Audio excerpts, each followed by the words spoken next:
All right. Stand by, gamers. We will be live in 3, 2, 1. Pause champ. Okay, we're live. We're live on YouTube and Twitch.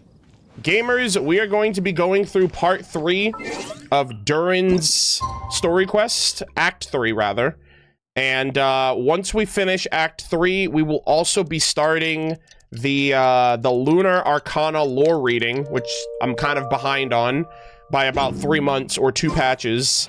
So we're going to be going through reading all of the Lunar Arcana lore as well. So I hope you guys look forward to it. Appreciate you guys being here.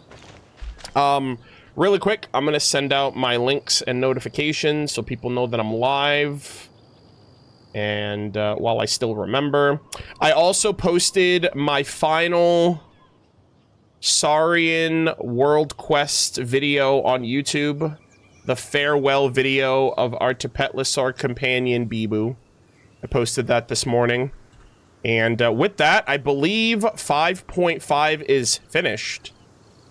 I think I just have to post the local legends.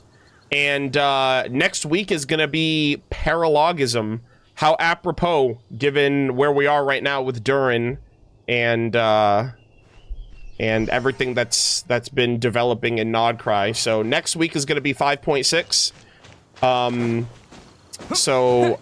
Next week I should be posting paralogism as well as the Cheval Moran Film Fantasyland, which that video is going to be split into 2. One video for the boys, one video for the ladies. Because, you know, in that event, the story was focused on the boys, and they're like crime solving, like, special patrol, get on the ground! And then you had the Cheval Moran Film Fantasyland, which was based on, which basically was like the ladies all coming together and putting like the Farina festival together. Yeah, we get Lapine Pauline, which, by the way, okay, so first off, if you guys remember yesterday, I missed a couple of interactions for the Durin Story Quest, and so I got on my alt account last night, and I was going to go through it, but apparently, you need to do the Liyue Archon quest. I had only done the Mondstadt Archon quest, so you gotta do the Mondstadt and Liyue Archon quest, so I haven't been able to start it yet. But today I started the Liyue Archon quest, but before that I was like, well, I want to make sure, because I did pull for Charlotte on my alt account, and I went to Fontaine, and the Lapine Pauline world quest is not voiced, but it was voiced when it originally came out, which is weird. I literally recorded it too, and it's not voiced. So I literally missed files? No, I've never removed files from my game. And so I was like, what the heck? I was expecting to hear the beggiest beggar in all of begdom until it was just her, like, hitting her head on the floor, and you get the sound effects, but she's not voiced, Charlotte's not voiced. It's just like it's like a not voiced world quest now. Yeah, a part of me was wondering if it was the thumbnail says part 2. Oh, god damn it. I forgot to change the thumbnail. No. Okay, hold on. Chad, I'm cooked. Give me 1 second. Oh, no. I knew I was forgetting something. Yeah, I forgot to change the thumbnail. Give me 1 second. I literally posted it everywhere else but the damn video. Okay. Alright, it should be updated now. Hopefully it will change in a couple minutes. My bad.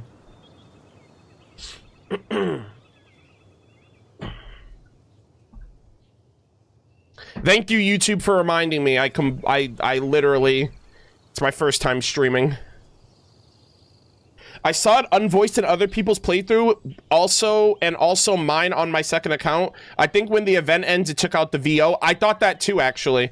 I originally thought that, but then I was also like, well, they are replacing Charlotte's voice, so maybe that's the reason why, but that didn't make any sense, because they always keep the voices of the older characters until until they fully redo everything. Also,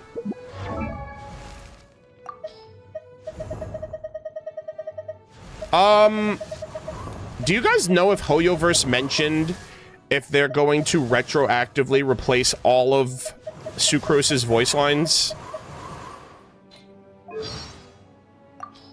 What was that? Oh, the windmills are spinning faster than usual today.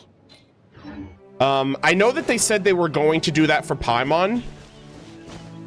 And obviously they did it for Tighnari's VA for obvious reasons. But I'm kind of curious if they're going to leave Charlotte's old voice lines and just add on to the new ones. Because I don't want to lose this. Hard-hitting exclusive! Oh, I wanted her to say Truth Bomb, but I lost the 50-50.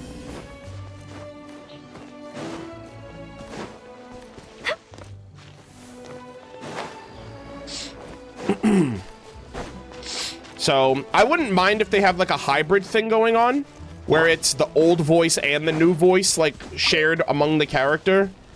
Where, like, if there's a new VA, they just take over moving forward. And there's like a shared, shared credit, right? Because, I think not Charlotte, yeah, like, Charlotte has a shared credit. But I don't know if that's because they haven't, I don't know if they plan on taking out, Valeria Rodriguez's voice lines, or if they're just gonna keep them. But, yeah, I don't know.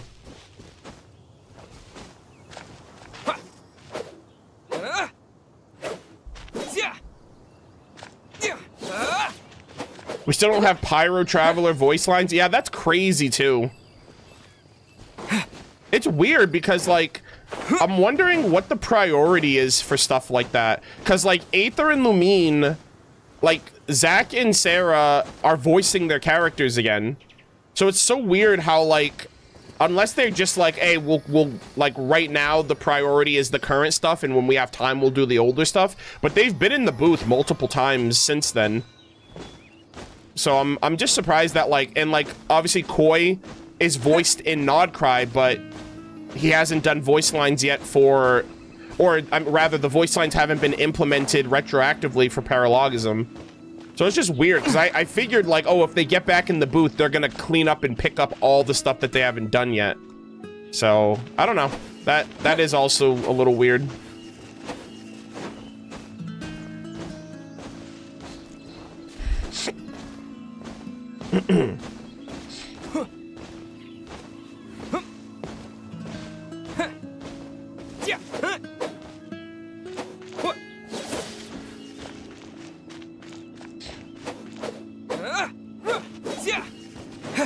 Yeah, I don't know how that works, so.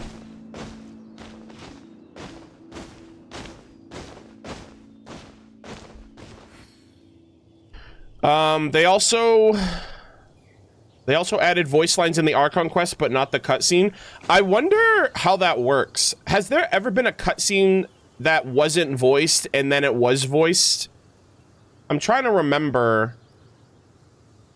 Like is Kenichi voiced in the Natlan Archon quest now? Like in that cutscene when they're like baptized by the Turnfire. Like, is Kenichi and Burkina voiced in that now? Yes? Okay. Surprise baptism. Yeah. Yeah, thank God Burkina was voiced for that, or that whole moment would have just been muted. Okay. Alright, so then they do it for cutscenes as well.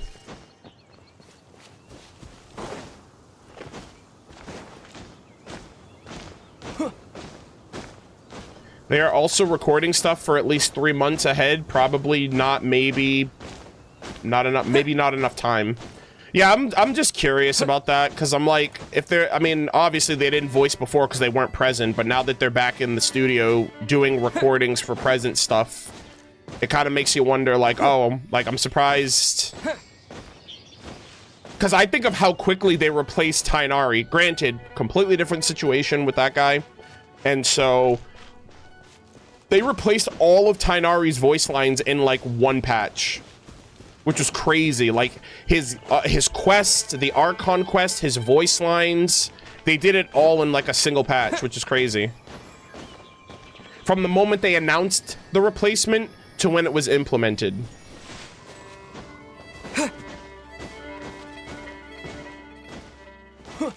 So I thought that was going to be the same vibe. I was like, oh, they're just going to pick up everything that they missed out on.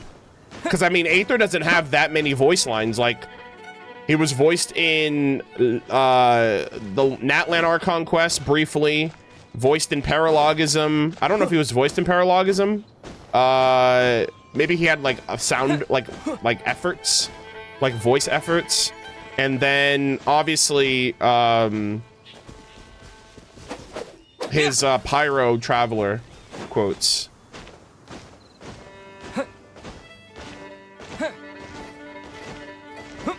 But yeah, I mean, I'm sure Hoyo's like trying to figure it out too, because they probably have a lot of they're switching hands on a lot of these characters, right? Candace got replaced, Kuchin got replaced, Sucrose got replaced, and then they're getting a bunch of new talent, right? They have Durin's voice actor, all the Nod Cry characters, so I'm pretty sure it's a fucking nightmare. Oh yeah, that's right. I completely forgot about the Citlali's Archon, Citlali's story quest and her cutscene.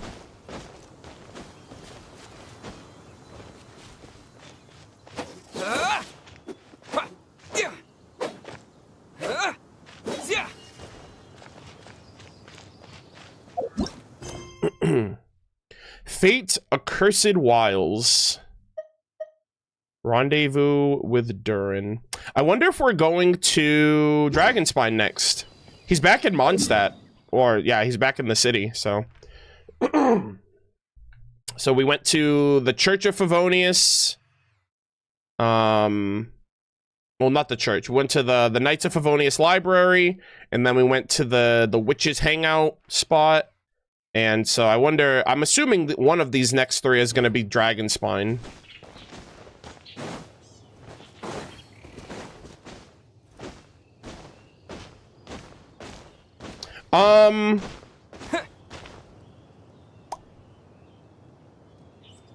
How many interactions are there in this sequence? Because, I don't want to miss any this time. I think what I'm going to do, too, I'm going to try to finish the Liyue Archon quest tonight. I just started it. Rex Lapis just fucking fell out of the sky. Or his Exuvia fell out of the sky. So I just started Act 1. I'm going to try to finish Act 1 tonight.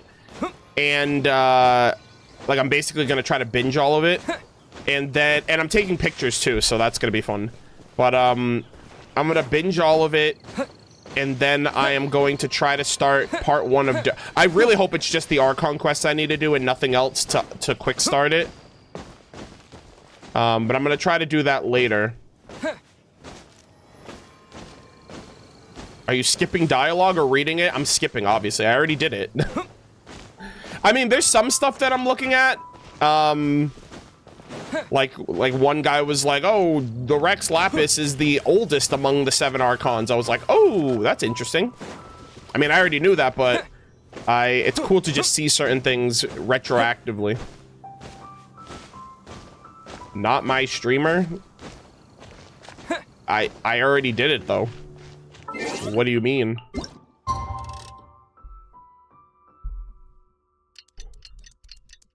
Enjoy the nerfed child fight? Well, I'm like AR 29, and I have D-Luke, so I'm kind of chilling.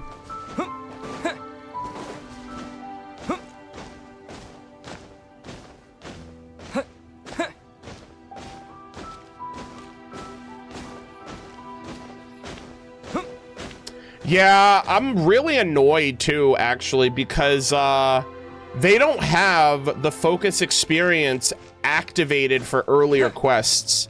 So I was AR 29.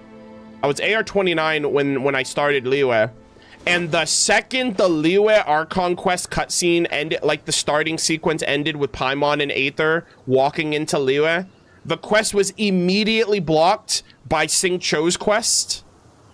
So I had to go to Sing Cho's quest and start that quest because I had to talk to the freaking librarian. And then it started, it was like, you know, the Sing Cho story quest started, and then immediately after, Liyue Archon quest started. I'm like, oh my god. This is so scuffed. And then, yeah, like, basically, I'm just like, it's gonna be a nightmare to hopefully get through everything without having to trigger or start other things. And I'm really surprised that they didn't retroactively implement the focus experience for older stuff.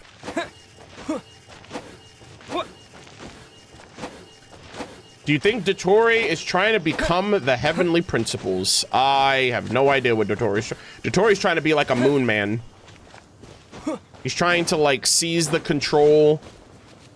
So, it's interesting, because Dottori, was it Alice? I forgot who said it. I think it may have been Alice that said it. But she said that, someone said that Dottori is trying to transcend his fate. Implying that, I guess there is a fate in store for Dottori, and he is trying to avoid it. So I think he's trying to I don't know if it's his death, or if it's a bad outcome that's not favorable for him, or something. And so it seems like he's trying to become like the primordial being of the world to be able to have control over his fate, to basically do whatever he wants.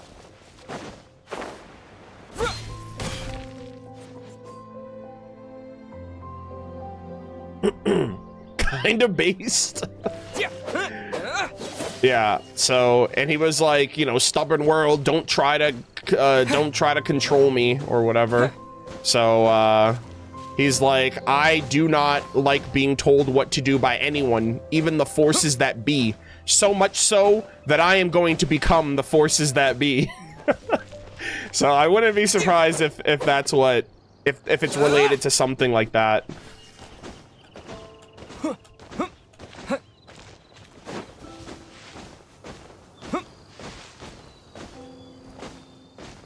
You know what? I'm actually gonna write this down. I'm gonna mention this just so I don't forget. Dottori's fate.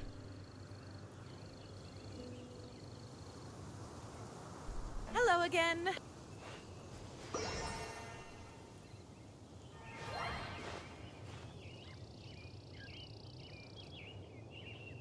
I just had a realization. I'm like, huh, maybe this will happen. He's so narcissistic and crazy, he doesn't like the fact that natural forces of life, like time, control him.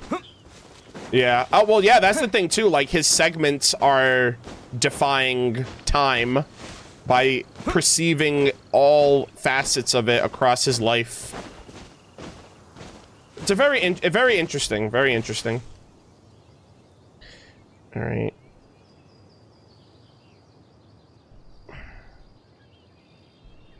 All right. Arnold, which character are you... Very funny. Arnold, which character are you thinking of skipping going forward into Nodcry? My prediction, none.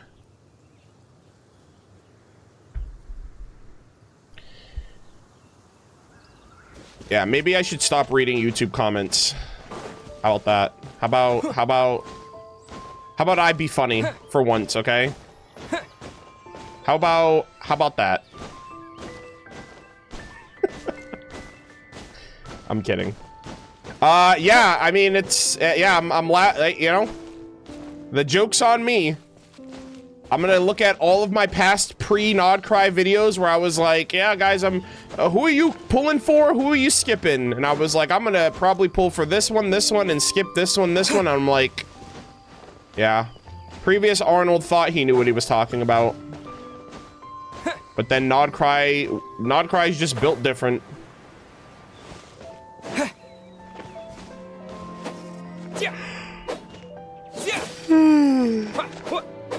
Ugh.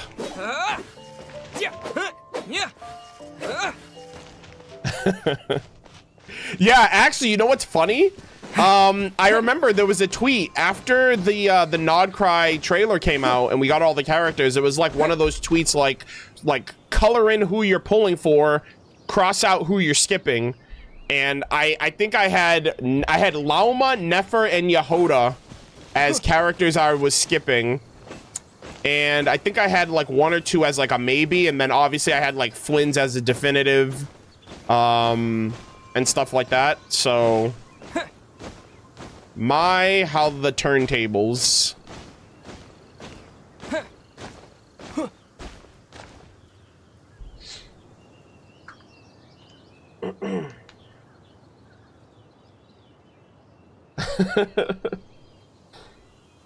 Yeah. Who are you skipping now? I don't think I am at this point. I almost hope they stop releasing characters. Like, they got Alice, Nicole. Who's next after the drip? Alice, Nicole, Varka, Sandrone, maybe. I don't think Rere is going to be playable. Maybe Dottori. I don't know, man.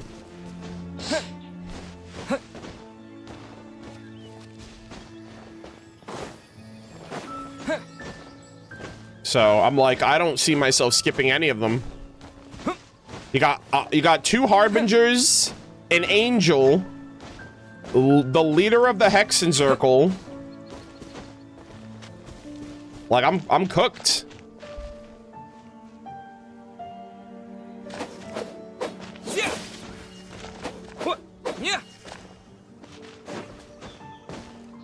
Hey, I will say this, though. I will say this, guys, right? I've managed to get everything in Nodcry without spending any money. And I've been skipping weapons. So...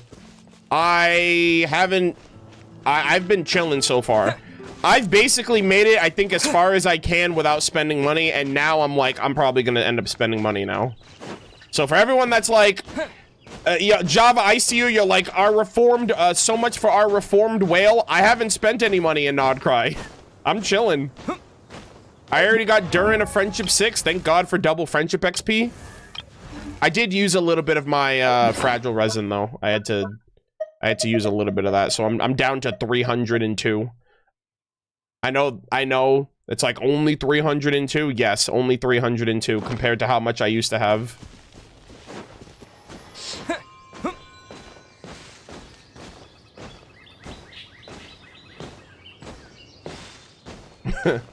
And one fragile resin. Well, yeah, I used my fragile resin yesterday on Stygian Onslaught. I was going through the farming because I got to get that Dust of Enlightenment.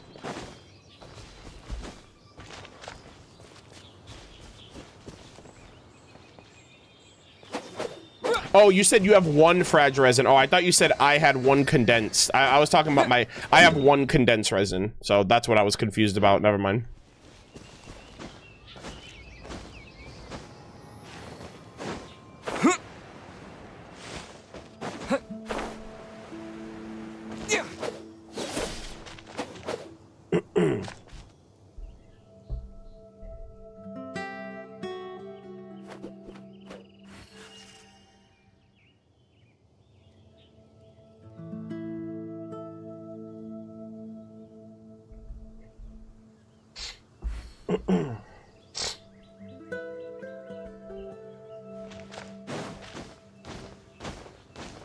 By God, Columbina, have mercy on me. Eatlua, please be on her banner. I think he will be.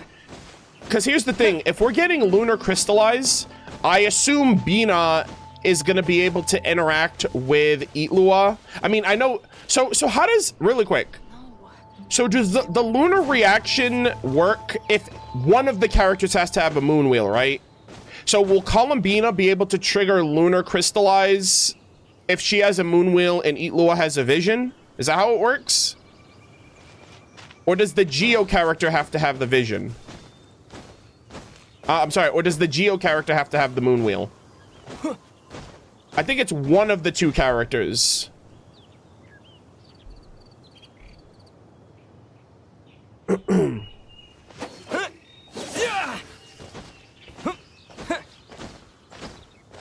Yeah, because that's like the only thing, that's the only thing I'm curious about. Because I don't think I've really tested it with anybody else. So I'm like, Flint has a moon wheel. I know they gave everyone a moon wheel.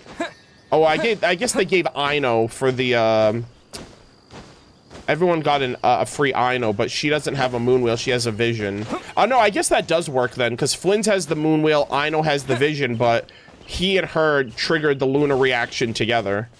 So I think at least one of them has to have the moon wheel.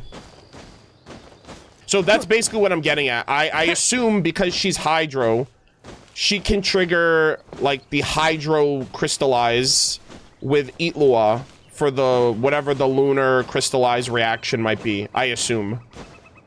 And then obviously Zabai is gonna have the moon wheel, so she can trigger the lunar reaction as well for anyone that gets her and doesn't have another lunar character. Yeah, obviously no leaks. I'm not asking for leaks, by the way. I'm thinking, I'm like, it would make more sense for them to give you Itlua on her banner if Columbina can trigger the Crystallize, and he's Geo. And I assume he's going to be a Nodcry-based character because he's a Lightkeeper, which means... well, no, I guess that doesn't mean it. I don't think that really means anything. I know you need two, what is it? You need two... Hold on.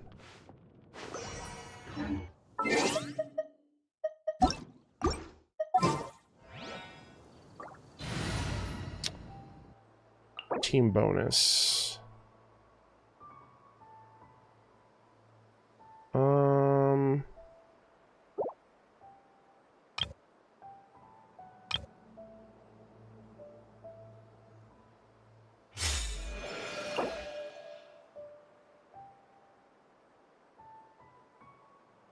Yeah, moon sign characters. I forgot the name of it. Yeah, so I'm like, I wonder if he's gonna be considered a moon sign character.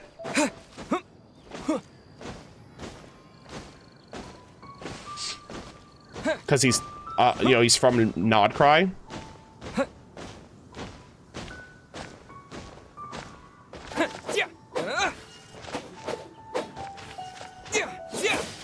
But yeah. Why don't they give 4 stars moon wheels? I don't know. Probably for the significance of them. They want them to be on the stronger unit.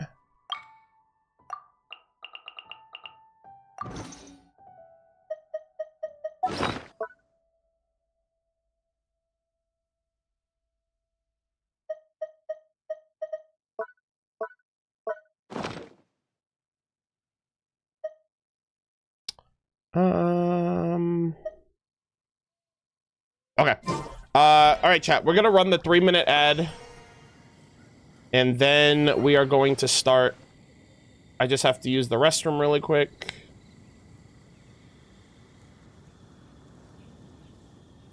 And then we'll be starting.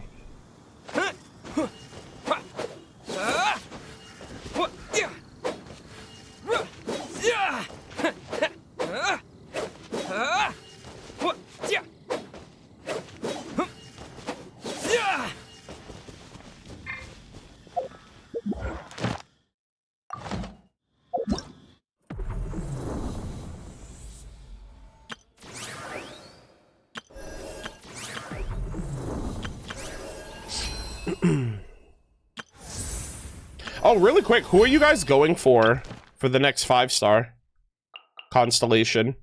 I'm at C4 child. I technically have C4 child, so I'm going for my C5. And then I'm probably gonna go for Dia, C4 Dia. Just because I got her to C3 after losing my 50-50 this patch. And then everybody else, I'm not close enough with anybody else, so after that I might start prioritizing. Like, I might go Nilu, you know, because I use her for the Lunar Bloom. I'm not sure. Like, I don't really have a priority afterwards. I'll probably just pick someone randomly, maybe Baiju. I'm not sure.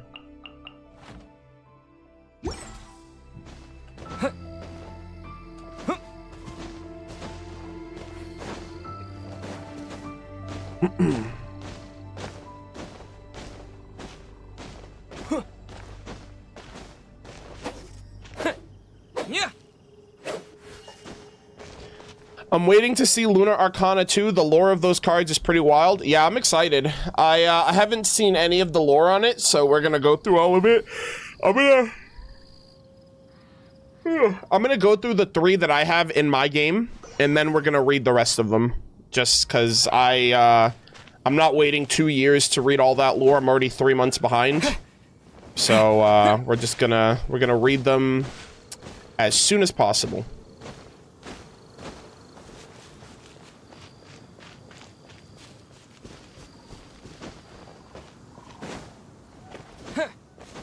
Which ones you got? I've got the Empress, which is Anders' daughter. I got the Stars, which is Barbeloth, and I got the Moon, which is Celestia. Which is crazy, guys. I was talking about it when I streamed the Archon quest, but they heavily emphasized the Moon divination card with Barbeloth, and I was like, guys, I literally got that Arcana card this cycle, this patch. I was like, what are the chances? Insane.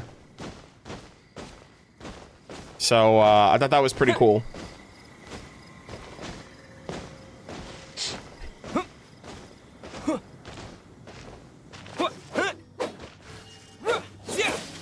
Yeah.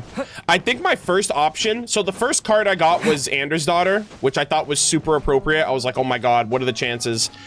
It was between, I think, the Abyss and Anders' daughter for my first Lunar Arcana. But, I ended up choosing Anya, because, of course, she's my favorite Hexenzirkel. Which, so I thought that was very apropos.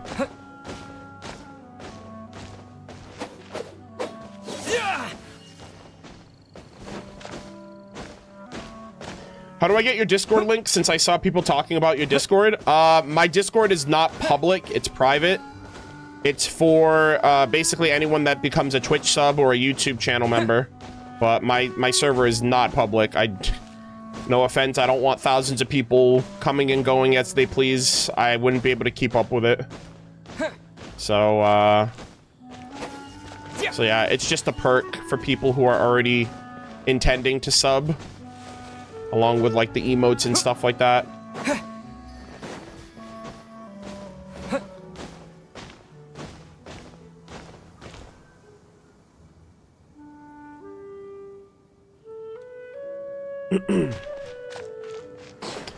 Yeah, no Java. Don't say that. It's really just to kind of be a barrier. Because I can't deal with thousands, hundreds, if not thousands of people. And I wouldn't be able to even, like, settle in my own community if I had that many people in there.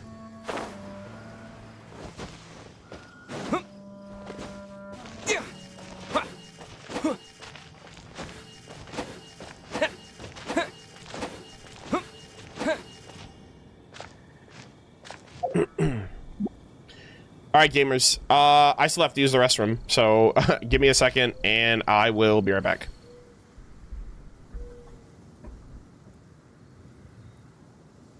Are we gonna get a Channel Nicole emote soon? I guess it's based on popular demand. I'll look into it, but yeah, maybe we can do that. I'll have to. I'm probably gonna ask Vanta to see if she wants to do it again because she's already done. She's 2 for 2 right now with Capitano and now Gold. So we'll have to wait and see.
Out of my...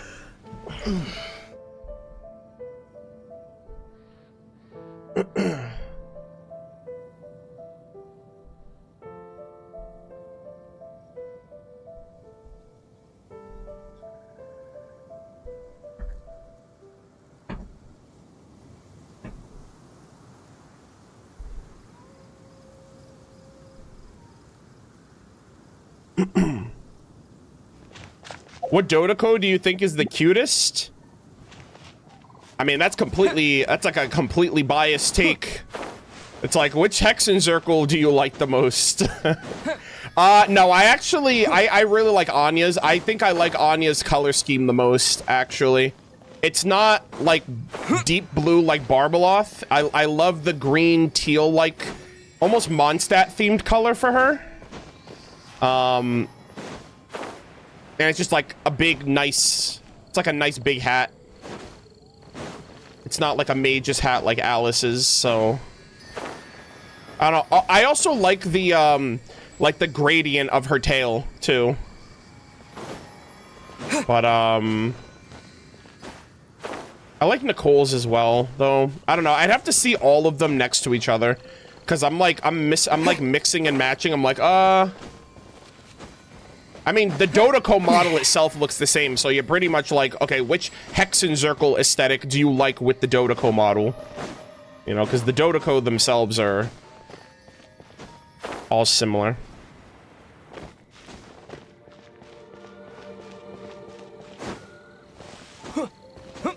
So, you know what's funny about that, though? Is Klee's Dotoko just like a miniature version of what Klee's Dotoko will be when she becomes a member of the... I assume Klee is going to be a member of the Hexenzirkel when she's older. But I wonder if Nicole did that, like, preemptively for her daughter. Like, hey, that's your soon-to-be Dotoko form. Yeah, Mage K, Mage Klee. The Spark Knight.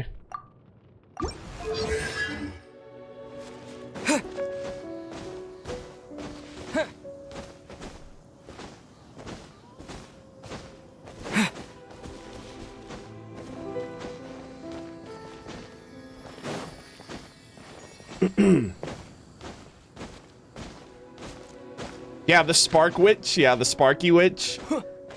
Ah, so good.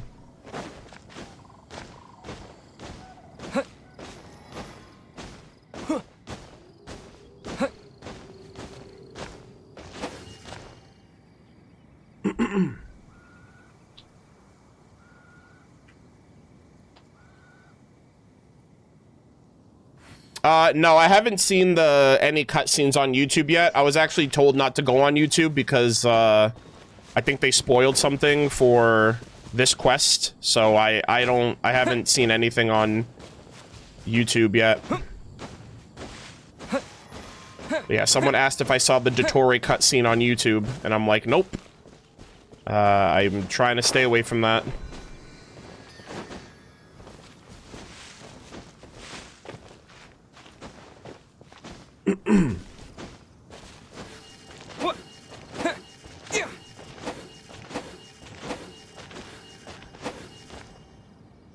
Oh my god, they released the final Durin Story Quest cinematic before Act 6 cinematic? Oh god. Hoyo, what are you doing? That's crazy. And they already had you waiting 6 days. They probably were like, oh yeah, we forgot that we time gated you from doing the quest. You should have done it by now. Bruh.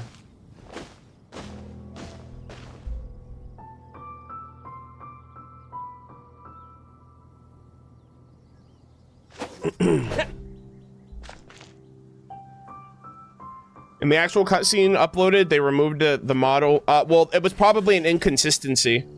It's not the first time stuff like that's happened, where like you see something play out in a cutscene and then it's changed in game, or it's changed like on their end. You know, because those cutscenes, you know, once they're in the game, I guess you can edit it out of the game, but once it goes up on YouTube, it's kind of stuck there. What model was removed? Apparently, like, someone on YouTube is saying that Dottori had his Akasha in the game's cutscene, but then on YouTube they removed it. And I was like, well, maybe they didn't mean to have it. Maybe they didn't mean to have his Akasha on in the cutscene.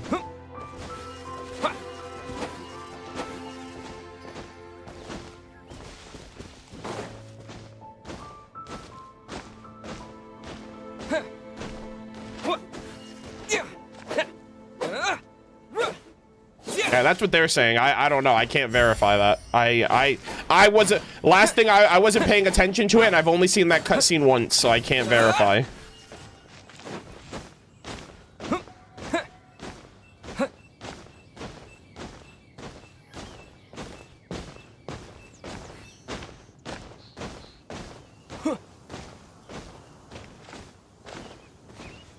But, yeah, it's probably the same model or whatever, but like we haven't seen Dottori since Sumeru, so that just seems like a tech error. Especially since the Akasha is out of commission now because the Gnosis has been taken.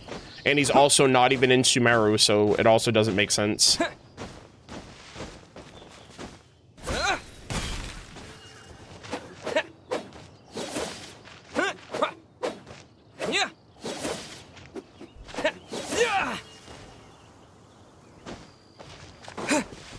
What if Dottori and Nodcry is a segment, Arnold? I don't know if you watched my VOD, but I mentioned that during the Archon quest. But yeah, I believe that is a segment.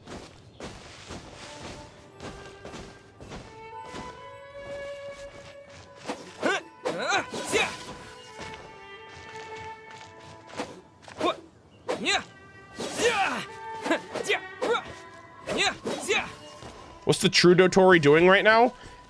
I don't know. He's like old and decrepit, probably. He's just aging.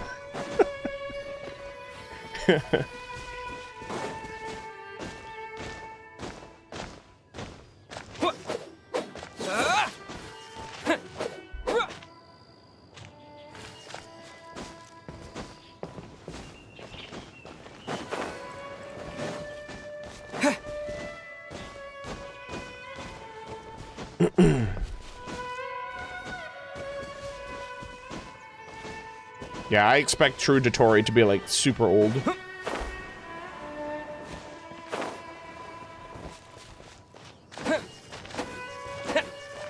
Would you like if would you like if Durin could fly in his gameplay? Like just fucking take off and fly? Yeah, that'd be cool.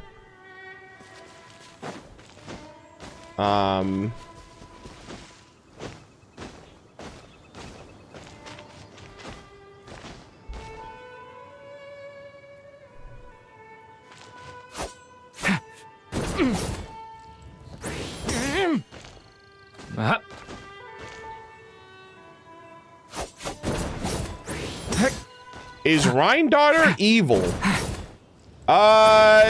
Evil is all a matter of perspective. You know? Is she like, twirling her mustache, Disney villain evil? No, I don't think so. Does what she do, do her actions cause pain and suffering for others? Yeah, probably. But is she evil? I'm not gonna make that call. I don't know her.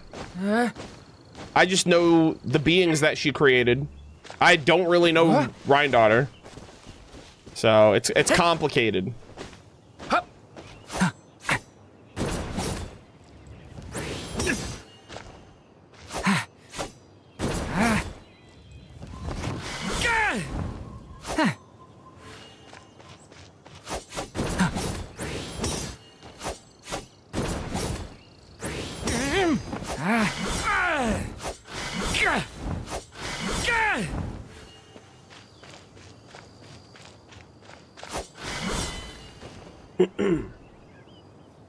Okay.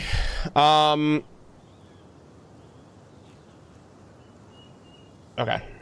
We're gonna do a 60-second ad and then we're gonna start, chat, I promise. I keep yapping. What sinner do you think is pure evil? There's no such thing as pure evil. So, none of them. I don't think any sinner is pure evil. I think they're all just selfish. And they think about themselves and what they want. And they use the Abyss to accomplish those goals.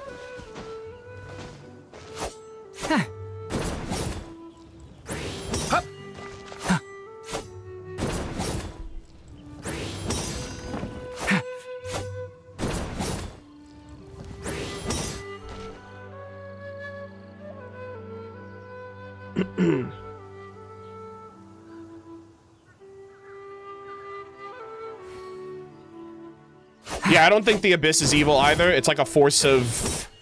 It feels like a force of nature, but... Guys, even the Abyss has its perspective. We just don't know it. Alright? What do you know about the Abyss? Not about what the Abyss does. What do you know about the Abyss? Nothing. Alright?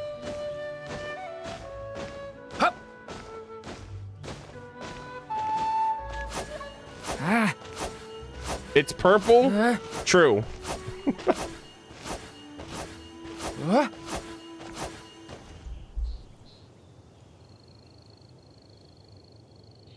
What about Azar? No, Azar was just cocky. Azar was condescending. He was the embodiment of hubris. He's not evil, he's just arrogant and dumb.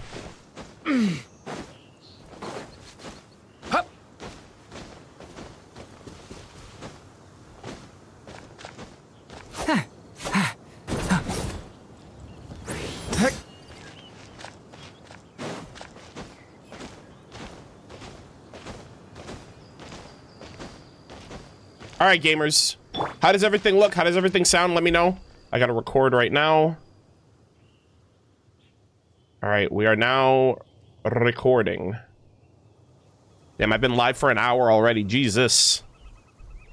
Appreciate you guys being here. I don't know how long this quest is gonna take. It'll probably take me like 2 hours to get through this. And knowing me with the Lunar Arcana, that'll probably take another 2 hours. So we're probably in for like a 5-hour stream roughly. And then tomorrow we're going to be doing Act 4. And I think I'm going to read Millie Astral Wonderland lore tomorrow as well. So, very exciting.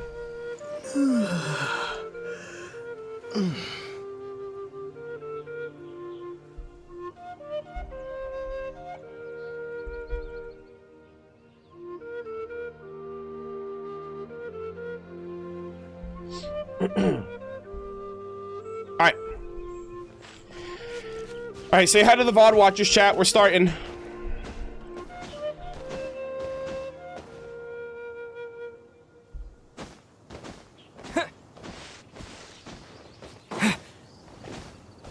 Alright. Alrighty, gamers, we are back for another day of Durin content. We are now going to be starting Act 3 of the Durin Story Quest. We're back in Mondstadt right now just because I wanted to kind of start up here really quick. I do want to mention something at the top before we jump into it. We were talking a little bit before I started recording about Dottori, his plans and stuff like that. So I kind of wanted to throw in my little thought piece on Dottori as a whole. And something that I realized now that we kind of have Dottori present in Nodcry with everything that he has been working towards with, you know, harnessing the moon's power and trying to, you know, do something in the end game with the heavenly principles and the primordial energies of the world. So Alice mentioned in the Archon quest that Dottori is trying to transcend his fate. And I thought that was very interesting because I interpreted that as like, I don't know if Dottori is aware of the fate. I don't know if Dottori is aware of what fate has in store for him. And I don't think Dottori wants to be shackled by fate, right? Dottori does not want, Dottori doesn't want to be How do I word this? I said it earlier. I had it. It was like so perfect. Dottori doesn't want to be shackled by the powers that be, so he wants to become the powers that be. He wants to channel the primordial energy of the world that doesn't even belong to the heavenly principles, and he wants to either... I don't know if transcending his fate means that like something bad is going to happen to him in the future, and the only way to stop it is to become the energy, the laws of this world to avoid it. But what really solidified that for me, and I was like, oh my god, this is actual like peak parallel writing for these Hoyo characters, is that, you know, everyone at this point has already made the joke about Zendik being kind of like a Hoyo parallel to Xandar, right? Xandar 1 Kuwabara, Zendik, like, right, if you like rearrange the letters and the numbers, it kind of spells out the same name. And the interesting thing about Xandar is that Xandar wants to destroy Noose because Noose preordains everything that exists in the universe. Basically, their fate itself. They're able to basically predetermine fate, predetermine what comes next. So in the same way that Dottori wants to transcend his fate, the same way that Zendik wants to transcend his fate, so he's not shackled by anything, Xandar wants to destroy Noose so that way the universe can go back to being like unbeknownst to anyone. And I thought that was really, really cool. And in a sense, when you think about it, Zendik just wants freedom. He wants to be free from being, like, he doesn't want to be perceived by the heavenly principles. He doesn't want to be perceived by fate. He doesn't want to be perceived by time, death, life, space, reason, or any of that shit. And it's interesting too, because one of his methods of like obfuscating time is creating segments of himself from different points in time so he can observe all of time, which is really, really cool. So I just think Dottori is such a fascinating character in terms of his motivations, which we still don't really know what he's doing all this for, if he's really just this evil, you know, this evil man. I think he still has Irminsul in mind based on like the burning tree in the Winter Nights Lazo trailer. So I don't know. I just think Dottori's a very interesting person for those reasons in particular. Another thing too that I've never really, oh god, I hate that it's raining here. Let's go to Mondstadt. I hate whenever it rains. But another thing too that I realized is that Asmodee's been MIA since the start of the game. And I don't think anyone has ever mentioned her in game before. Right? We've gotten Renova name dropped, we've gotten Istaroth name dropped, we've gotten Nibirius name dropped. And the craziest thing is the only person that is even aware of Asmodee's existence is the Traveler, and I think it's because he's a Descender. So when Aether tells Paimon about this unknown god, the only reason I think that information is even able to get across to anyone else is because Aether retains that information from the fight that they had at the start of the game. So I'm actually curious if Asmodee has been erased from Irminsul at all. And like, and it's weird because like even these like beings that no one should know about, we should not know about the sinners. I'm sorry, we shouldn't know about the shades at all. But like Mawika knows, Rhine-Daughter knows, you know, Nicole knows. And I just wonder if like, if the world of Teyvat has been meant to, it's like, I wonder if the world of Teyvat is like supposed to not know her, or if like they erased her from Irminsul so that way no one remembers her for some reason. Because I just think it's weird that no one knows, like she hasn't been name dropped at all, even though we know her name because we saw, you know, we've gotten like recognition of that from, I mean, we only really know her name because of the real world promotional material, right? The trailers that Hoyoverse has given and like the credits and the reveals of those characters. So in game, no one even acknowledges, or even it feels like Asmodee doesn't exist. And I mean, she's MIA physically. We haven't seen her since the start of the game. Even the Shades are looking for her. I mean, the Shades know her by name, obviously. But, like, aside from the Shades, like, no one even acknowledges her existence. So I'm kind of curious if Irminsul's been tampered with at all, because that's another plot device that hasn't really come up since I think Wanderer, right? Tampering with Irminsul, rewriting Irminsul, and remembering and forgetting certain key factors. So I don't know. That was just another thing that that came across that I was just thinking about with the Dottori stuff, because I feel like Hoyo is definitely gonna pop off in the final act and reveal a lot of these long-standing theories and speculations that we have, and probably give us a lot of new information. And after everything that we learned about Renova and Nibirius in particular in the last year, and now we're getting all this Istaroth lore from Venti, I feel like it's long overdue that we finally find out what exactly happened to Asmodee and like where she's been this entire time. So those are all of my thoughts and theories out of the way for this. We are going to be resuming though with part 3, or rather act 3 of the Durin Story Quest. We have Fate's Accursed Wiles. The book reveals that Durin is bound by a curse born of prophecy. You recall how a blessing once helped him overcome it in Simulanka, the gift that keeps on giving. Maybe reliving that moment will complete the story.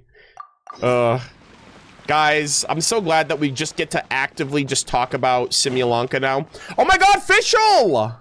Some say the god of fate calls the outcome of every dice roll before it's even made. Kaya? Sir? Kaya jump scare? I was not expecting to get Kaya. Holy moly. Yeah, Kaya, what do you know about fate, my boy? What's under that eye patch? You from Conria? And that's why the secret to winning a lot of games is having that god on your side. Oh, okay. Man's like, I have fate on my side. The dice rolled never lies. Your luck is amazing, Kaya. Klee. I'm so glad. I'm so happy. All these Mondstadt characters are back. Your turn. Bro, didn't I just see Give it another Oz? shot. Wasn't Oz just over here? Where's Fischl? I literally thought I was gonna see Fischl. Fear not, Okay. O Crimson Dragonborn, for I, the Princess of Ertalang, have bestowed upon you the benediction of the midnight hour. Yes! And with it you shall surely smite. Mein Fräulein means to say she's Oh, rooting for you in secret. Oh, and that you must, at all cost, defeat the one who snatched her limited edition card back. Bro, Durin's like, what is... what? This is his first time being exposed to Fischl. He's like, what is going on here? Bro, if Durin is never gonna know anything about... Durin's gonna be forever confused about humans if he spends time around Fischl. He's gonna be like, what is that? What is she saying? How am I supposed to interpret this? Fischl's really like just a built different kind of human. Also, so happy that she's voiced again. Come on, my boy! Uh-oh. Yeah, RNG's kind of a pain in the ass in this game, Durin. I'm sorry. I'm not too sure if that counts as good luck or bad. Oh my god, where's Bennett? Bennett, get here. We need your good luck, buddy. Surely you're not unlucky anymore.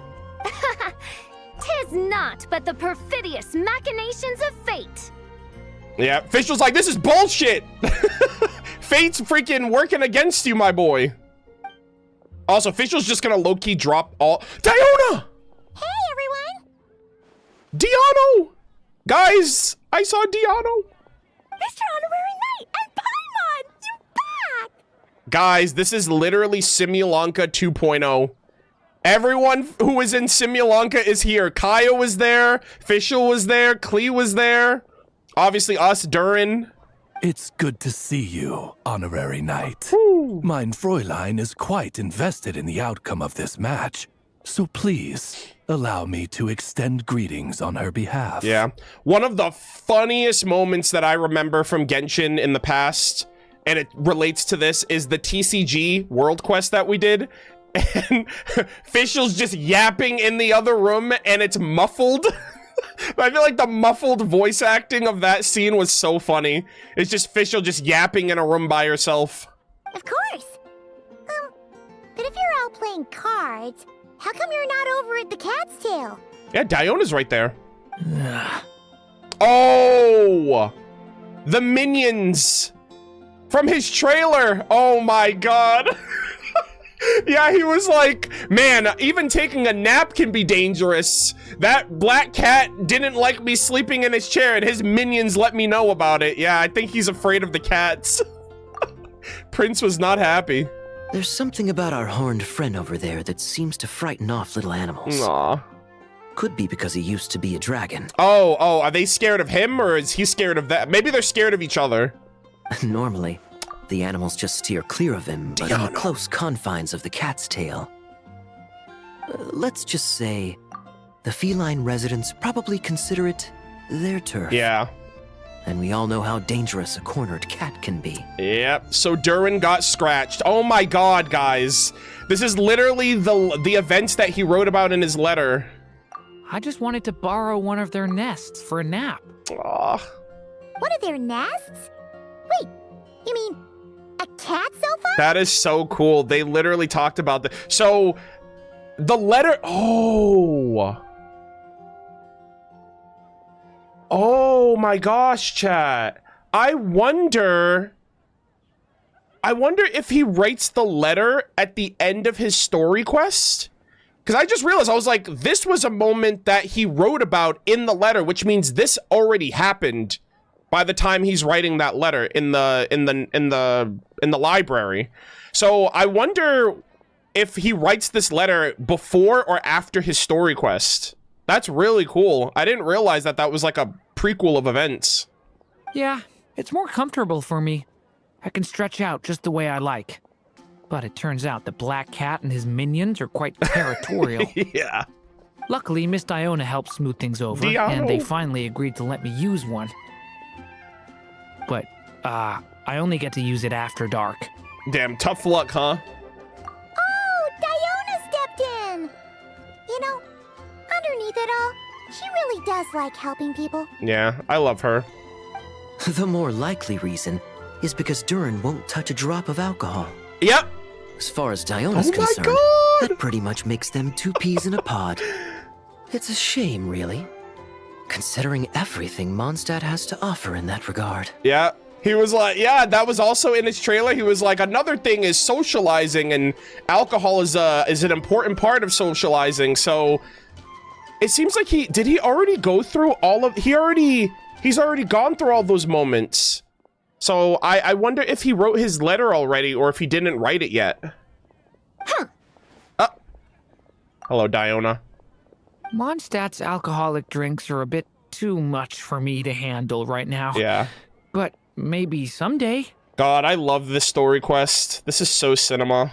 There's no need to force it. Who says you have to drink just because you're in Mondstadt? Yeah. Yo, you could have some grape juice. Yeah, it's just, I'd really like to make some more friends. So I need to learn how humans socialize. I guess alcohol is usually involved. Yes! Oh my gosh, they're like retelling the trailer. But that's why I started learning how to play Genius Invocation TCG. It's also a kind of social activity, but it doesn't involve drinking. And I've been lucky enough to receive the guidance of the Prinzessin de Verurteilung herself. Brother, if you want to know how to socialize and understand humans, you just set yourself up for hard mode with Fischl. Are you kidding me? Exactly! Who needs alcohol when you can make friends playing card games? Bruh. Speaking of which, need any tips from the master over here? Ooh. You'll wipe the floor with that opponent of yours. Paimon guarantees it. Guys, I'll be honest, I haven't played TCG in a couple years. Unfortunately, with the luck he's having, not even that legendary card master from Sumeru could turn things around at this point. Yo, Sino! Oh my gosh, shout out to when Sino was back here and we all played some TCG together. Yeah, that last roll wasn't great. But who knows? Maybe you'll have better luck next time? Yeah. We got the Dvalin card back from that event too.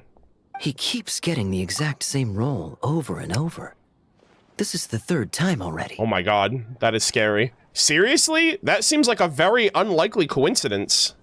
If there really is a god of fate, they could have cut this kid a bit of slack. Like, I don't know, make it possible for him to roll at least one other side of the dice? Damn. Fate be a cruel mistress. I think I've lost. Must even a dragonborn, sanctified by the power of benediction, succumb to fate's insidious snares? The power of benediction. I love that. What is it? Dreams of Benediction is the OST from Simulanka. I love how that reminds me of Simulanka still. Don't be sad, Durin. You'll definitely win the next round. You can even borrow Dodoko if you want. Mom says she brings good luck. Oh my gosh, Klee's the good luck. Let's go. Thanks, Klee, but there's something more important I need to take care of now. That is so sweet.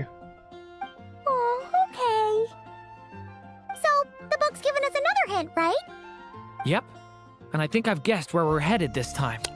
Come on, follow me. All right, gamers, let's get it. That was such a fun interaction.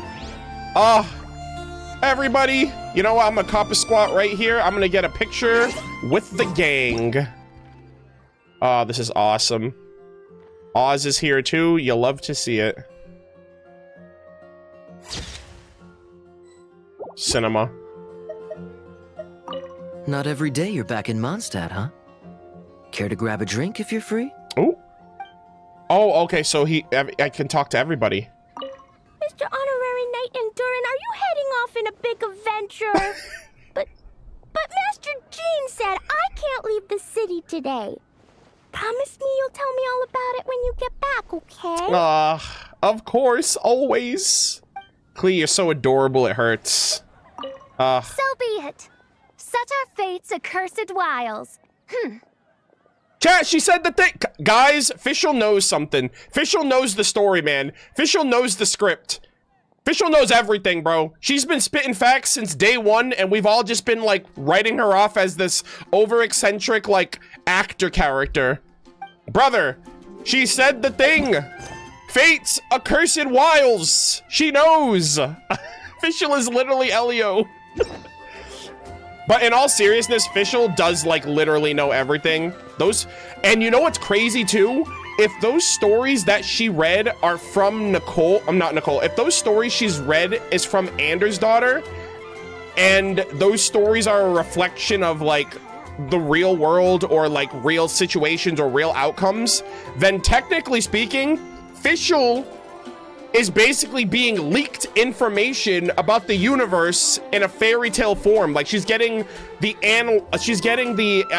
allegories of the stories that really exist, but she doesn't know it, which is probably why she's affected by the Hexerei buff. Also, what's going on, Diona? Walk with me, talk with me. Ugh, where's that stench of booze coming from? Oh, it's gotta be him. Ugh. Oh my god. She's so upset, dude. God, I love this.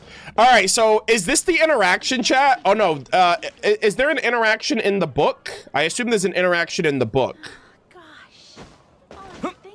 I just don't want to miss anything. Okay, it's in the book. Okay, I'm like so like nervous after yesterday. I did miss a couple interactions, so I don't want to miss any today. All right, let's go. Oh, we're going to Dvalin's lair. Oh my god, we're going to Dvalin's lair. Durin and Dvalin? Are you kidding me? Are we gonna see Dvalin in the book? Or even in real life? Bro, this is crazy. He's already met Venti.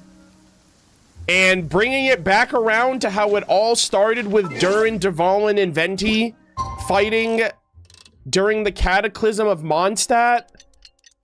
This is, oh my god, dude. And it's raining again. Dude, it's always raining in my game. I hate it. I don't want rain in my cutscene, please and thank you. Dude, this is, I haven't been here. I think the last time we were, chat, correct me if I'm wrong, but I think, wasn't the last time we were here, was it Windbloom or was it Vinelasa Fest? I remember Mika was here with Sino, and they were like taking pictures. What castle might a storybook dragon dwell? Or like they were creating their card backs. Yeah, I think it was the Windbloom Festival. the witch turned to a mighty dragon born upon the wind to seek her answer. Wow. From afar, she beheld a solitary castle, standing lonely beneath its wings, and wrote it into words. Oh my god, guys. I miss Storm Terror's lair, the music. Its walls kept out the wind and rain, yet also cast a solemn shadow. Beautiful. Enveloped by their shade, the story's boughs were lulled into a torpid slumber and reached no further skyward. Okay. So that's the clue. I think we're meant to find a place where dragons live, and this time, in the real world. Is it at the top of the tower? I asked around, and it just so happens that there's a place like that in Mondstadt. Yep. Yep, that checks out. I've heard that the dragon here is called Dvalin, and that he's a magnificent creature. I hope I get the chance to meet him. Oh my god, dude! We haven't seen Dvalin in years! Are you kidding me?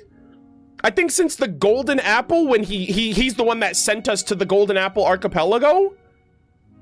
Oh my god, guys. This is crazy. If Dvalin comes back for Durin, actually peak.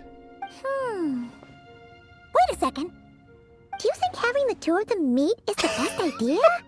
You know, considering everything that happened in the past? But it's not, I mean, they're both different, right? Dvalin's been free for ages, and this isn't the same Abyssal Dragon. This is such a cool, what a cool second chance Anya gave him, man. Like, he actually gets to be friends with Dvalin and Venti after all. No, this Durin is different. How would we even explain everything to him? Well, if we do run into Dvalin, it should turn out okay with us here at least. Bro, Dvalin, you need to explain what you've been doing for the last 5 years. Dude, it's been crazy. Nope. Let's go. Holy moly. Go deeper into Dvalin's lair. Dude, this is so cool. I haven't been here in ages. It is such a blast from the past, sight for sore eyes. I remember I remember the bickering that Venti and Paimon were doing. Let's make a detour then. Heading up. Let's make a detour then. Heading up. It's stuck. Oh god, such great memories, dude. I was like, why are they doing that? So, this is where Dvalin lives? In the past, we had to jump in. Yeah, right into the middle of a raging storm. Oh, we're jumping into like the boss arena? If you're afraid of getting blown away, Paimon, you can always hang onto my sleeve. Yeah, don't worry. She prefers pulling the traveler's hair. This isn't Paimon's first rodeo. Come on, let's get going. Yeah. This is so cool! Oh, we're actually skidooing. Enveloped by their shade, the story's bow is... Okay. Possibility bestowed by... The little dragon grew witch. with each passing day, and the story witch, who loved him dearly, built him a big, beautiful castle. Holy. Yet in the end, she herself succumbed to time's merciless march, setting forth on a journey to a place beyond Oh, even the so Anya, I stars. think Anya's passed away at this point. All of a sudden, the little dragon found himself alone. Holy He shit. tried leaving the castle to make some new Oh friends. my god. But already he had grown the claws and scales of an evil dragon, just as the prophecy had foretold. Wow. Afraid he might hurt someone, the gentle little dragon hid within the castle his mother had built and came forth no more. Chat. Durin basically, like, he was just grieving his mother that whole time. And, you know, his actions were just grossly, like, misinterpreted because, you know, he was going through it, and everybody else was like, we're going through it because you're going through it. And he's a child too.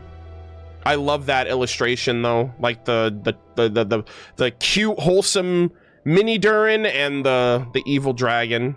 And at this point, Anya was already gone, so she created this castle for him, and then she died, and then he's just alone. Oh my goodness. Looks like we're back in the story world. And from the sounds of it, this chapter must be about Simulanka, right? Simulanka! Let's go! This castle, it brings back a lot of memories. The best kind. Yeah, like the fairy from the Forest of Blessings, the king of Constellation Metropole, that cat lady who turns into a box. Oh, Kirara? Well, I mean, she's actually a part of the real world, all right? She just had her own little, side quest. The music chat. Yep. That would be Nilu, Navia, and Kirara. Yeah. I guess that's, technically it was all of them, yeah. Nilu, Navia, Kirara. Oh, and there's Hat Guy, too. Only lately, whenever I see Hat Guy, I get this strange feeling. Oh? What kind of feeling? It's like there's something on his mind. He hasn't told me what it is, but I can sense it all the same. I wonder if he's thinking about, like, himself.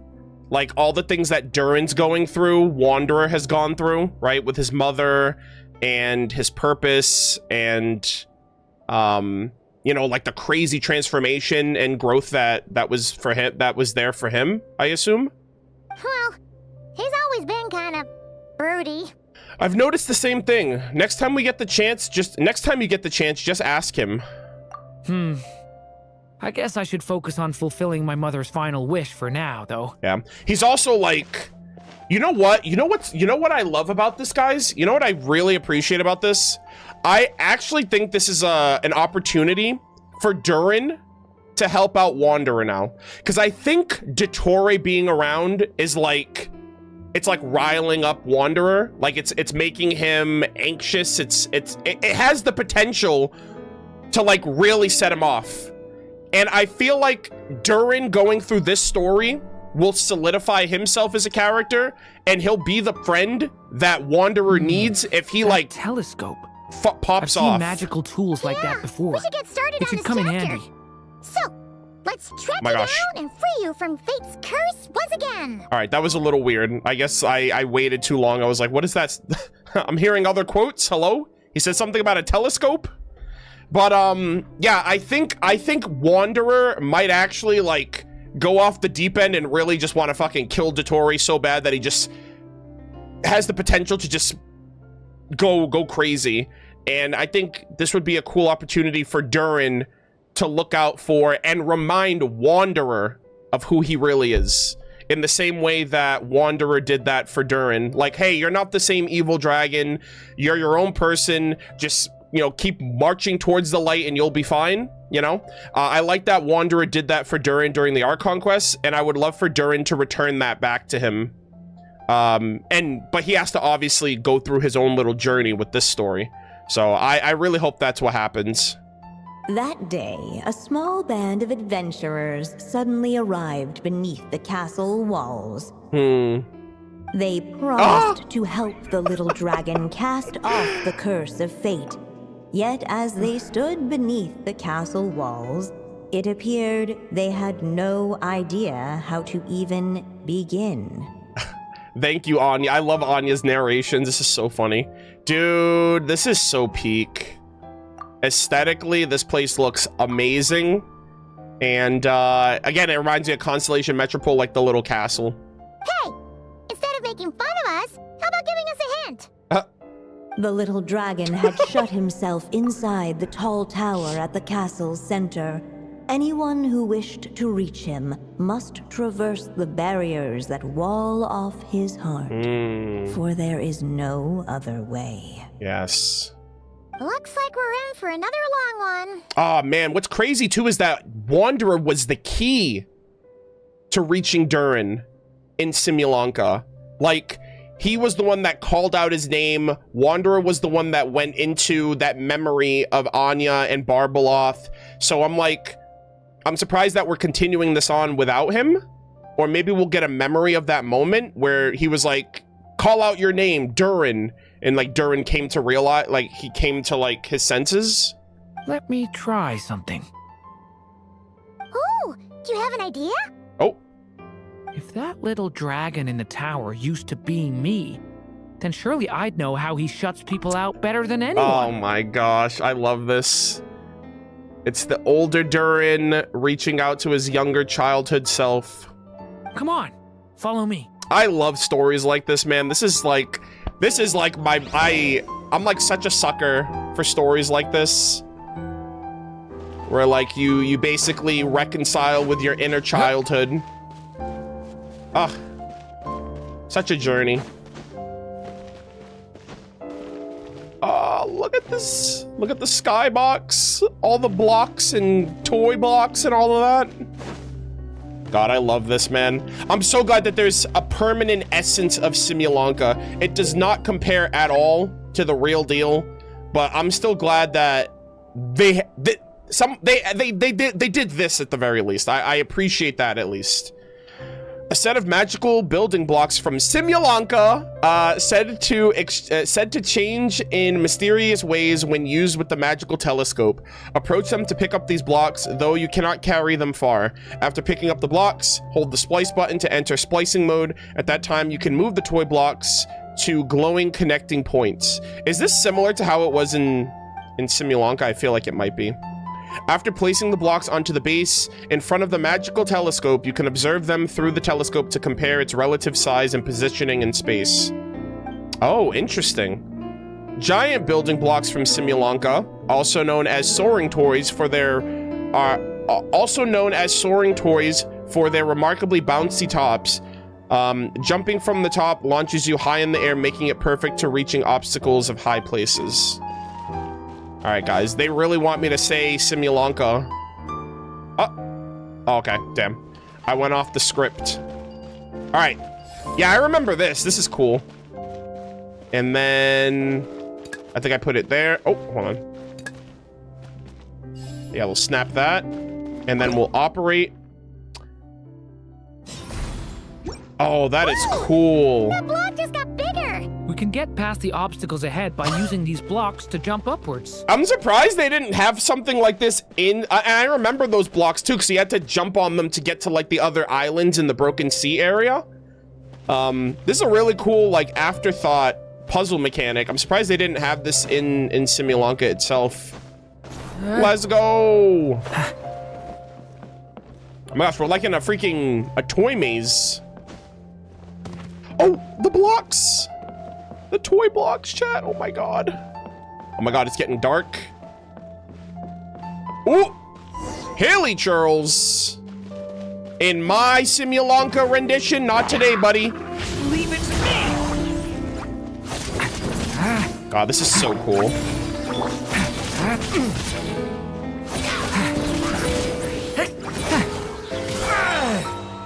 Decay! New life! Ah! Oh my god! Stay back! Oh my god, Jesus! They don't stop! This place is like a maze. How are we supposed to get through? We'll just have to check each spot. Ooh. There's like a hollow block spot right up there. Oh, there's a couple actually. Holy moly. Ah. I'm so excited, guys. I am so immersed. I miss this place so much. Holyoverse heard me talking about this place so often. They're like, okay, guys. We clearly messed up Arnold. His brain chemistry is forever changed without Simulanka. Let's bring back a permanent semblance of it so that way he can move on with his life. Oh! Get away from him! Is that Bomarano? In space! I'll save you. Or is that Mr. Wheel? It's a yellow toy man. Holy moly. My goat. We should be able to use this block You're somewhere. welcome, King. All right, let's yoink. Thank you so much, my boy. Oh. Oh, did I do that with my fire? I just lit the torch. Mistakenly, I didn't even mean to do that. All right. Okay, I think I can bring this one over here. I think. Oh, no, wait, hold on. No, right here, right here. Let's do this one. This telescope is missing some blocks. Oh. Okay. Let's try the one we just picked up. Damn it. Okay, let me grab this. All right. Operate, and then we'll make it bigger, and then we'll do that. Still not enough. Guess we'll have to keep searching. Guys, look at the mine cart with the blocks in it. That's in Tenochtitlan. Guys, I'm so happy. I am in bliss right now. They did it. All right, let's see. I think there's a... Do I make this one small? Oh, okay. Is there anything down there, though? Hold on. Nope. Okay. You know, I had to check. You know, my gamer curiosity wouldn't let me rest. Hey. All right, we'll do this. I just want to look around really quick. I really don't want to miss anything. Oh, there's a llama. Oh my god, and a squirrel. Seems like someone's stuck down there. Should they continue towards the tower or plunge into the shadows to rescue those in need? Oh, A damn. difficult dilemma indeed. I mean, can I do both? The path to the tower is up ahead. We better stick with Durin. See, that's the thing. They dangle that chest in your face, but why can't I go down there, save them, then go back up? You know, it's like, I can have my cake and eat it too. Let's go down here and save them. It's so dark here. Hey, there's a fire over there. Let's go check it out. Oh my gosh, is this the the Kirara Komania Express box? Hello. Wait, is that? Is this Princess Semest? A little pixie that can fly. Wait! Are you here to help the dragon break his curse too? Wait! Oh my... Chat, oh my god. Oh, what's this? She's got the little crown on her head. Adventurers bold enough to set foot in this castle? Come, join the ranks of your liege's guard. Wait a minute, that's Navia. Wait a minute, whoa, wait, no. Was that Nilu and Mrs. That's literally Navia's voice. Nilu and Navia! What? Guys, they keep debating me with this Princess Semest. I was like, oh my gosh, we're around the fire, the fires of Natlan. Semest is a parallel of Mawika. I literally thought that was Semest. Nilu? No. Oh! I'm a flying squirrel fairy. This is so trippy. So this was so these were the original characters in the story. But then when everyone got the book, Alice gave them the roles of these characters. So these were the original characters that Anya created. And then later on, you know, the real people embodied these roles. So I think that's what this is. I think these were the original characters that were in the story before we got here. And I'm a giraffe king. Not this Navia you speak of. Okay, well, you definitely sound like her. I don't think this is the real them. More like how Durin remembers them. Yeah. Oh, that is so cool, too. And Durin is the role of Mini Durin, who's also in the story. That's right. Oh, and don't forget Catbox Lady. Oh my gosh, Komania Express. Are you friend or foe? So Durin remembers her just as a box? Friend! Definitely friend! Miss, Catbox Lady? Catbox Lady. So our companions from Simulanka are here. Yeah, Simulanka is a big part of Durin's story.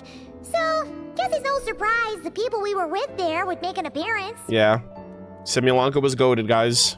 Okay, I think I get it now. Flying Squirrel Fairy, Giraffe King, Catbox Lady. Please follow me. This is so cool.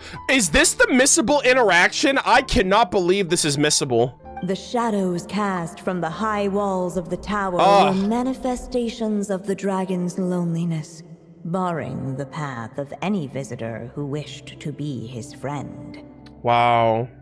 The group of brave creatures sought to aid the little dragon in lifting his curse, yet without light to lead the way. The group was trapped, waiting on a miracle.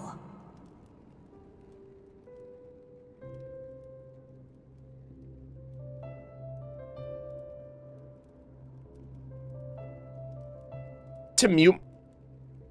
Oh, God damn it. I meant to mute my mic. Okay, so really quick. I messed up. Okay, so really quick. I accidentally pressed the timer when I was going for the mic because I needed to cough, and I accidentally hit the add button. So we're gonna pause right now for the add timer. I'm all over the place right now. I apologize. Yeah, I needed to cough, and I went to go hit the mic button. I accidentally hit the add timer.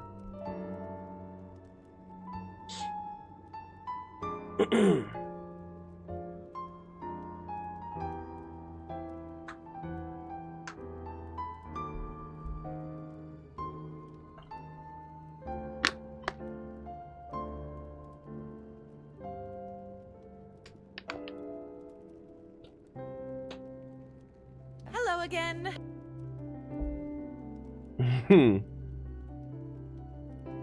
Overstimulated? You could almost say I'm over simuloncated. Yeah. I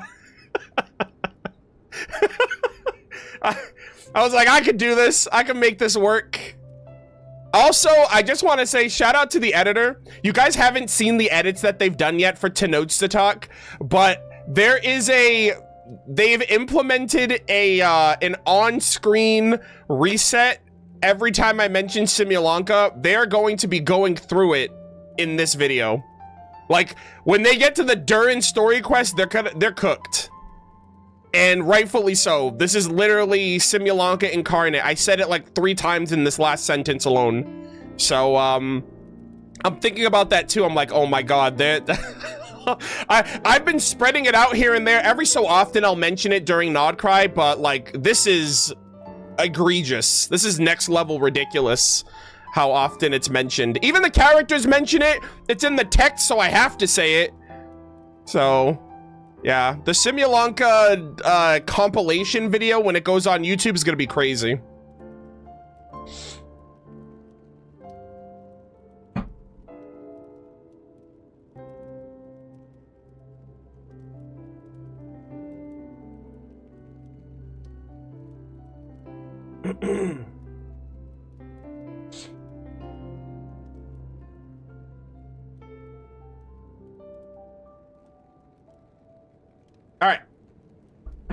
All right, chat, ads are over. We are going to be resuming. All right, let us carry on. Sorry about that. That was a preemptive ad. Also, let me stop the recording here and get another one going. Okay. Really quick, quality check. How does everything look? How does everything sound? Also, is this the skippable? Is this the skippable interaction? This is the only one, right?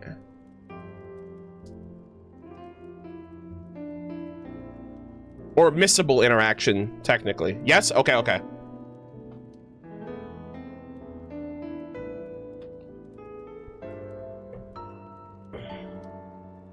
All right, let's resume. Editor, you can cut back in right here. Let's continue. Huh. All right. These shadows are blocking our path. It seems like the little dragon is afraid to meet us. Yeah, he doesn't have the warm, comforting embrace of his mother to know that it's all right to make friends in the world. Everything's so scary to him, so now he's like safeguarding himself, and he's like basically casting shadows. If only we had more firelight.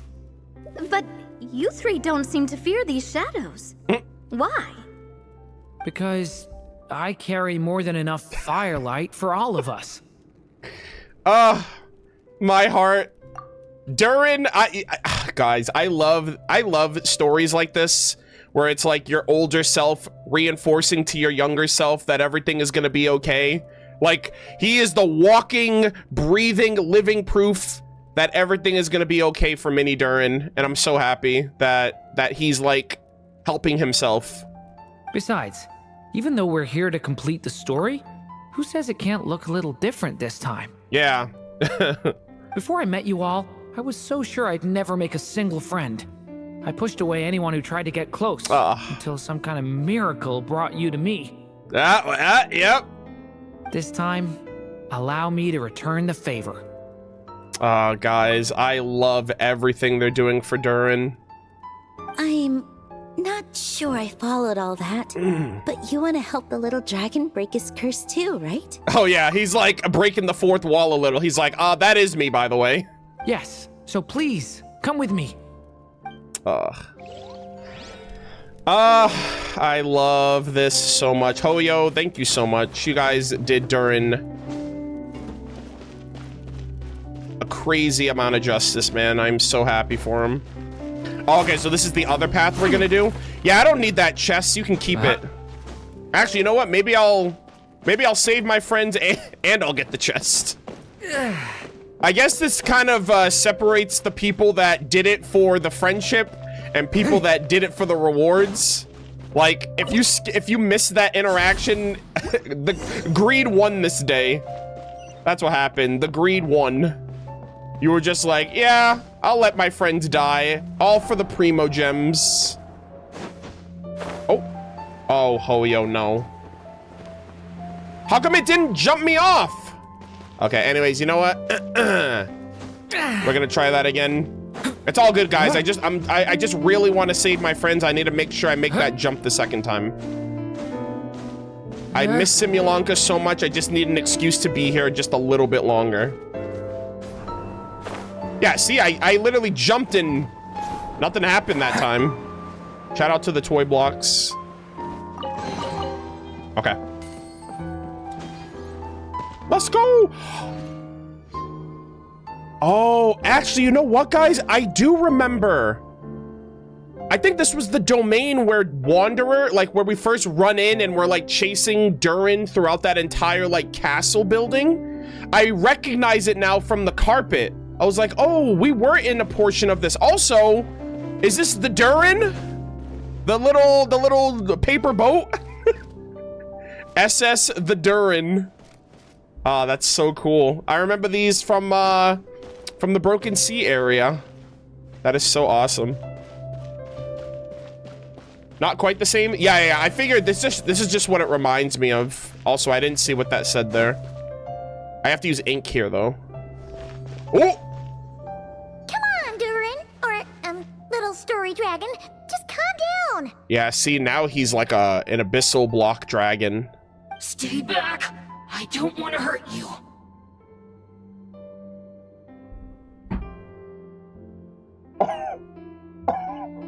What? They voiced evil or a corrupt Mini Durin. Oh my god. Little dragon in the story. Loneliness and fear had built a cage around his heart, shutting out all who would look upon him. And thus, all the adventurers could see was his shadow. Yeah. Don't worry, we can help you. I am so beside myself right now. Don't come any closer. Yeah, that's a very good effect on his voice. And that was the last the little dragon spoke. Oh, how are we supposed to persuade him if he won't even talk to us? If you can still hear me, please listen to what I have to say. Oh my gosh, you don't know it, but I'm you. I'm about to get through to myself in the past. Your claws and scales aren't some kind of inescapable curse, you know? You'll overcome it one day and make lots of new friends. I'm sure you think I'm lying. After all, no matter how many times you've tried to break it, nothing's ever worked. Guys, I love this so much. But this time is different. I brought your friends here to see you. Oh, my heart, chat. I can't, dude. Oh, what did you say? Hi, little dragon. I'm the Flying Squirrel Fairy, and I'm here to help you lift your curse. Will you talk to me? Chat, I remember that one scene where even Durin was trying to, like, make friends with the little squirrel in that one flashback. And I'm the Giraffe King. Don't be afraid, little one. Wow. We're not afraid of you. I'm just a cat in a box, but I'd very much like to be your friend too. Komani Express. These are my friends? Yeah, they're your friends in the future you've been trying to avoid. I can promise you that. Yeah. They're reaching out, so you just have to ask yourself one question. Do you accept? After a long silence, heavy footsteps echoed from the tower's shadows. But still, the one who made them refused to step forward. He'll do it one day. Though the cage to his heart had been unlocked, the little dragon remained ashamed of his claws and scales. How can I face my friends like this? Don't worry, little dragon. We're gonna offer up our blessings and make a wish to the goddess of fate to release you from your curse. I am so happy, chat. I'm so happy things worked out for him. Yeah, just like last time. Paimon spoilers! Make a wish? To the goddess of fate? At that moment, the merry witch made her entrance. Whoa! Alice! Hold on. What are you doing here? Hello, little one. Don't be afraid. With the blessings of your friends, your wish shall be granted.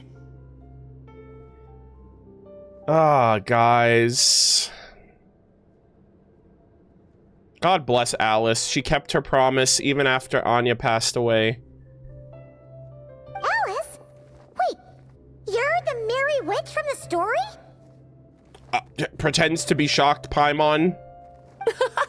Correct. It is I, the merry witch, creator goddess of this realm. And it just so happens the goddess of fate is none other than my dear friend, the Story Witch. The Story Witch. Oh! The Story Witch. I'm here to make good on my promise to lend her my second strongest spell. Wait, is this from that storybook? The second strongest spell? The one that we can't tell Klee about? With this spell, she'll have the power to create an entire world. So naturally, granting your wish won't be a problem. Provided, of course, you receive your friend's blessings. Wait, the fairy tale world? Is that the power to create a fairy tale world? Is that what she's implying? With this spell, she'll have the power to create an entire world. Which I assume was the world of Simulanka? But before we proceed, I must check something on her behalf. Little dragon, do you accept this blessing? Wow. I want to be your friend. So if you're offering, then yes, I would love to have your blessings. Of course, just like last time. Yep. Oh my god, are we doing it again? We're all here. It's just Wanderer's not here, right? He was like, you know, Wanderer also gave his blessing, but I wonder if Alice is in his place. Were it not for the adventurer's blessings, this tale might have ended long ago. Thanks to them, another ending was now possible. Yep. Yet in that moment, they did not know if this blessing was truly a gift or just another trial in disguise. Wow. What? You didn't say a word when we actually needed a clue, but now at a critical moment like this, you turn up and start playing mind games? Yeah, Paimon, she's not gonna spoil you. You gotta read, you gotta figure it out yourself. Another trial. Ha, that actually sounds about right. Be it the fictional problems of Simulanka or unavoidable conflicts in the real world, if you think about it, that's what they've been all along. Yeah. But if it wasn't for those trials, I never would have met any of you. Exactly. So, despite all that, I'd still like to give my blessings. That's the spirit! Come on, Durin! Let's help you make your wish come true again! On behalf of both my past and present selves, thank you, my friends.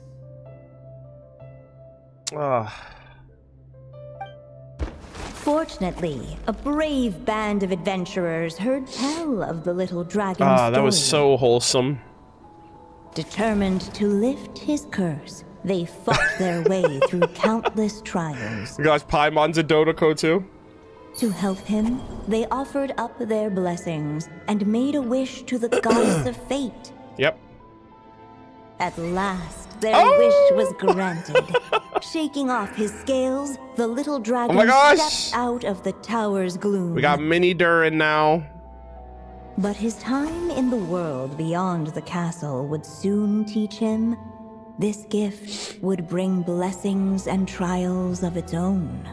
Oh, man. Such a great part 3, dude. And as far as the little dragon was concerned, the tricks of fate had just begun. Alright, that one cut out a little soon, but... Oh, my god. The tricks of fate. Durin's wish came true, just like it did before. If this story was written by my mother, then surely that was the last chapter we just completed. No. Not yet. I think we're gonna get into the paralogism portion of the story, which is Dragonspine Durin, the potential for him to come back. Also, we still haven't addressed the fact that when we first saw Durin when we started part 1, he had, like, red in his eyes. And in one of his trailers, it's like Fairy Tale Durin versus Abyssal Durin. So I feel like there's gonna be like some kind of internal struggle with him by the end of this, just like, you know, just like how, you know, Dragonspine Durin is a reflection of him. So I feel like the fairy tale story's wrapped up, but now you got to deal with the real world implications. Oh yeah. So in other words, we finished it. Nope. Looks like that's a wrap on Alice's task, and there's even some ink to spare. You fool. Time to return the book, huh? Guess we'll have to wait for her to make contact, like she said. So, my mother's final story has finally come to a close. Guys, it's not that easy. Sounds like you're a little sad to see it end. Back when I was still living in Simulanka, I was always under the illusion that my mother had never truly left. Simulanka! He said the thing. Every day I spent immersed in that world.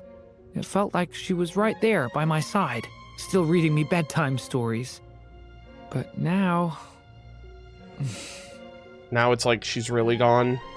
Durin! Don't worry, we're all here for you.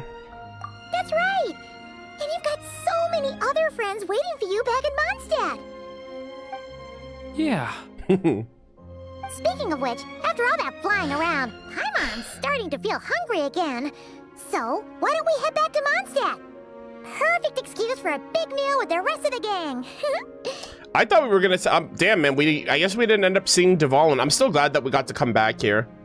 Now that you've fulfilled your mom's final wish, a little celebration seems in order, right?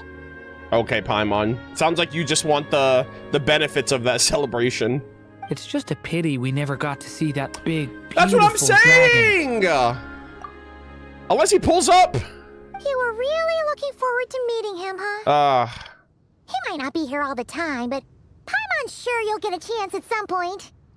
All right, no worries. Anyway, since this feast is to celebrate me fulfilling my mother's final wish, I guess it should be my little treat. Pretty sure that's how humans do it, right? Yeah, yeah. You nailed it. You nailed it, Durin. Nuh-uh. This one's on the Traveler and Paimon. Celebrating each other's achievements is what friends are for. Honestly, when it comes to who treats who, That's a treasure. human I'm sorry, rules the are Ruin so Guard? complicated. I love how the Ruin Guard's like, hey, you know what? I'm gonna join you guys. I'll meet you guys there. He's like walking in our direction. Yeah, when it comes to treating who, human rule. Yeah, that's another thing too. Everyone's like, no, I got the bill. No, I got it. Hey, I'll cover it. No, you shouldn't have. You know, everyone's always like fighting to see who's gonna cover what. See? He wants to be friends with you too. Oh my god! How do you not see him? First off, he's quiet as a mouse. Oh my goodness gracious. Are they both just afraid of each other? Of breaking the ice?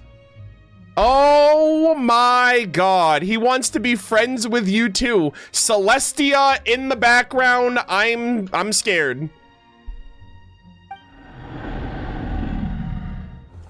Guys, Dvalin jump scare after like 4 years. This is crazy. But the moment hasn't come. At least not yet. In any case, the story should have a better ending this time, don't you think? Wow. Chat, Durin and Dvalin hang out in the future, I praise. Durin Story Quest Part 2, where it's just the two dragons hanging out. And Venti's like babysitting them or something. Wow. Oh my god. Where the heck are you? I can't see you. Am I supposed to be up here? I'm over here like, brother, I do not. You're a ginormous dragon. How the hell did they not see you? Venti must have been hiding him with like his wind magic or something. Bro, that is so cinema. I cannot believe it. I was like, man, we really came here. I thought they were gonna show him. And then Durin immediately said the same thing. That is so peak. They haven't met yet, guys. I think it's gonna happen in the future. Hoyoverse is cooking. I believe in the process. I am so excited for that. I don't know how that encounter is gonna happen, but I'm so excited. We haven't seen. He wasn't voiced though, so he was just like roaring. But yeah, I think Windbloom Festival was the last time we saw Dvalin. That is crazy.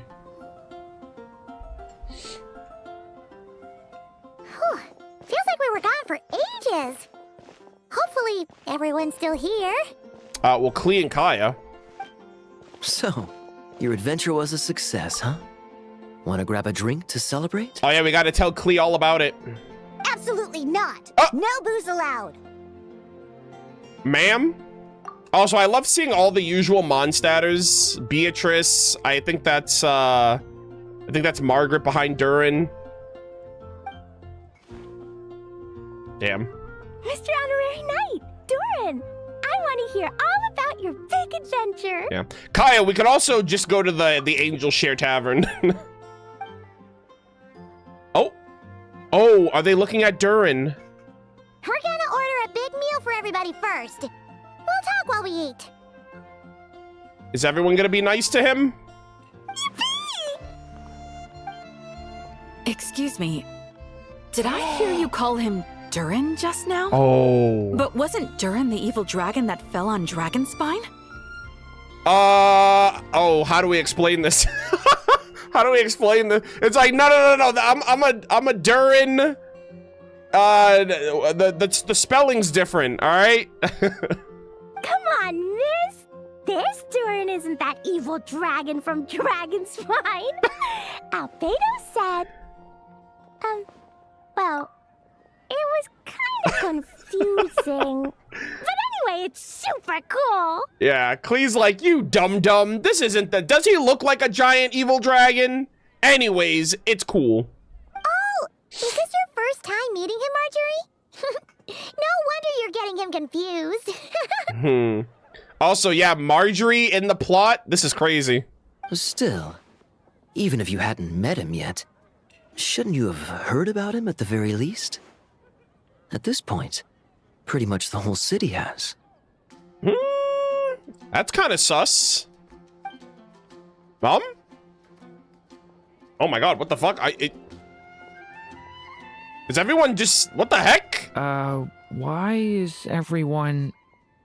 Chat, what the fuck is happening?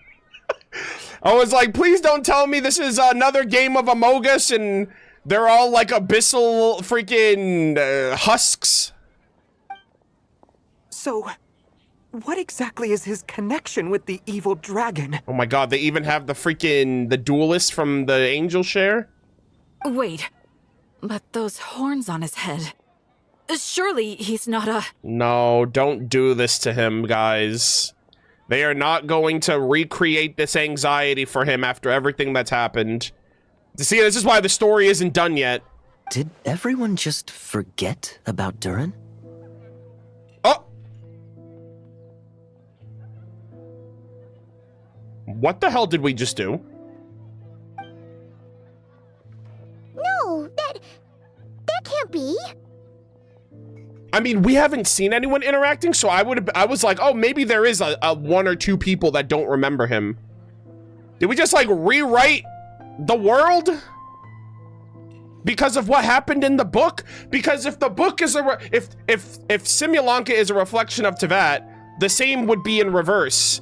What if what we affect in the book affects what happens in real life as well? Oh god.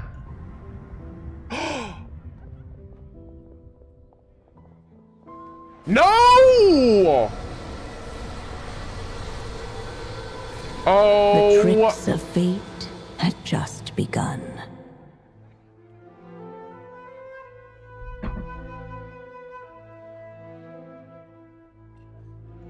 There is no way this is happening, chat.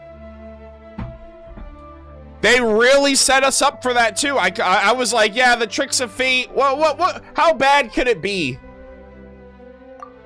Durin's gonna have a happy ending at the end. This is rough.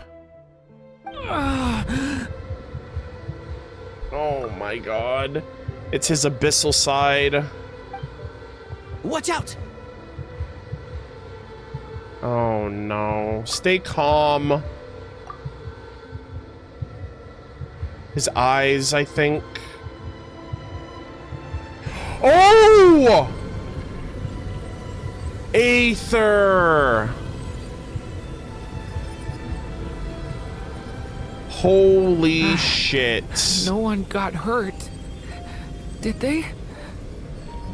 Durin! Durin! Wow. Wow. I didn't think we'd see Aether absorb Abyss again. It's been a while, but thank God he tried something like that. Durin's just like exuding an overabundance of abyssal power. You asked Barbara to tend to Durin and then settled with him in the guest room. Wow. I just had Barbara check him over. He's not badly hurt, but he seems to have burned through a lot of energy fending off some kind of dangerous power. What the heck just happened? What was that because of us? Did we do something? Did we throw in like a I don't know, some like I'm just curious like what our actions caused for that? I mean, granted, the story now is unpredictable. We don't know what's going to go on now because the portion of the story that we went through is done. So now this is just the realities of life. You just don't know what's going to happen. He'll need some time to rest before he wakes up. So, can someone explain what's going on here? It seems like, aside from Durin's close acquaintances, the people of Mondstadt have forgotten everything about him. The freaking, is Ermin still being tampered with? Did we tamper with, like a connection between the book and the real world? How could that even happen? Worse still, the abyssal power within him is showing signs of extreme instability. Could be a separate issue, though. I'm not sure. If the abyssal power inside him spirals out of control, Mondstadt will be in grave danger. This is literally Durin. This is literally Dragonspine Durin all over again. It's like, it's, you know what this is like? It's like fate is trying to have its way. They're, like, originally, Dragonspine Durin was supposed to come back and destroy Mondstadt again, but we stopped it. So fate was like, okay, 2 can play at that game. You stopped me taking Dragonspine Durin and destroying Mondstadt, so now I'm gonna try to do it with this new Durin, who still has that abyssal influence. And yeah, so like fate is basically just trying to be like, okay, we're gonna try to, we're gonna go for like the second option. Yeah, we need to get, oh yeah, we definitely need Albedo. I completely agree. All right then, as acting Grand Master, I'll send a letter requesting Albedo's immediate return. Until then, the Knights will watch over Durin. Wow. Okay, so Act 4 has Durin. And yeah, we definitely have to go back to Dragonspine. I feel like, even with this whole Durin situation, that's where it all started, right? With his heart. And like the, you know, his initial death. That's pretty much all we can do right now. Also, allow me to look after this book for now. Oh. If you need to consult it, just drop by my office. Okay, well, yeah, usually it was Durin that was doing it, so it makes sense. Do you think the book might have something to do with what's happening? It's possible. It's just weird that Alice still hasn't contacted us. Maybe we should head back inside the book and take another look. Oh my god. Yeah, so there's probably going to be an epilogue portion of the book as well. Oh my gosh. Wait for Durin to wake up. No need to worry. He's stable for now. Klee was really looking forward to hanging out with Durin. Aww. We'd better not tell her what's happened to him just yet. Yeah, that's her partner in crime. I'll have the Knights notify you as soon as he wakes up. Okay. Oh, damn, 12 hours? Jesus. All right, well, we'll be back again tomorrow for the next part. Is the book in Jean's office right now? Because she said I can go to her office to look for it. Yes? Okay. We're gonna head to the Knights of Favonius. I think there is a, there's probably gonna be some type of follow-up. Oh! My bad, I didn't mean to go to the Imaginarium Theater. Let's try that again.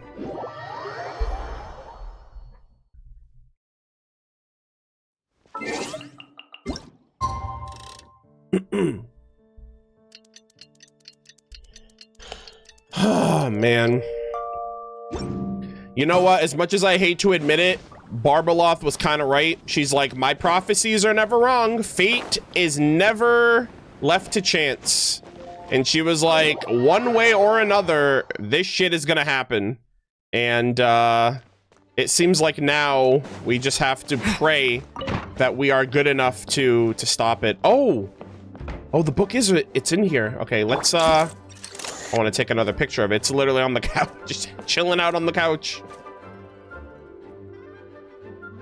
All right.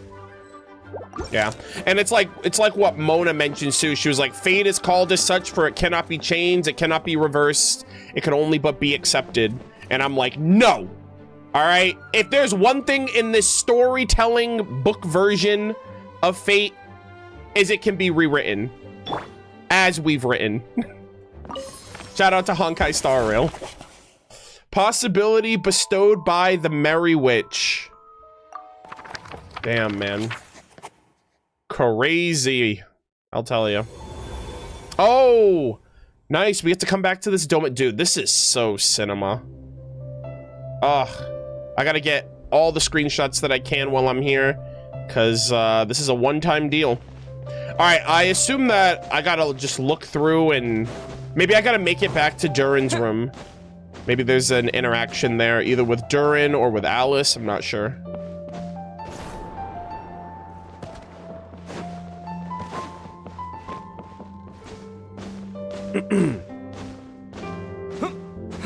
Oh, God, I miss This music is just making me miss Simulanka all the more. I'm so glad. I don't know if you guys have seen it. I know it doesn't have that many views on the channel, but I uploaded a 4-hour, like, compilation, like, not supercut, but I released a 4-hour compilation video of all of the venue spots and specific music in Simulanka, like, as a way of preserving it.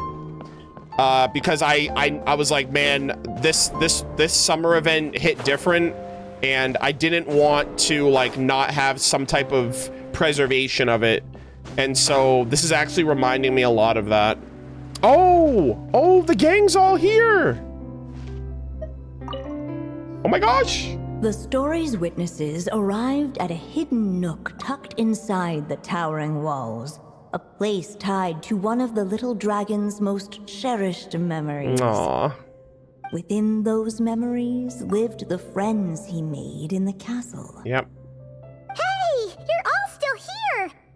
Guess that's proof that Durin's friends from Simulanka really do hold a special place in his heart. Simulanka was goated. Hello again, golden-haired traveler and silver pixie. Oh. How fares the little dragon on his journey? Oh, we're kind of fried, Nilu. All right, something went down. There's been some complications. Almost everyone seems to have forgotten who he is. What? But I still remember him. Yeah, it's interesting. It's like, is there like a war going on between preserving his fairy tale memories and his real world memories? It's like the real world's forgetting him, but the fairy tale is remembering him. So I wonder if he has to, like, choose. I haven't forgotten him either. I mean, we haven't forgotten him either, technically. Granted, Descender and all of that, so maybe we're exempt. But, like, Kaya remembers and Jean remembers and stuff, so, like, it's selective. Neither has this cat in the box. Thank you, Kirara. That's good news. At least Durin's friends still remember him. Okay, we'll just have to find a way to help everyone else remember him too. Oh, wait. Are we missing someone? Wanderer, maybe? Ah, you mean that stray cat? He doesn't want to see the little dragon. And he's been hiding from the rest of us, too. Oh my god! Scara Meow? Is he a cat in the story? Oh my god. This is also crazy, too, because we're losing, like, Durin's losing his, like, people are losing their memories of Durin, and Wanderer would know a thing or two about that because he fucked around with Irminsul and he found out. A stray cat? Must be that Wandering Tom. Seriously? What's his problem? He won't tell Durin what's bothering him in the real world, and now he's hiding from him in the story world, too. What? I did not realize that. Is he in cat form here? His hiding spot's over there, but he won't talk to us. Maybe you could try Oh my god. Scara Meow, if that is you, leave it to us. Hey, Mr. Wandering Tom. How come you're hiding from the little dragon? Damn, Paimon's like, I've had enough. You came all the way over here just to ask me that. It is. Are we gonna see him, or is it just like, like the no model, but just a voice? Ha! So you can talk. Yeah, he's a talking cat. You just said it yourself. A lot of people don't even remember him. Wanderer, you didn't do anything, did you? You didn't mess around with the fairy tale Irminsul too, right? Yeah. So? So don't let him get anywhere near me. Oh. What's that supposed to mean? Hey! Ugh! We're getting the silent treatment again! What in the world? Wanderer! You get out of here! Damn. You got away, guys. Oh my god. Why they do this? But how could everyone just forget him like that? Does he need another blessing? He was bound to face challenges in the world outside the castle. It would have been a pretty boring journey otherwise. If you ask me, the less eventful a journey, the better. Okay, Kirara. Oh! Stray cat? I swear to God, Wanderer, you better show up in the next act or I'm gonna be pissed. You're supposed to be his best friend. What kind of best friend doesn't show up for his boy? Well, especially when he's going through something, you know? Also, oh my gosh. This is Durin's little abode, his bedroom, essentially. Oh my gosh. I also love the lily pad from the Rain Song Pond. Ugh, so good, guys. I gotta recreate this area in my, like, teapot or something. Also, I really like this thing. I don't know what this is called, but, like, this furnishing. This had, like, the music notes in the Constellation Metropole at the top with the statue of Barbeloth. I remember it had, like, music notes coming out of it, which was really cool. But, Durin, we will save you, my boy. You deserve it. I don't know what's going on. I don't know if this is Irminsul at work. I don't know if it's the Abyss playing tricks, trying to get revenge on what we did in the real world. And now they're trying to, like, separate you from your, like, real world happiness by, like, only having you be connected to the fairy tale world. But, I wonder if he is in a war between, like, like, reality and fantasy. Because he is the best of both worlds. And right now, he has a relationship with both. But I'm curious if he's going to have to, like, choose the real world and say goodbye to Simulanka and his fairy tale connections, which would also mean the connection to his mother, given that she's the author of all of this. So, only time will tell. This was spectacular. I cannot wait to see. So, next chapter, we might get Scarmeow and Albedo. So I'm excited to see how that's going to play out. And then Act 5 might actually take place at Dragonspine. I'm not sure. I actually don't know if Dragonspine is going to be... Because, like, they showed him looking at Dragonspine in the trailer, but that doesn't mean it was necessarily what we were going to get in the story. So only time will tell, but I am so excited. All right, gamers. That was so awesome. Also, that only took us an hour and a half. Yeah, that only took an hour and a half. 30 minutes less than I thought it would.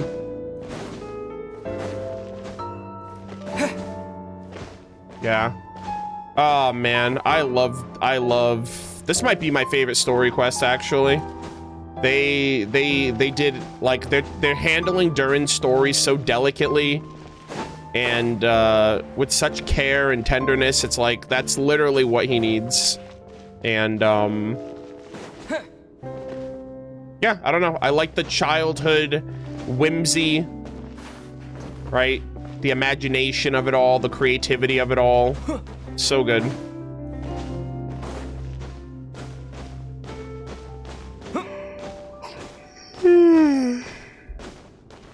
Excuse me.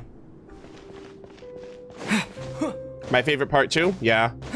I'm certainly going to follow up on so I guess I got all the interactions today, which is good.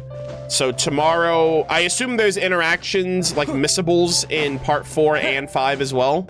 Chat. I also was told that Act 5 is long. Like longer than these parts. So yeah, okay.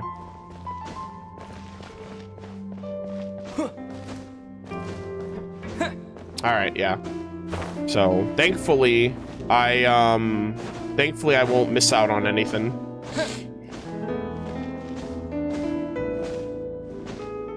Yeah, it'll probably take me like 2 hours or so. At least 2 hours to finish the Act 5.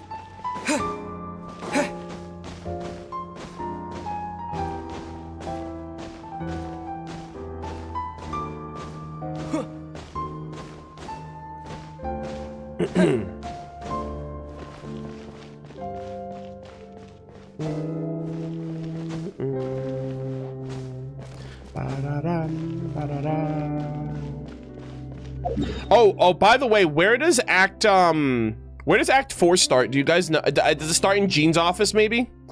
Because, thankfully, I didn't log out in Mondstadt, but I guess I'll just stay out of Mondstadt for, when I come back, because I don't want to be anywhere near where the quest triggers.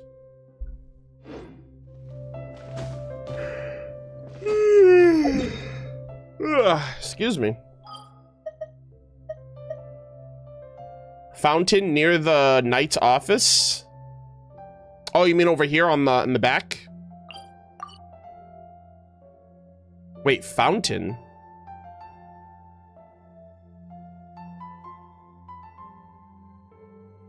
More down?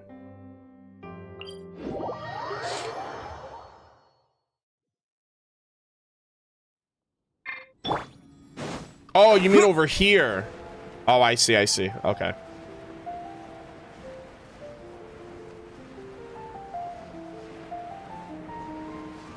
The other fountain? That one? Over there? In the courtyard? Ah, okay, okay. I completely forgot there was a fountain over here.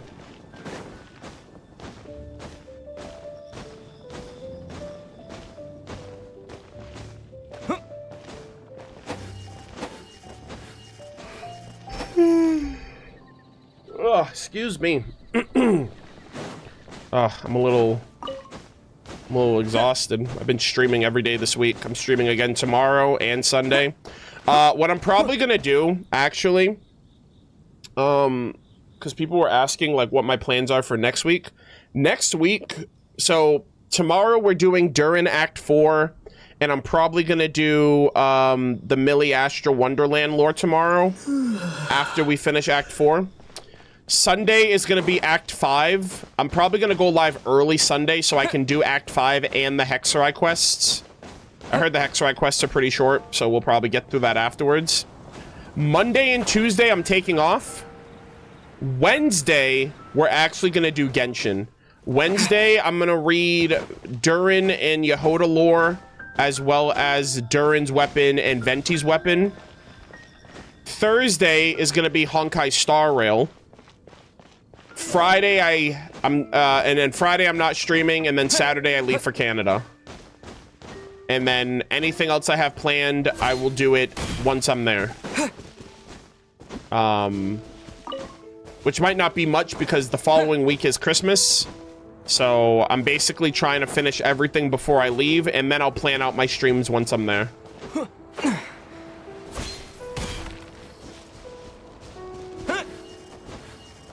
Aren't you putting yourself through too much? No, not at all. I'm completely fine with this. It's just that I have to make the most of my time once I'm not streaming.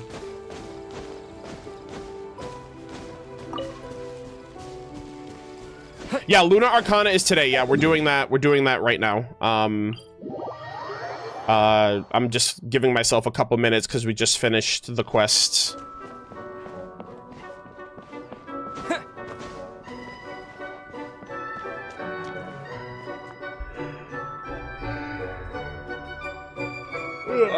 Also, another thing that I just realized that I'm gonna have to figure out when I get to Canada is I'm gonna have to find a way to properly set up multi-streaming, because Cal multi-streams, so she does it. I just need to find a way for me to do it with her setup. Just so we don't have to deal with any of that stuff when it comes to, you know, not being able to multi-stream properly. Actually, I'm gonna tell her too later. I'm gonna be like, hey, I need her to like prep and set up that stuff before I get there, rather than when I am there.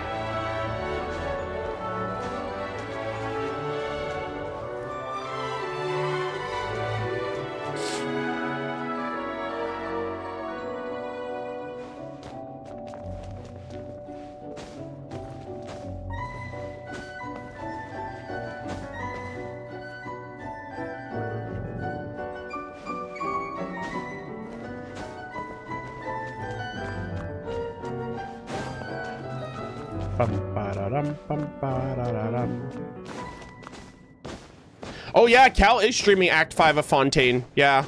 I'm probably gonna be streaming long after her. Actually, she might be streaming before I finish. But yeah, Cal is streaming Act 5 of Fontaine today.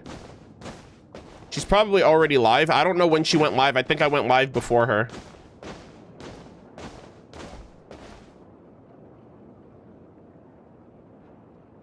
But actually, you know what? Let me take a little gander over at her stream. Yeah, Act 5 is pretty lengthy, and I'm only doing the Lunar Arcana.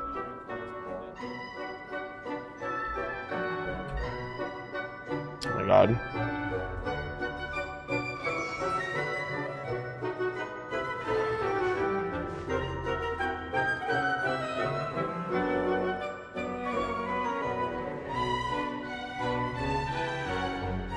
Okay, so she's about 2 hours in, so...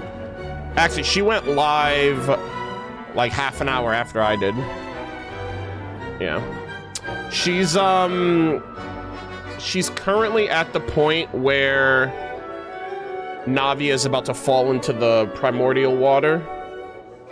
So she's like super early. She's about to get the Malus and Silver scene. Yeah, I told her too, I don't think she's finishing it today. Like, it took me like 10 hours to finish, it took me 10 hours to finish Act 5.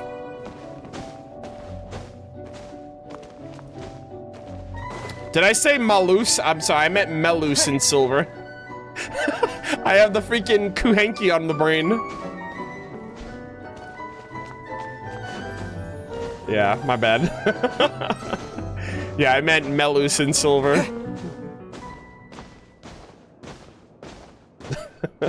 Yeah, I just did that on instinct. I didn't even like... I was like, oh yeah.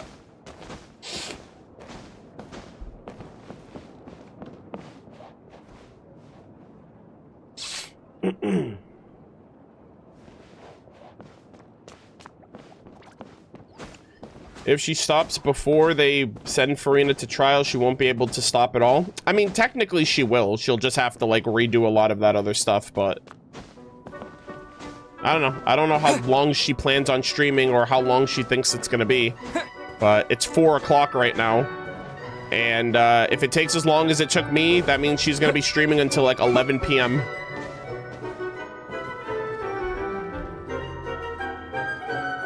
Also, yeah, somebody asked, yeah, I don't change my Imaginarium Theater music. Like, the music you can change it to, I'm pretty sure. Most of this music you can hear anywhere else. But like the Hexenzirkel music, you can only hear this here, you know?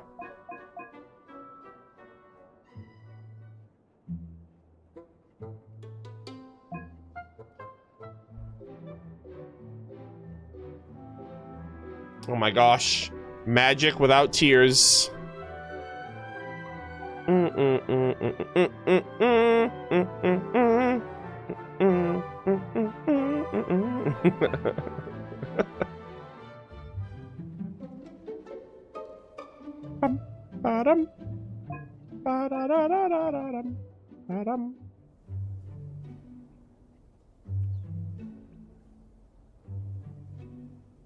Journey of Hope.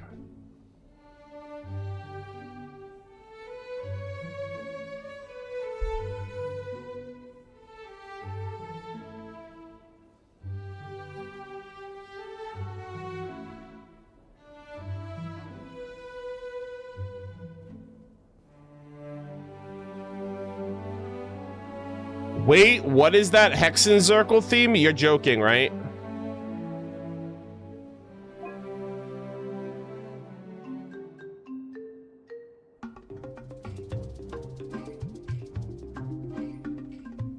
It's the default one? Brother.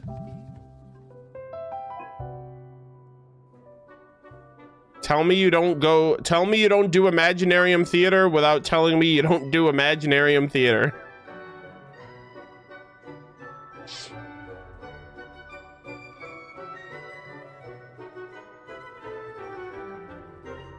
Like I said, the only reason I'm not going to change the music is because you can only hear this track here. Like, this is Hexenzirkel themed on top of that, so yeah, that's why I don't change the music.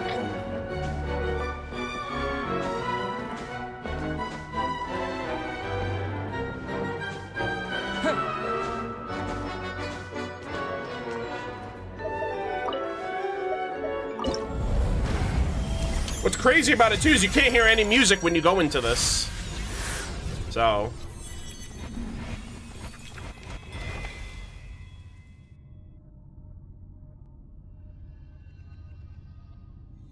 this is so freaking cool.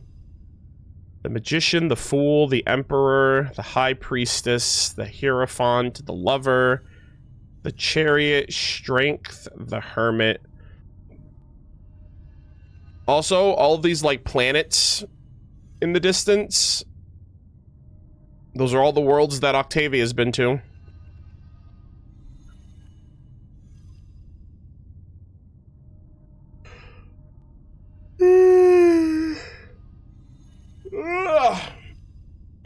What's your first 2 cards you got?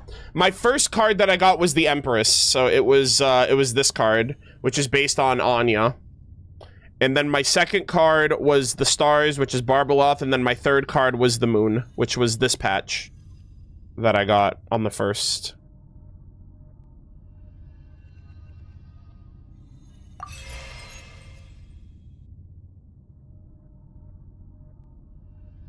Oh, that's cool. You can add the cards to your wish list. I didn't realize you could do that.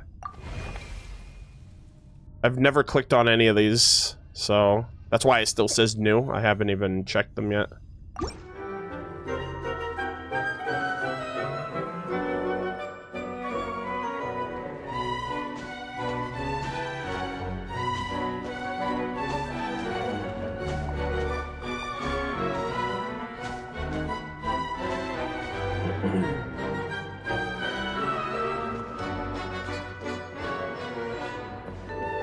But yeah, we're gonna start off. I'm gonna give me a couple minutes. I have to run an ad. I gotta use the restroom. I'm gonna grab a couple of drinks, and we're gonna just reset so that way we can start up again. So I'll see you guys in a couple minutes, and then we'll start.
Right back.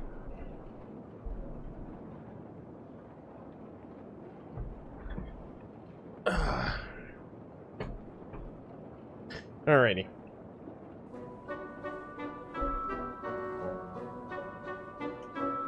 Alright.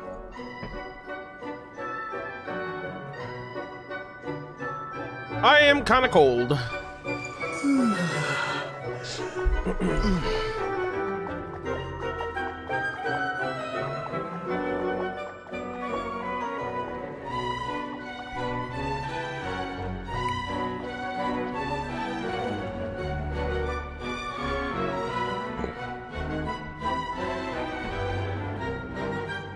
All right. How does everything look? How does everything sound? Let me know.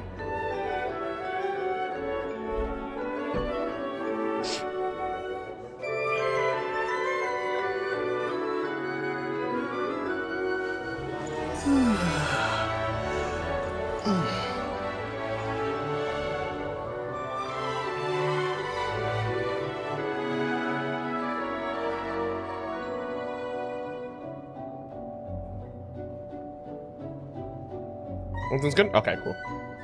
I'm gonna make sure I'm recording. All right.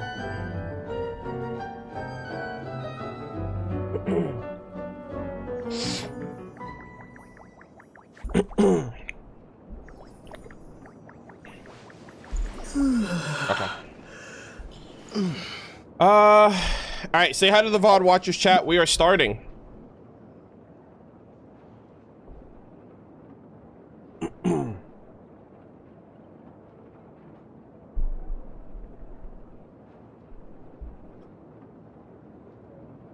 All right.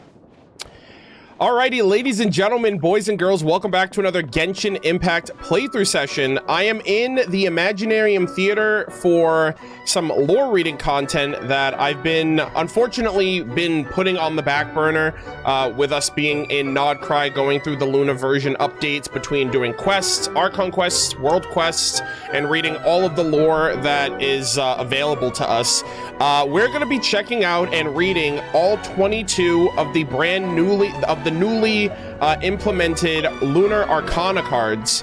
Now, a couple of things before we jump in. First off, I love the UI of this with the planets and the stars and the fates of everything and like the tarot card visual reflection of all of these. So the Lunar Arcana is a new system that was implemented a few patches ago where, you know, as an added like incentive as a reward for going through the highest level of the Lunar mode, Imaginarium Theater endgame game mode, you get like these little, you get these lore cards that you get to select and choose from that gives you a little bit of, I guess, insight into the different, I guess, themes and characters and concepts when it comes to Teyvat and the fate of Teyvat and the fates that are kind of linked together through these Arcana. Shout out to Barbeloth, who was, you know, probably the spearhead of this, given her divination and whatnot. We're going to be reading through all 22 of these cards. Now, some of you guys are probably wondering, how are you going to read through all of them? Because you don't have all the cards here.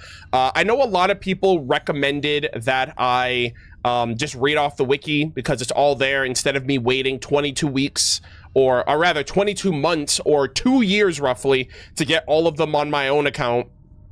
I opted for something a little bit better through the efforts of a viewer. But before we jump into that, I just want to express and let you guys know that I have gotten 3 cards so far at the time of recording. The third phase of the Imaginarium Theater just came out. The first card that I actually ended up getting was the Empress, which I love that for me because that is a reflection of Anya M. Anders' daughter and like the fairy tales that she told. And Anya is my favorite Hexenzirkel witch. I'm gonna put it up on screen, but I did go through the final set of like that first wave of Lunar Arcana, and it was between, I believe, the Abyss and the Empress, and obviously I chose the Empress. So so we did get the Empress. That was my first card. Month 2 came around and I actually got the Stars. So I opted for whatever was more like lore oriented. So I think this was between Strength and the Stars, so between the Millilith and Barbeloth. So I went with Barbeloth. And then for the third month, which is this month right now, I opted for the Moon. And this is like a reflection of like Celestia and obviously the moon, given Nodcry and all that other stuff. So I'm going to be reading these 3 cards off of my account on my, on my account in my Imaginarium Theater, just because I already have them. And then we'll tackle like changing things up a bit and reading the rest of them. But I'm very, very excited. So I'm actually going to go in the order that I got these cards initially. So we're actually going to start off with, the Empress. Oh, wow. That is awesome. Okay, really quick, I'm going to change my HUD. So my camera's going to be on this side, just so it doesn't block out any of the text. So I believe this is the 3rd card in the set. So we have Lunar Arcanum 3, the Empress. And yeah, so you have Anya there with the little crown. She is a queen after all, with the quilled ink and the books that she's writing, and from those books are sprouting the Boar Princess, which is one of her most popular stories. There's like some little mages right there, so I don't know if that's a tie-in to like the Little Witch and the Undying Fire, but I felt like this was such an appropriate first card for me, reflecting Anya. So let's read what the flavor text, what the lore here says. Before the ink dries, the kingdom lies yet unbirthed. Once the final stroke falls, the world is completed. When all is done, no matter how wise, no matter how earnest, when tears run dry, nothing shall change her. The path between spirit and love, nurturing illusions and metaphors, the empress of portents and quicksilver. From the soil where the seed of imagination slumbers, where the tales of countless lives take root, the boar is crowned a princess. Fantasy is hailed as truth. Wolves, squirrels, turtles, and pygmies, home of the exiled and defiant, a verdant and ever-growing tapestry, a fable of mortals and those beyond humanity. All are stories offered to your life. Cinema. I think it's wild that she mentioned, like, the boar, the wolves, the turtle, the fox, and all that other stuff, given the fact of, like, the boar princess is such a crazy, trippy story. I don't know what Anya was cooking with that one. She was obviously way ahead of her time. It turns out to be a classic in Mondstadt, so a lot of people like it. It's interesting, though, that they mentioned the pygmies, because we still haven't gotten the conclusion of the Pale Princess and the 6 pygmies, and so I'm wondering if they're implying that she also had a hand in writing that story, which might be a bit more allegorical than we can anticipate, given that she also wrote Simulanka, which is like an allegorical fairy tale reflection of Teyvat. So if she wrote the Pale Princess and the... Oh my god. Guys! They put gyro controls for the card! You can see this shit in 3 dimensions! I did not know they did that! Oh my god! I did not know these cards were 3D! Oh my days, that is cool! Yeah, I'm on a DualSense PS5 controller, and they have, like, gyro controls. I hate the gyro controls most of the time. I was just moving my controller, and I was like, wait a minute, the picture's moving.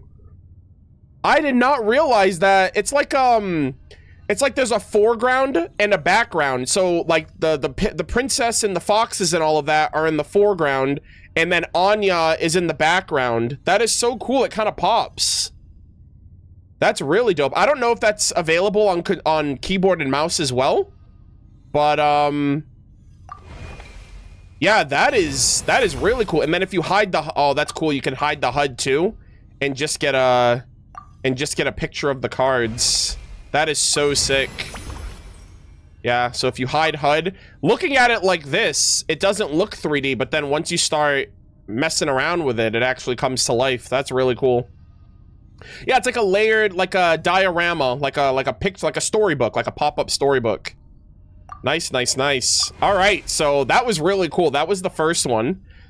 Next up, we have... I'm going to do the stars next, and this is going to feature Barbaloth Trismegistus. Oh, this one's really short. Yeah, and see, this one, too, also has the 3D, the stars, right? The divination, hydromancy, and all of that. You got, like, her scry glass, and... You know, she's doing, like, her whole divination system like Mona does. And she's also in the image or in the reflection of what she looked like in Simulanka at Constellation Metropole, right? The goddess of... was she the goddess of prophecy? I think she was the goddess of prophecy. So, really, really cool there, too. So we have Lunar Arcanum 17, I think that is, the star. Among the divination cards, the star has a deep connection with water. The astrological water carrier, missing from this world. A star of hope, poured into water. And this is why hydromancy holds legitimacy. Hydro legitimacy, chat. She's like, hey, you know what? What I do is the truth, and I've never been wrong. And, you know, Mona's basically following in her footsteps. So just another reason to glaze Barbaloth and realizing that she's the GOAT and she's never been wrong about anyone or anything. So, I was actually expecting it to be a little bit longer, but this one is relatively short. And then this is the third one that I got, which is crazy, guys. I got this Lunar Arcana card, this patch, on the 1st, the same patch that we got the Act 5 and 6 Nodcry Archon quest, which this moon card was directly tethered to Columbina, to like reading Columbina's divination during Moon Prayer Night. So I think it's so crazy that I got this card and then all of that stuff happened with Moon Prayer Night. I don't have the Death card or the other ones, so like the Lover card and stuff. I still have to get those other ones, but it'd be crazy if someone got all the cards that they referenced in Moon Prayer Night. That would be insane. But we have the moon here with Celestia in the background. You can see like the Celestia pillars that are also present at the start of the game. It looks like you can actually see through Celestia as well. You can see through like the sky castle or whatever. But that's really cool. The shattered moon, that's kind of giving Ruby energy a little bit, right? The shattered moon of Remnant.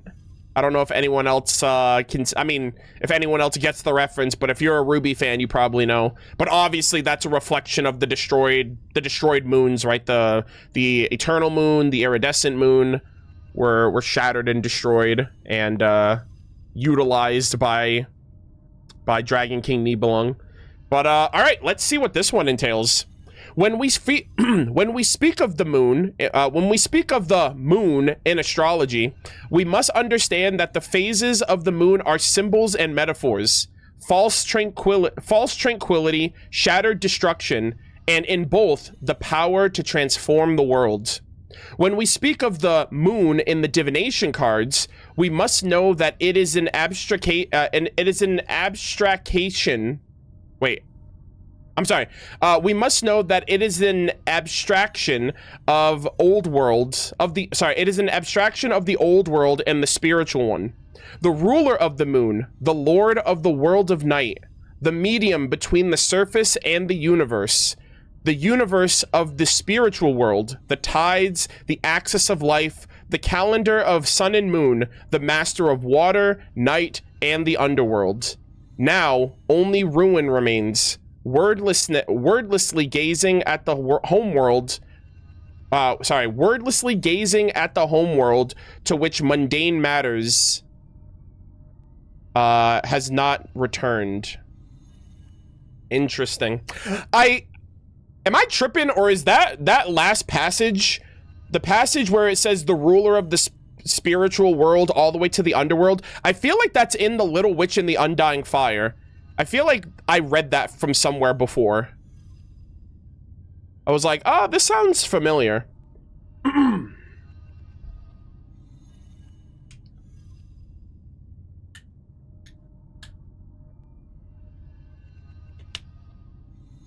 I don't know if that's accurate, but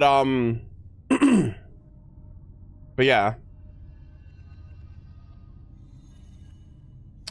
Very interesting card here. So, I mean, this card reflects the primordial powers of Teyvat now that we've gone through the Nodcry Archon quest and we have a little bit more insight and connection to all of this.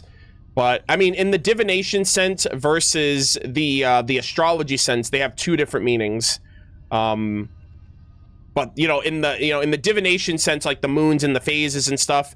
Another thing, too, to remember is that when we were in the Sumeru Archon quest, we got a divination, and they mentioned that, didn't they say the moon represents lies?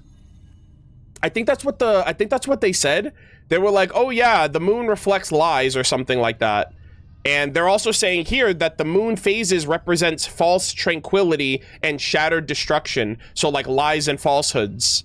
And then they say, but in the divination sense, the moon represents like the powers of, right, that like high powers, right, like the power of everything, right, the power of the spiritual world and its connection to everything, like water, night, the underworld, etc. And we know now that the moons are the governing powers of Teyvat, right? Life, death, space, time, reason, based on what Dottori even mentioned. So very, very interesting. I do want to check something really quick, though. I want to look at the, I want to look at the Little Witch and the Undying Fire really quick. I don't know if it was directly worded or if Barbaloth just mentioned it in the Archon quest and it's like sticking to my mind right now. But let's see, what's Barbaloth's passage here?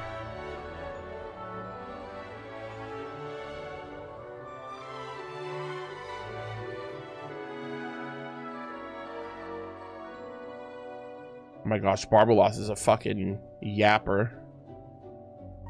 I didn't realize her passage. I didn't realize her volume was so long.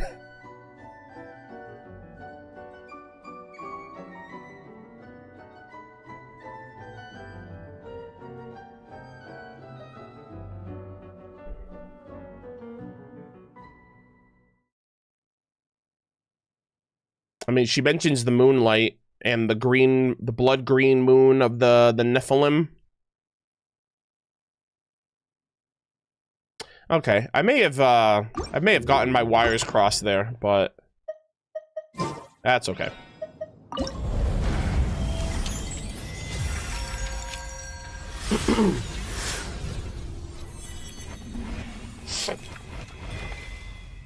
It's the shorter middle passage? Yeah, I couldn't find it.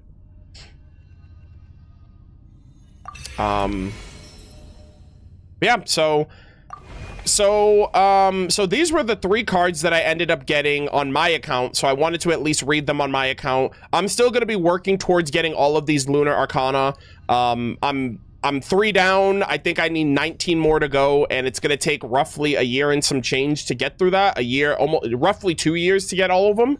And I haven't gotten any duplicates, thankfully. So as time goes on, I'm probably just going to be collecting these. I know I have a name card to look forward to once all of these are collected, like a year from now. So I'll keep you guys up to speed on like my collectible progress. However, we are going to be transitioning right now because something that hold on, let me see. Let me just prep this really quick.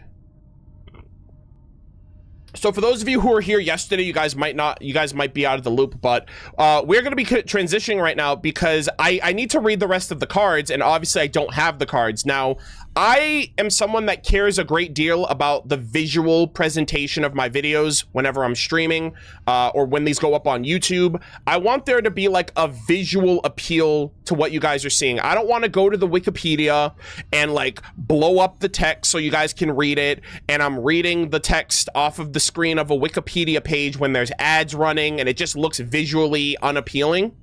So a viewer in my community by the name of Illyria, I think I'm pronouncing that right, Illyria, took it upon themselves to kind of create this really cool Lunar Arcana project in Google Slides. And basically, they have created a really cool system where I can display all of the Lunar Arcana as if I had them on my account. So what you guys just saw me go through, I'm going to be going through that with all of these. And obviously they utilize the assets for what's on the Wikipedia, but it's just like a beautiful presentation that I'm really happy about. So I want to give again a big shout out to Illyria for putting this together. I'm already on the page right now, so we're going to transition. And this is what the Google slide looks like. It's really cool too that they managed to have this all like animated, so it's like it's pretty interactive. So like I can actually put my cursor up here. This is actually a really cool like wallpaper background even, which is super dope. But yeah, so we're gonna be going through all of these. Yeah, Illyria is in the chat right now as well, so we really appreciate this. And you know, for you guys watching and for me also presenting it, it looks good for both of us, so I'm happy. But we're gonna get through basically the other 19 cards, and we're just gonna be reading all of them as we go. So we're gonna start up here. Genshin Impact, Lunar Arcana, W presentation.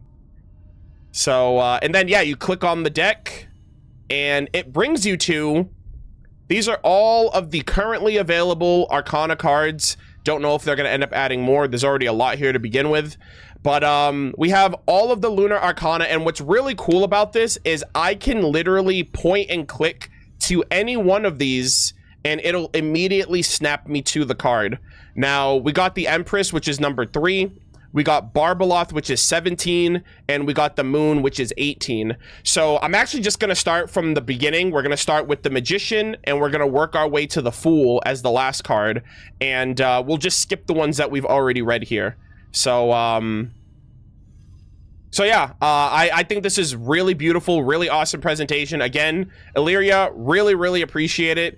Anthony was super impressed about this. I forgot to send him the explanation, and I still have the explanation I can send to you. But maybe you two can coordinate better since you guys know who it is now. But yeah, so we're going to start with the Magician, and we're going to go from there. So actually, yeah, so they also have like this whole number thing. So when you click on it, yeah, so when you click on it, it says number 1, fade to black, and then fade in. Look at this, guys. This looks just like as if I just got the card myself. And this is how they all look. Like, all of the pages look like this. It is so cinema. It is so cool. So, with all that said, the only difference, obviously, with this is I can't see, like, the 3D effect of the cards, like the panorama effect of the cards, but that's a small price to pay at this point. So, yeah, with all of that, we're gonna start up. We have Lunar Arcanum 1, the Magician. So I wonder if this is Alice related, because the mage featured is wearing red. She's got the red hat.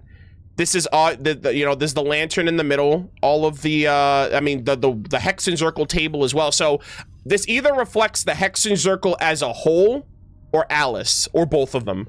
But it seems prominent that it's like Alice. You see like the vines of Irminsul, the tea table for all the Hexenzirkel witches, the tea that's running through the table as well. So this might be an overall Hexenzirkel card.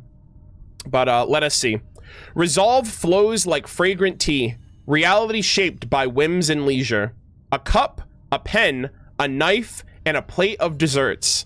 A small secret rite, a harmony of 4 humors, and the bustle of an afternoon that stirs fond memories. You claim that all resides in you, yet in the end, that fleeting moment of laughter and magic is not but a speck of light formed in the boundless void. Holy moly, dude, this coven is goated, man. All these ladies together, forming memories, having good old times, making great memories. Yeah, to be a mage, I guess that's kind of like the overall takeaway of this, which is interesting.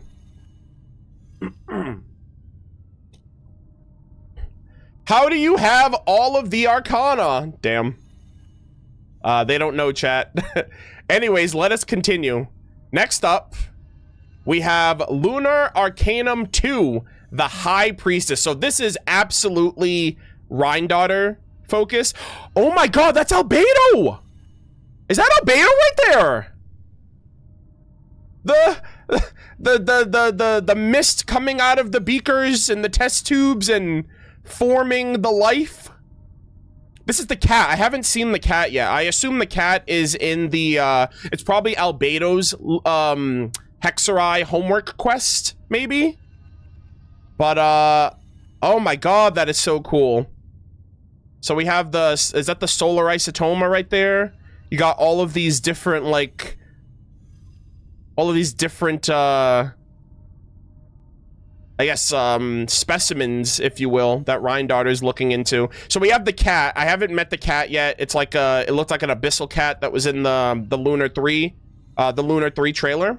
And then obviously you have her dark hand and her light hand right here. So Rhine-Daughter and gold. Oh, this is super cool. Yeah, one's a dark hand and one's a light hand. So I assume one of them represents Rhine-Daughter, and then one represents her abyssal, like, sinner gold side. But, in the end, it all comes together. So she's got, like, the little abyssal cat. I assume this is another one of her abominations, one of her abyssal creations. And then from from this, birthed Albedo. That's really cool.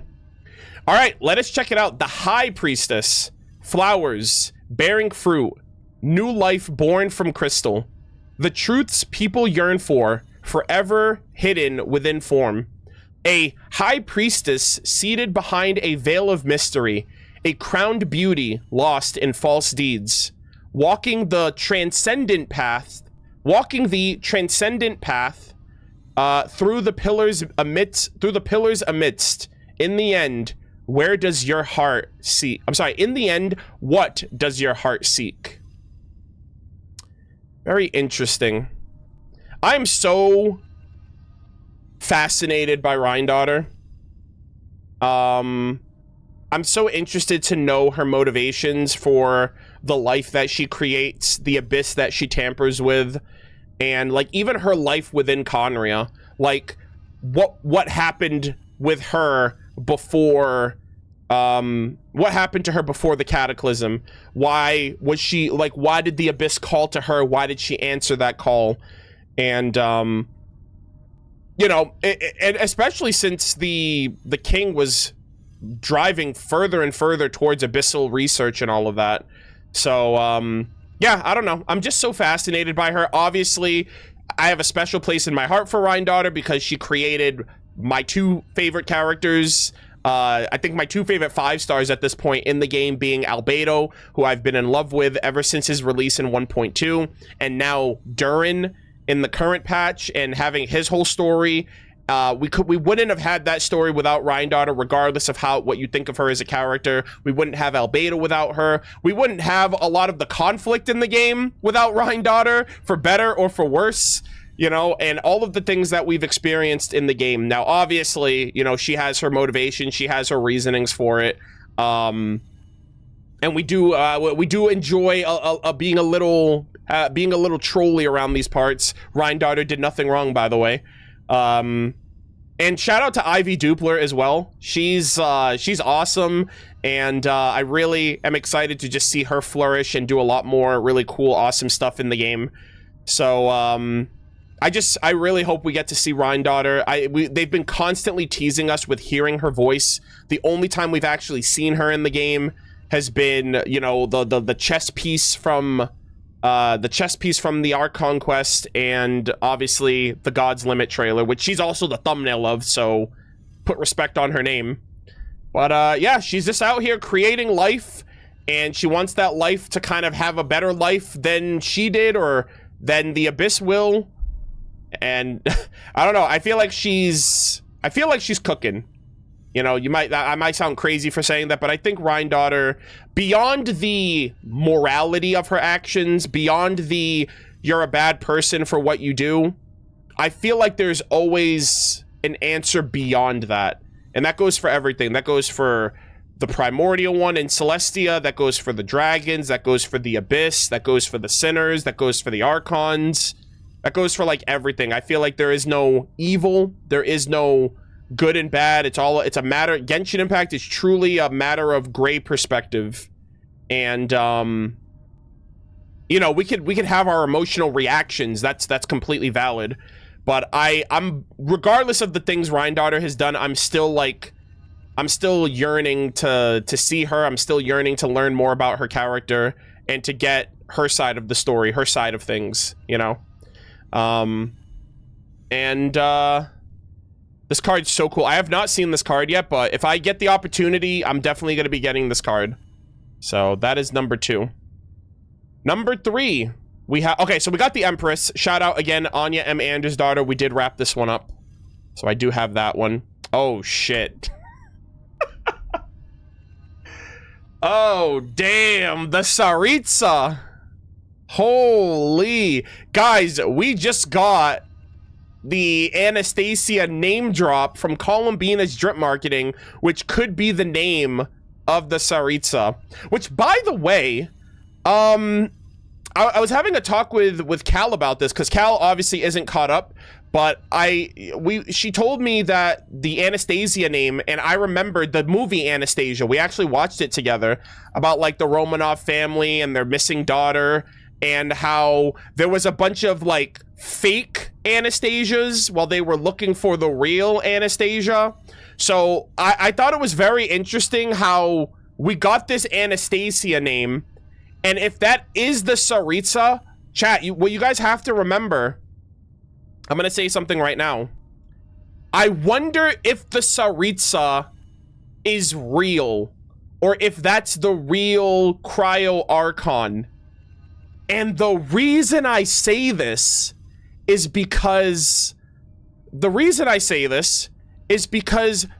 NPC in Nodcry who's creating a research paper, and it sounded like propaganda when you first hear it, but his thesis is that Snezhnaya doesn't exist. It's not real.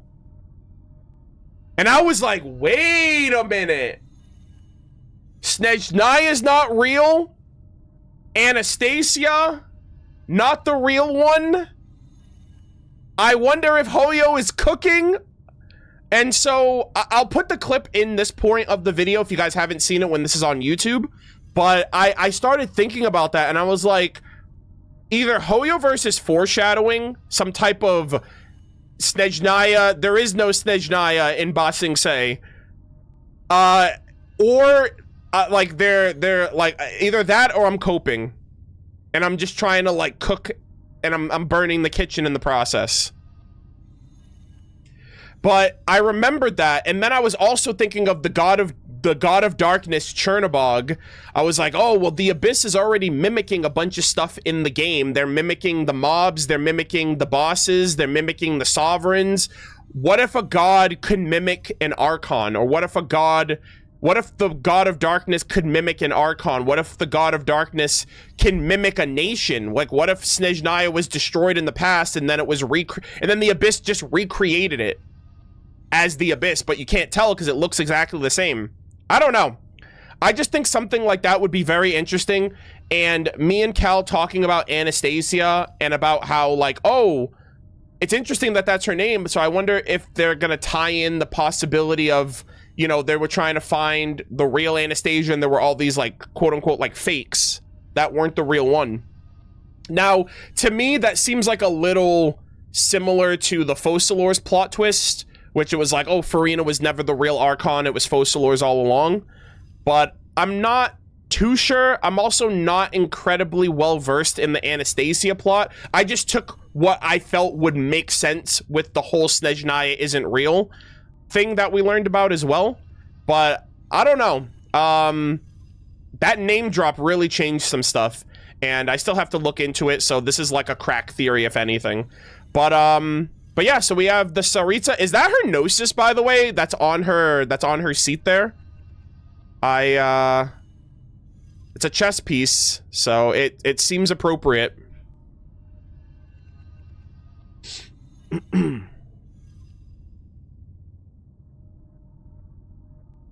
Oh, give me 1 second. Yeah, Pipoka, just because I didn't say anything doesn't mean I don't notice the chess piece that's right in front of me. I'm just, there's a lot of things I want to say. Also, hold on, I just messed up. I gotta go back.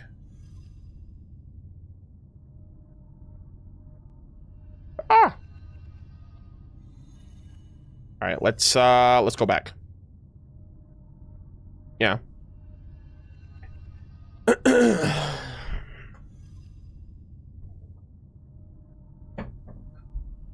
On the side too? Yeah, so like there's this right here, this piece. This looks like a queen chess piece, actually.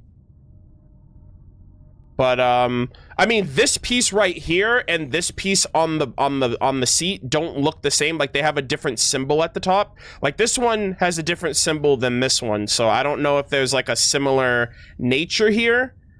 I also can't help but think of Saridra from Honkai Star Rail, who also uses chess pieces to fight, but she looks more like Farina. But I mean, we still don't know. We still don't know what the Tsaritsa looks like. So it's all up in the air for now. Oh yeah, there's actually, holy fuck, I'm just realizing this. There's a chest, this is a rook. There's a knight in the back. This is a queen. I wonder if this is a king piece then, actually. And then all of her Fatui Harbingers are pawns. Interesting. Because if you guys remember in the God's Limit trailer, the chess piece that was knocked over, that was a pawn, like La Signora's little crimson moth ended up landing on it. So I was like, oh, I wonder if the Fatui are all the pawns, and then she keeps like her main pieces like nearby. So for example, right, like we know that there's probably some of the Fatui that are still in Snezhnaya. Pantalone is probably in Snezhnaya. The real Dottori is probably in Snezhnaya. The mayor, Puccinella, is probably in Snezhnaya. So maybe this is maybe these other pieces reflect the other harbingers that are more valuable to her, that stay in the city, or that stay in the nation, potentially. I'm not sure. Oh, shoot, Ant, thank you for gifting a sub to Illyria. Appreciate that. Thank you, thank you. But yeah. All right, let's with all that yapping out of the way, let's check this out. We got Lunar Arcana, that's 4, yeah. Lunar Arcana 4, the Emperor. Oh my gosh, the Imperator? Guys, is the Saritsa just Saridra? Is it the Saridra? The Saridritsa? Like, I'm trying to combine Saritsa and Saridra. I'm struggling, but interesting. That'd be the Emperor. I immediately think of the Imperator. Anyways, among the countless worlds, innumerable gods and mortals seek Among the countless worlds, innumerable gods and mortals seek power for themselves for myriad reasons. Passion, pleasure, joy, and hope.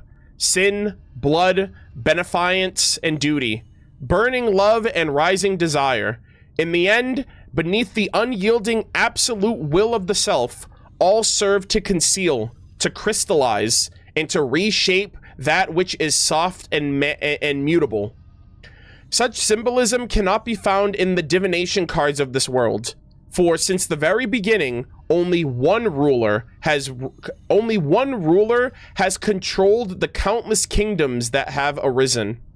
They are the Emperor, who slumbers within their eggshell, yet proclaims themselves undying. Chat, there's only one true god. There's only one true ruler of Teyvat. And that is the primordial one, a progenitor god, hailing from beyond the stars. But they're sleeping right now, so, you know, they're just letting all these Archons pretend to be the real rulers of their nations.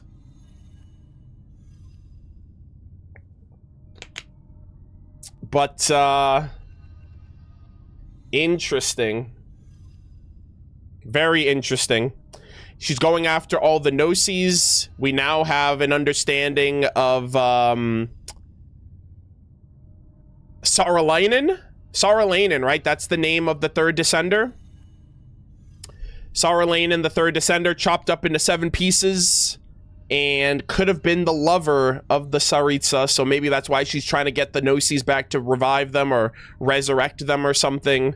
And, you know, she's got no love left for her people because they took the only love she ever had from this world. And so, you know, maybe she is the god of love, or the Archon of, yeah, like the Archon, the god of love. I feel like she's gonna be like a mix.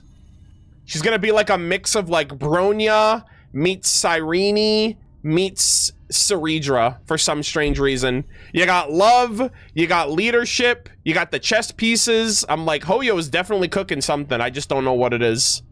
But, yeah, Cyrene is the love factor, so I feel like, you know, the little bits there with Cyrene, if she's got pink hair, we're cooked. But only time will tell. Next up, number 5. We got oh, that's the Church of Favonius. Yeah, obviously, Venti right there, Barbados. Yeah, this is the Church of Favonius. Nice. Gosh, the stained glass looks awesome. Oh, I love the Cecilias as well. Oh, this is beautiful with the oh my gosh, guys, the birds from the story. The first flying birds of this world. Gosh, this is so cool. This looks dope as hell. Yeah, so this is the Church of Favonius. Excuse me. The Hierophant sings the rites of revelation. The grand cathedral opens its doors to all life. But the god who is praised, the sentinel who holds the key, is akin to the children of the mortal world, powerless to speak of the mysteries of heaven. We don't speak about Celestia. How should one describe a wind without form? How should one recite a poem without words? It matters little, for faith is meaning in itself. People need something to believe. Very nice. Very good. I also love how, you know, this goes back to Venti's story quest, but it's worth reiterating because I just really appreciate it. I love how Venti solidified the image of the, boy that he befriended back in the day. You know, his friend ended up dying, but because he took on the image of his friend's image is now the symbol of the Archon in Mondstadt. So in a way, his friend basically, he like transcended his friend's image to that of a god, which was really cool. And I never thought about it until I'm looking at this image of Barbatos, and I was like, a part of me kind of, you know, it's very simple. You can't see the face, you know, his twin tails are kind of, and he's like wearing, it looks like he's wearing like some like rags or whatever, or like some like hood. And it kind of reminded me of the, of that boy that Venti took his image after. So thinking about it that way, it's really cool how, you know, it's not just Venti taking on the image of his friend, but he personified the image of Barbatos as his friend, which is really cool. So shout out to the church. Shout out to Tone Deaf Bard. We appreciate you, my boy. All right, next up, number 6. We got the Lovers. Okay. Yeah, so actually, I don't know if this will, oh, okay, never mind. I guess it can't. Yeah, this is unfortunate. Like, I can't switch my, actually, you know what? Maybe I can. Let me do this real quick. Yeah, I'll do that. Yeah, that's not that bad. I just don't want to cut out any of the letters here, so we'll switch back after I read this one, because there's some letters on both sides. All right, so we have Lunar Arcanum, The Lovers, number 6. So this seems to be Ivanovna, right? Jay. It was mentioned in the 3.5 Windbloom Festival cutscene where she was like, I snuffed out the life of my lover, you know, out of mercy, right? And this was also one of the cards that Barbeloth divined of Columbina in the past. So Ivanovna J, the mayor of Snezhnaya in the past, a member of the Hexenzirkel. My kinfolk, by the way, my murder of birds, they're all pulling up. I also love like these little pictures, one of a mage, her like dipping with her husband. I think that represents his death, the love that they shared, the shackles, the stars, and all of that. Really cool. All right. Let us continue. We have the Lovers, the path of understanding and beauty, love, or the smelting and separation that signifies it. The clumsy speech of the mundane world cannot describe such opaque mysteries, and so it calls them lovers, the joy of new life and intertwined souls, a fated encounter doomed to be broken. And so, dance now, dance, O lovers mine alone, my inseparable other half. For only joy-filled yesterday we once shared. For each tomorrow we once longed for, but will never see. Dance now, dance. Dance through the wind and snow, through the trials and our final secret wedding. Even death cannot part us. Till death do us part. Yeah. I love that it's in the form of a dance, and, you know, that's what they're expressing here. It's like, we dance to live, we dance to die, but we always dance together. So, really, really like what this Arcana symbolizes. All right, let us continue. Next up, number 7. Lucky... Yo! While the Millilith stands guard, evil shall never prevail, gamers. Hell yeah. Lunar Arcanum 7, the Chariot. the Gigachads, the Goats, the Heroes of Liyue, the Millilith. God damn, they are so badass. Look at them. The golden drum splits the clouds, banners unfurled across mountains. Waves break on the cliffs as wind sweeps the ramparts, iron crossbows struck by the moon. The chariot holds the narrow paths. The chariot holds the narrow pass. No fear for the dayless abyss. Gigachads. No fear for the dayless abyss, but sorrow felt from the stove fires in the streets. 1,000 dangers cannot halt our tireless march to bring peace to the homeland. 1,000 mountains guard the city walls. Holy cinema.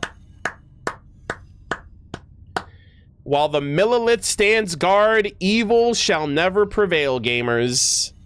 That is interesting. Yeah, it's also interesting that they're the chariot, because in the lore they mentioned that the solar chariot fell into the chasm, and that's what this is also a depiction of. Which the Millilith were also there in the chasm, right? They have like all of the armor of the Millilith of the past. They used to wear like giant stone armor back in the day. So the Millilith of today are kind of lax compared to the Millilith of old, that were actual like next level built different soldiers. So it's very interesting that they represent the chariot of the heavens, if you will. And yeah, I have so much respect for the Millilith. They are so goated. So that's number 7. Next up, we have number 8, Strength. Oh my gosh. Natlan, the Saurians. Oh my god, this is peak. Oh, that's so cool. Yeah, so we have all the Saurians: Tapetlasaur, Kukusaur, Tatankasaur, Iktomisaur, Koholasaur, Kukusaur, Yumkasaur as well. It looks like they're looking upon like some murals or something with their fire. Hell yeah, dude. For Natlan. Lunar Arcanum 8. Yeah, Lunar Arcanum 8 Strength. The renewal of the second cycle. The renewal of servant and served. Matters deduced a priory etched into the bloodlines of new life. Strength passed down from 1,000 years, and the sin it births. The tyrant steeped in blood, the oppressed too steeped in blood. The circle of history eternally repeating. Yep. Replayed again in the embryonic record. Praise, praise the Lord of the Flaming Wings. Praise, praise the Empire Immortal. Praise, praise the Radiant Alliance. And praise, praise the glorious endeavor of the sun. And so, a new yet ancient era, the countless millennia before, unfolds its prelude. So good, man. Shout out to Natlan, Ochka Natlan, Ochkon, Kukulkan, Mawika, Shibalanke, Huitzilopochtli, my Tapetlasaur companion Bibu. Such a great nation, man. Such a dope nation. I miss it so much. Shout out to the heroes of Natlan, the heroes of the past, Tupac, Wanjiru, Burkina, Manalek, their Saurian companions as well.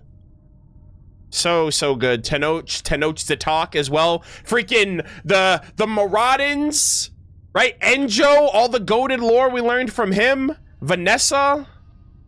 Peak, man. So good. W Natlan, I thought you were great. Next up.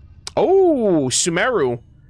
Okay, this seems to be the academia. Yeah, this looks like the Sumeru academia. The Hermit. Allow not that knowledge to vainly torment your heart. Oh, sorry. Allow not that knowledge to vainly torment your heart.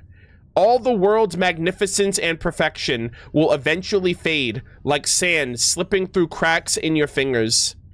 Tula's sapphire domes, the steeds of Eob and the gold of Unut, the beauties of Shimti and the nightingales who sang day and night. All glory and splendor have vanished. All glory and splendor have vanished unseen.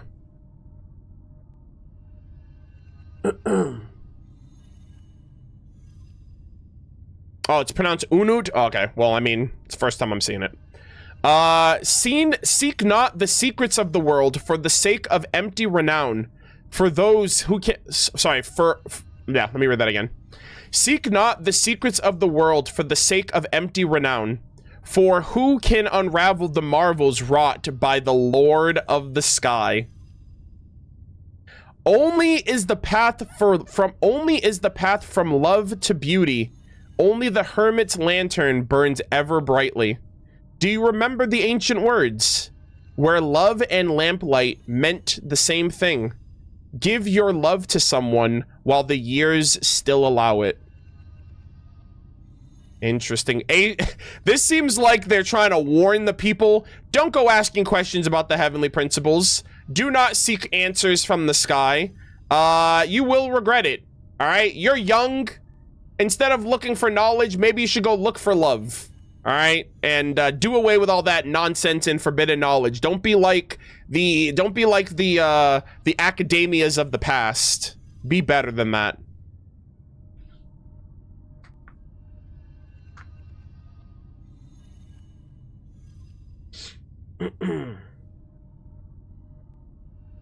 But yeah.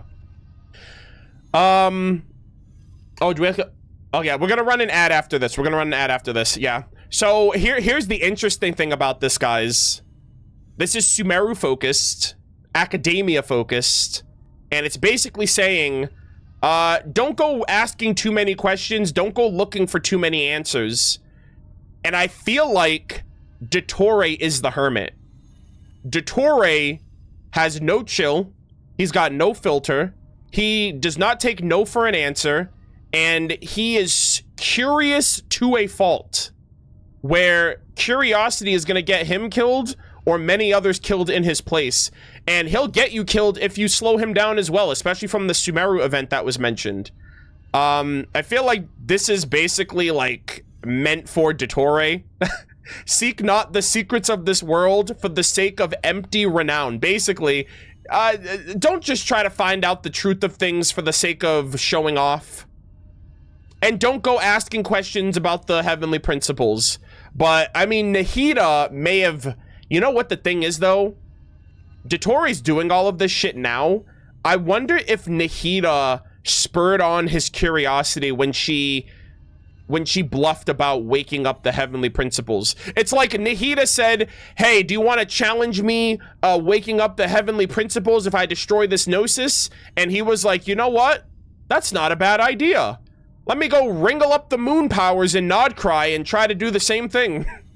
Now he's like, you know what? Let me put that to the test and I'll actually do it. So I wonder if she indirectly spurred him on and like really like drove him to like seek out the power of the moons and the primordial powers of the world and prove everybody wrong. Yeah, she was bluffing, but he took it as a challenge.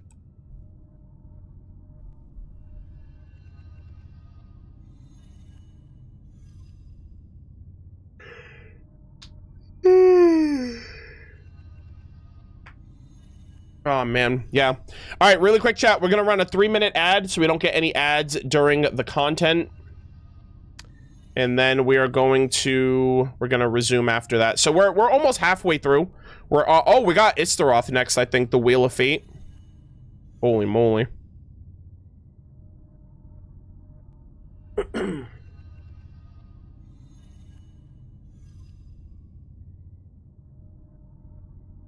I love this madman. He's so silly. Yeah, silly's an understatement. Dottori feels like he's bored. I feel like he's just bored.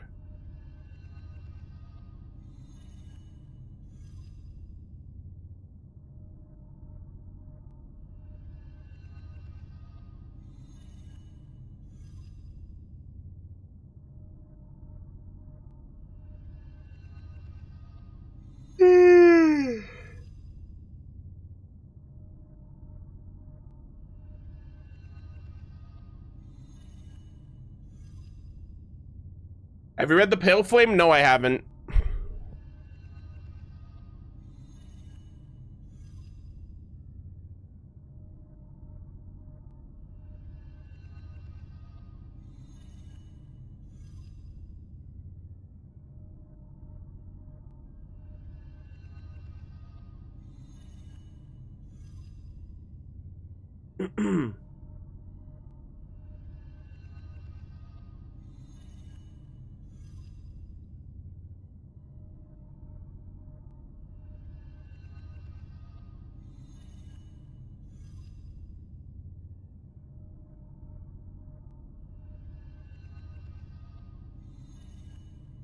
I don't know why, but Jay's card is sticking with me.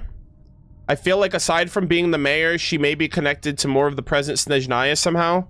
I'm sorry, the present Saritsa somehow. Unsure how to put it. Maybe it's just lovers and such. It feels like something there, though. Kinda, though. Yeah, I don't know. I mean, Jay said she had a lover. And it seemed to be that man that was in that cutscene with her.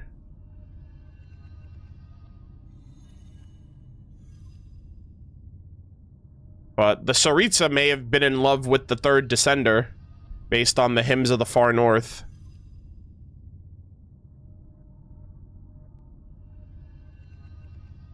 Which, you know what, I'm completely fine with, because we got enough doomed Yuri in this game. We got, we can't keep letting Hoyo get away with this.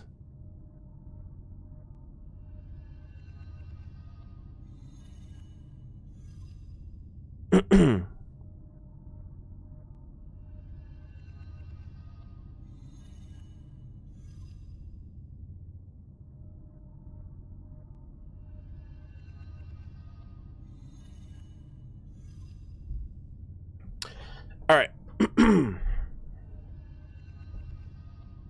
All right, gamers. Ads should be over. How does everything look? How does everything sound? Let me know. My hair is like sticking up. I gotta get a haircut this week.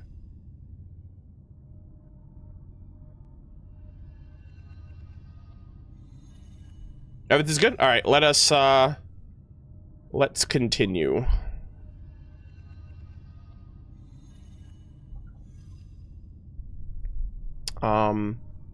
But yeah.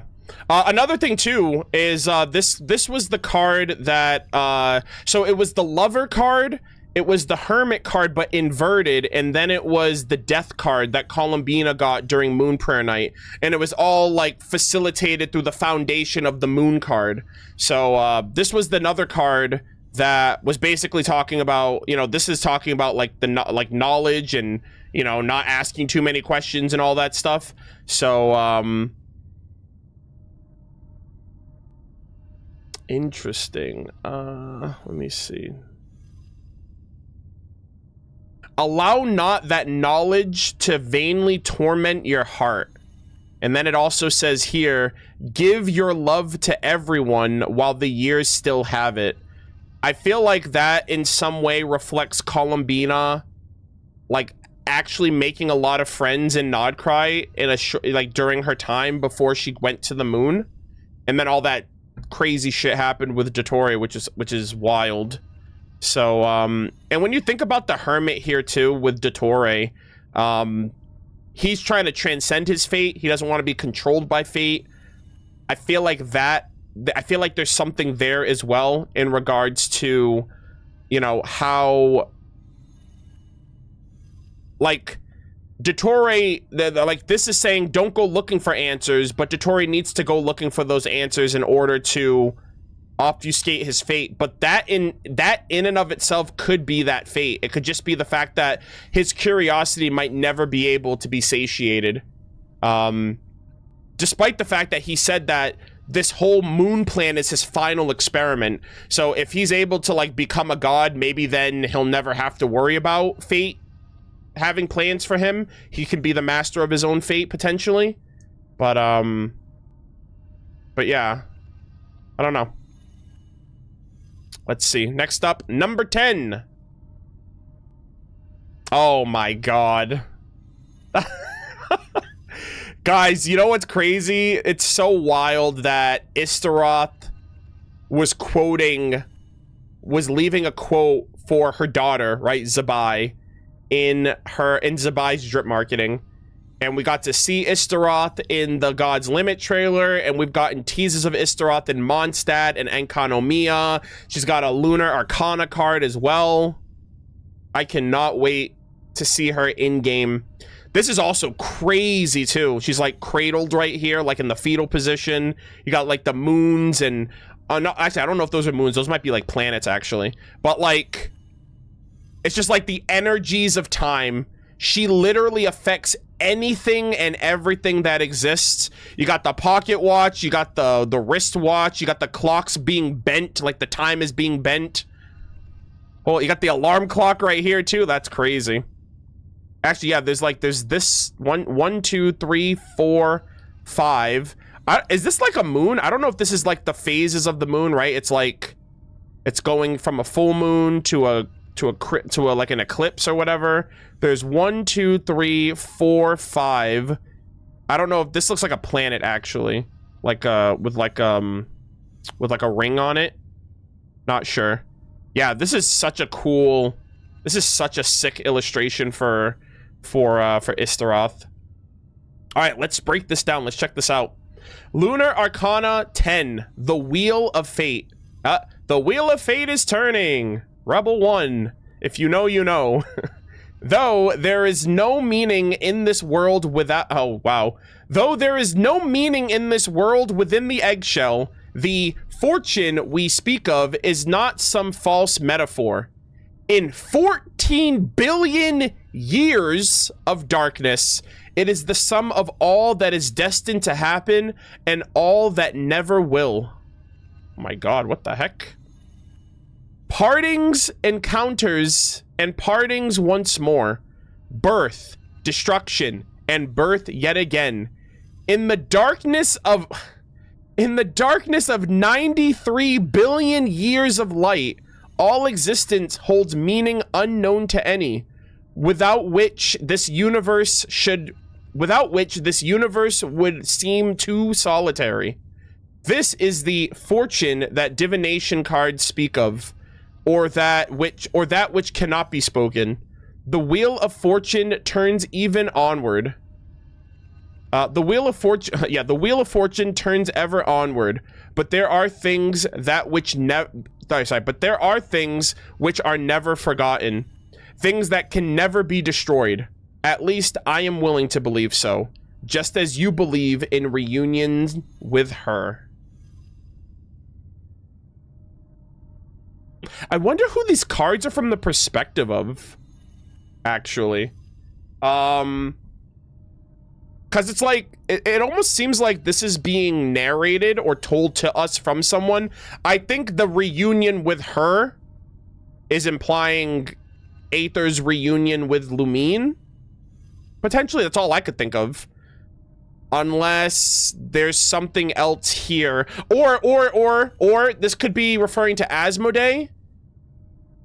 Right? Like, what if it's talking about Istaroth reunion with Asmodee, reunion with her? Because they're talking about time and how things come and go, life and death, billions of years, the observable universe, 93 billion years.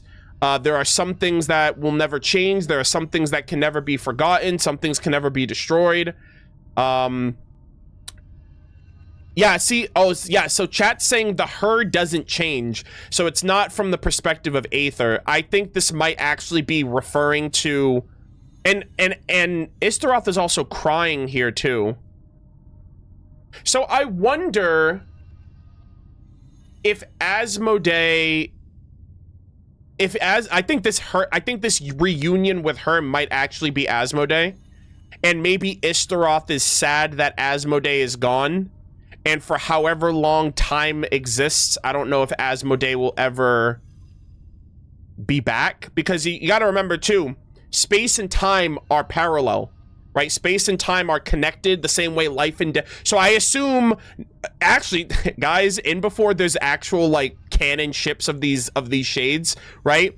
Nibirius and Renova are together, and so Asmodee and Istaroth would be together, but Istaroth is gone, and but Asmodee is gone, and Istaroth is sad about it. And that's why she's crying. And she's probably looking for her in all of these spaces throughout all of time, and she can't find her. Maybe more doomed Yuri, chat. Hoyoverse just can't leave well enough alone.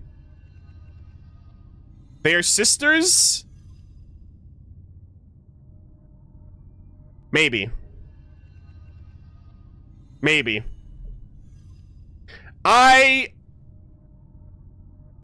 Look.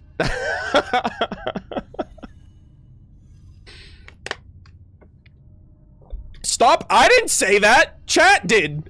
My mind did not go there at all. I mean, technically, they were all created from the primordial one, shining shades of themselves. I don't see that as... Well, I guess I would have to then, right? I've never thought of them as siblings, actually, until Chad just put that into perspective. All right, take the ships part out of it, okay? She's sad that her sister is MIA and she needs to find her, and she's crying because she's sad. I just think it's interesting how there's a parallel there. So, like, is that just her favorite sister then? Is life and death favorites and then space and time? Because there are parallels between the two of them. Also, who was the first person to bring that?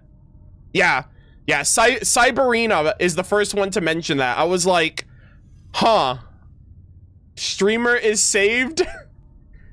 I mean, I was never in danger. I'm just over here like, my mind is not thinking of that at all.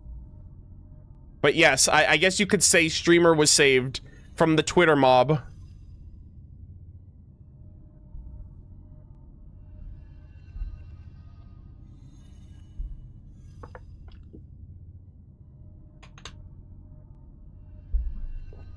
Damn, dude. Anyways, all right, let's do some, let's time to clip and post. Okay. Yeah. So I wonder if that, okay, in all seriousness though, I still think that the reunion with her, I do think that the reunion with her is referencing Asmodee. And Istaroth is sad that they can't find her in all of this time that they've spent looking in these multiple, probably an infinite number of spaces. That's the only thing I can think of. I'm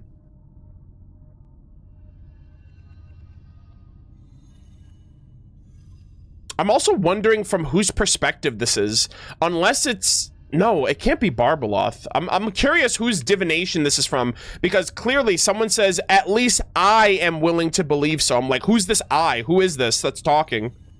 Or narrating these, whoever's narrating this lore. Unless it's, I was gonna say, unless it's the primordial one? But I don't know.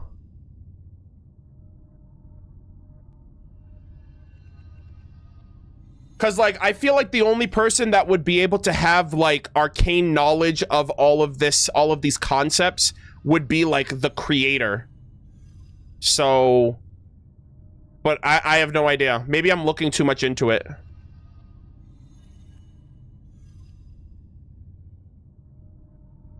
The last phase of the star, which is Barbie, makes sense that it makes me think that it's her. Maybe. Hold on, let me backtrack and let me see. Where is that? The star.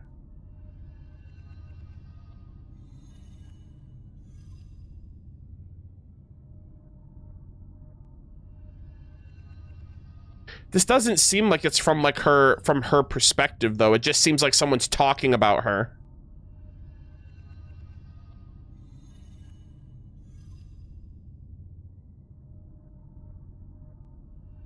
The last line? Oh, you mean this is like a subjective line? Yeah, I guess this is like a subjective line. This is like someone's opinion. And that is why hydromancy is legitimacy. Okay, I could see that. Yeah, I could see that then. That, or maybe she's just glazing this one specifically. But yeah, this might be from Barbalot's perspective then. It's just interesting because... Actually, I do think it's Barbaloth. Because, in Durin Story Quest, the one that we I think it was the one we just did. No, I think it was the one we did yesterday when all of the Dodokos were like at the table. It mentioned that Barbaloth took her gaze off of the heavens and directed it to the party. And I was like, whoa, Barbaloth can gaze the heavenly principles? So I actually do think Barbaloth is, like, powerful enough to divine the fate of everything and everyone. So I actually do think that this is her. And she's literally divining Istaroth's, I guess, Istaroth's fate. And within Istaroth's fate is a yearning to find Asmodee and reunite with her. Because, you know, space and time are intrinsically connected. So Asmodee's been MIA for God knows how long, and she's sad about it seems. Yeah, that's crazy, man. That's fucking wild if this is all, if that's the case. Such a great art for her too. All right, number 11, we got Justice. My goat. We have Focalor. The Scales of Justice. I also love the Oceanids, her familiars. Yep.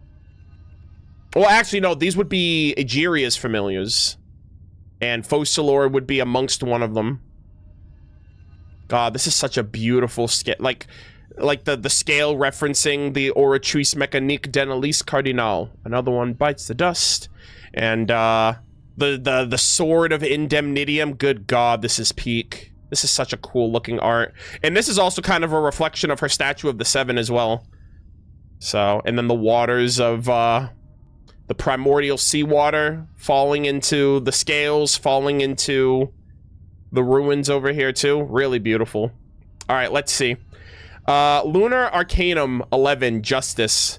The laws that now bind the nations of this... the laws that now bind the nation of the world, without exception, derive from the will of gods and mortals. As with these laws, when we speak of justice, we are speaking of the concept that was not born from nature, a concept of nations and people. A construct of nations and peoples, a meaning devoid of purpose. What is justice? Mercy? The authority of creation? Damn, that last one. The authority of creation. Yeah, you hear that, heavenly principles? We still haven't forgotten. What is justice? Mercy? The authority of creation? Form from the formless. Harmony. Perfect elevation. A balancing hand on uneven scales. Revenge. Armed retribution. A dream of an old epoch's downfall. A drama. A dreaming delusion. A never-ending cycle of sacrifice. Mystery. Death and rebirth. The lonely chill of salvation. Yet, so you shall say, to submit to love without any flaw of will, this is the shadow of primordial justice. Very romantic, these passages are. A lot of these are recounting and referencing love and things of that nature. I mean, Fontaine, you know, France, you know, the love language of Teyvat.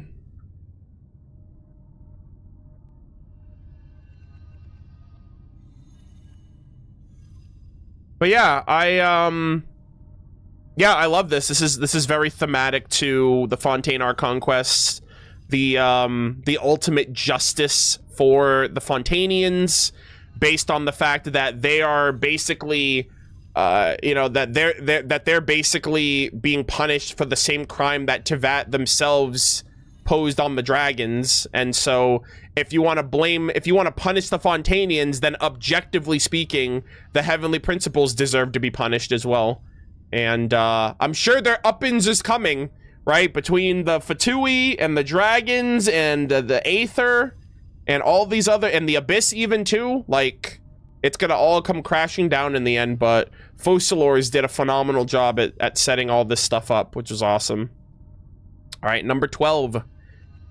The Hanged Man. So I believe my first Lunar Arcana card choice, I don't know if it was the Hanged Man or if it was like something else. I think mine was actually the Abyss. I don't think it was this. So is this is this Conria or is this the, oh wait. Okay, that's Conria. That's a Conrian right there. I was wondering if this was the upside down city in the chasm, actually. But the guy's got a star on his chest, which is symbolizing Conria. Or the chasm? Are we sure? I mean, unless there were Conrians in the chasm, like, you know, like how they have the ruined serpent that, like, digs tunnels underground? Halfdan's in the chasm? Yeah, but I'm talking about the city up there. I don't know if Halfdan was... Unless that was like a city-state of Conria that was also underground and upside down. So, I was gonna say, okay, so I guess this is the chasm, the upside down city, and the upside down city might be connected to Conria. Given that there are black serpent knights up down there. Yeah, there are cubes right here too. What's interesting too about the chasm is when I think it's the chasm. Like, there are some parts where you look up, it's like a spiral, like of, like, cubed rocks, which is, like, a pretty crazy imagery, and that's what this kind of reminds me of. Also, there's, like, shackled chains and all of that stuff over here, so this might be, like, an Asmodee situation, right? Like, you know, this was, like, a cataclysmic event, and once again, Asmodee had to fix it. But these are the same cubes that were present during these are the same cubes that were present during A Space and Time for You. Yeah. Shout out to whoever made these illustrations, by the way. They did a fantastic job with these. But yeah, clearly this man has been plummeted into the abyss, and there's definitely abyssal nonsense going on down there. You know, with the black mud and like the forbidden knowledge and the abyss that's down there. So I assume that may have been like another Conrian like underground city state that was fucking around with the abyss, separate from the main city, or it was just a place that had some Conrians there. But I feel like this is referencing the underground city of the chasm, just because of the upside down structure. Anyways, Lunar Arcanum 11. I'm sorry, Lunar Arcanum 12. The Hanged Man. The opulent light sinks into the dark beneath... The opulent light sinks into the dark depths beneath the earth, seeking to redeem the radiant that is faded to be extinguished. Yet, redemption is a word filled with arrogance. There's an implicit meaning hidden within, that mortals have done some clear wrong that must be corrected. Yikes. The path where strength is sacrificed for human wisdom is that of the Hanged Man, who seeks to glimpse the mysteries of the demonic heavens hanging from the white tree. Though the intelligence that mortals grasp is flawed, it cannot be said to be false. Quite the opposite, for reflected in his inverted eyes is the pure truth illuminated beneath infinite brilliance. God damn, chat. Irminsul mentioned. Strength is sacrificed for human wisdom. to glimpse the mysteries of the demonic heavens hanging from the white tree.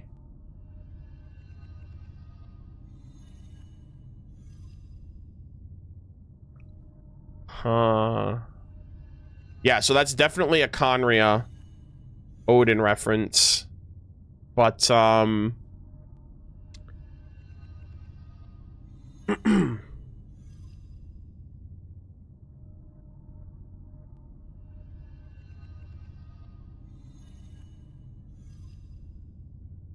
huh. Yeah, that's very interesting. Though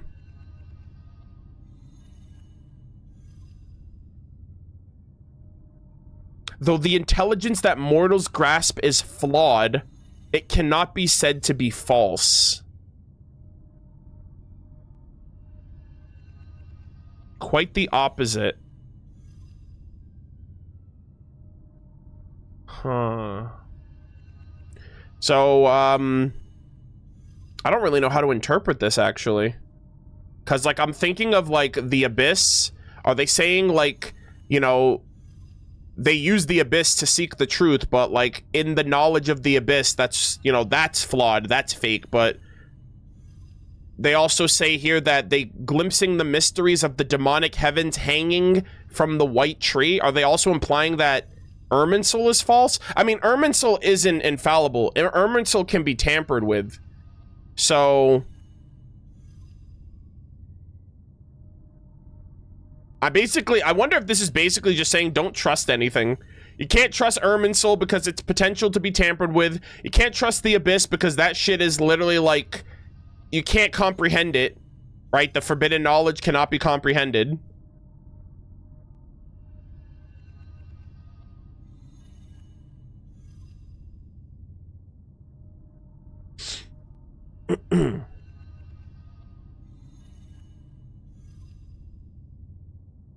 You think it's Roptatier? It's kind of hinting at reason.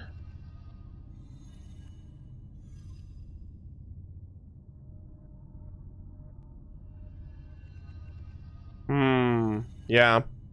A part of me is wondering if they're basically implying that the Abyss is the truth and Irminsul is a lie. And, like, I don't know. This is so fascinating. And, like, the Conrian that's there, too. Is that a reference of King Irmin? Is that a reference of Roptatier and his, like, big brain reason? Is that a reference to Vetterfulnir and his wanting to understand and have truth to things that haven't happened yet? Yeah, regardless of that, this is clearly a chasm reference. And I really wish that Hoyo gave us more insight into the chasm, like the Upside Down City. Like, it's there, but there's literally, like, no full picture as to what happened there and, like, how that place fell and why it's upside down in the first place and, like, how the Abyss got there and, like, what existed prior. How long ago was that place there? You know what I mean? Like, I wish that we got more information on the chasm than we did. Like, I know the chasm as a location is great, but knowing that there's an upside down city that's connected to Conria, right? Halfdan's there, the Black Serpent Knights are there, the Abyss is there. I just wish we knew more. And this kind of seems like a tease of that. And it's like, hey, this is what happened, but even then we still don't know because, yeah. Also, is this like forbidden knowledge? Is this like, this looks like some kind of wording that's indecipherable. I don't know if this is like abyssal text or something, but obviously this man got abyssified. And, I mean, you know, it'd be crazy. It would be crazy if this is Halfdan, actually. Because it's the chasm, and it's a Conrian. I wonder if this is Halfdan.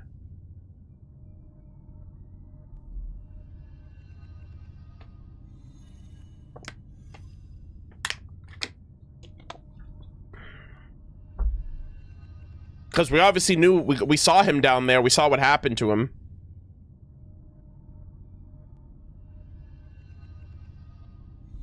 But, But yeah, I hope Hoyo, in their attempt to flesh out Genshin as a whole, I hope we get to revisit the chasm and learn a little bit more about its past from Conria's perspective. I think that'd be awesome. All right, next up, 13. Oh, damn. Renova. Holy moly. This is such a peak artwork, man. The red wings, the multiple, like the 4 wings, cradling the skeleton, the eye that was featured in the Natlan Archon quest, the multiple eyes, rather. The candle lights, everything's on fire, death and destruction. Death and taxes, man. Her and taxes should be best friends. They're the only things that are guaranteed in this life. Lunar Arcanum 13, death. Also, crazy that her number is 13. This kind of reminds me of Gallagher from HSR, where he was like, I'm 13. And he also had control of the death meme, but that's another story for another time. I love it. I love it. And that was also a connection to like tarot, to like the tarot card readings and Arcana and all that stuff. Yeah, this was another, and see, this was another thing too. This was another connection to Columbina, where Barbarloth was like, death isn't necessarily a bad thing. It doesn't, it's all about how you interpret it. For some, death is the end of all, and it's just nothingness. To some, this could be it could have been a representation of rebirth, which I think it might have been if Columbina actually went back in time and like created Lunatar, which could potentially rebirth her in some way.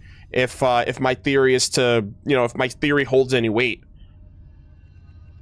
But, and then you also have another thing, too, to consider is that what if the death card was referencing Rerir? Because Rerir is a sinner, the blasphemy of death, and she just went through a moon gate, and Rerir's in the moon gate, so they're now linked up.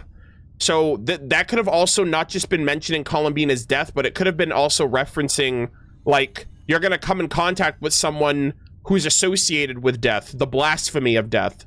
So that could have been a nice little twist there, where it would reference Rerir instead. But let's see. There will come a day when she too will grow weary. Sorry. There will come a day when she too will grow weary of singing with the angels on high, when she would prefer to embrace the rotting bones of the mortal world. In Tevat, such a sentiment is not a faithless, such a sentiment is not a faithless criticism, nor is it hunger for worldly desires. It is merely one of the heavens' desire to witness firsthand the creatures of the world, their lives, their deaths, and is simply a comment on this and nothing more. Guys, Barbarloth is next level.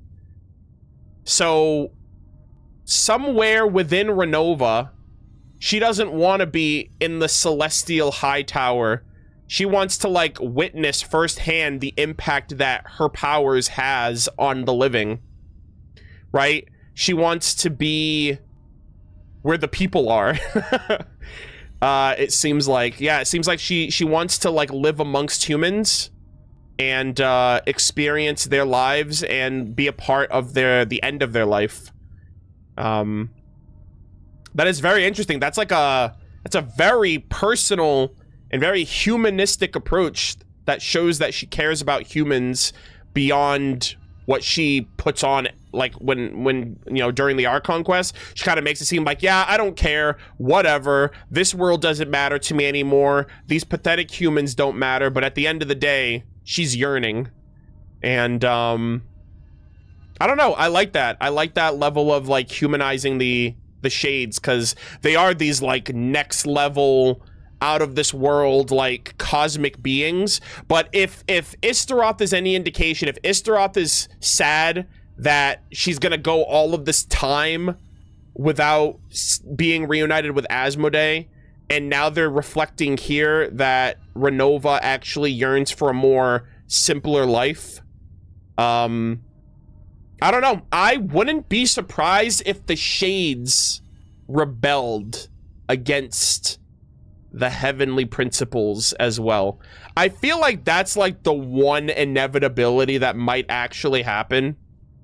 The angels rebelled, the humans rebelled, the Oceanid, like it just seems like like something that's meant. I don't mean they'll rebel in the sense that they'll like defeat they'll like kill off their creator.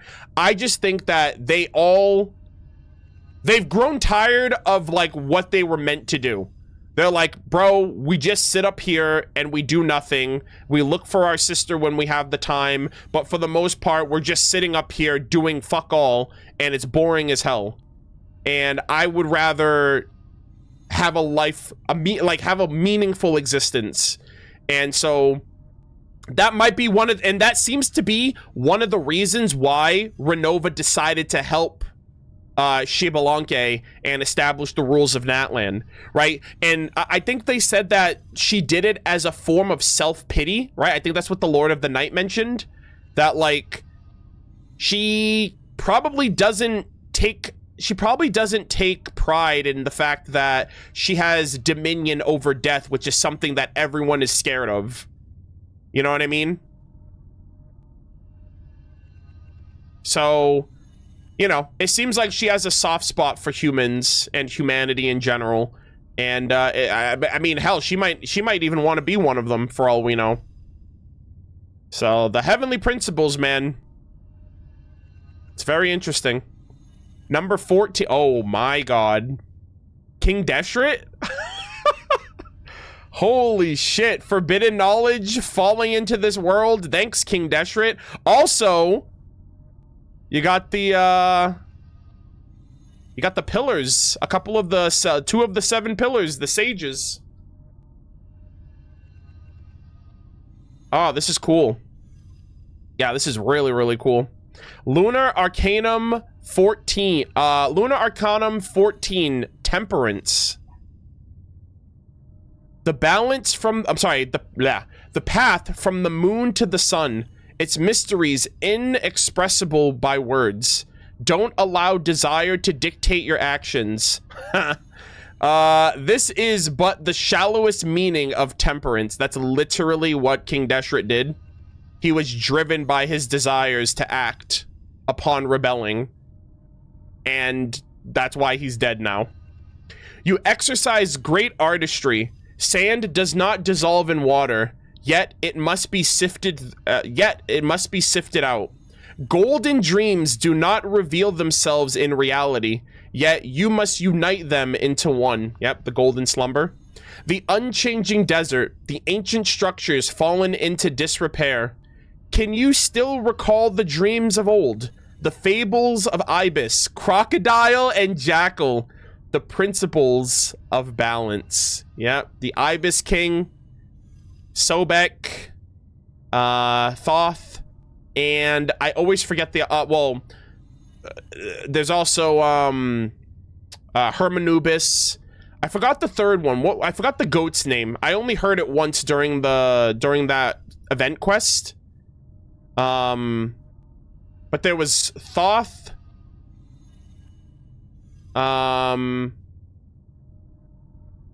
Thoth, Hermanubis. Oh yeah, Herashaf. Yeah, that's what it was. Yeah, Goaty. Croco. Yep.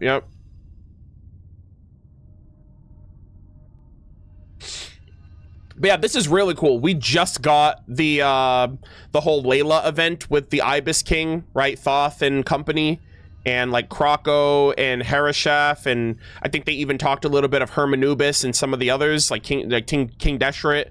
So yeah, it's funny too, because this kind of seems like, yeah, in all things you need balance. And unfortunately, the scales were not balanced in the past, and things have fallen into disrepair over time. Yeah, Sobek was another one. Yeah, Sobek was another one. So, yeah, this is really cool. I'm glad that they showed this. Nice. All right, number 15. This was the one, the Devil. Yep. I believe my first Lunar Arcana card. Guys, how crazy is that? My first Lunar Arcana card was between the Devil and the Empress. I'm not even kidding. And you know what it makes it seem like? It seems like it was between Abyssal Durin and Anya.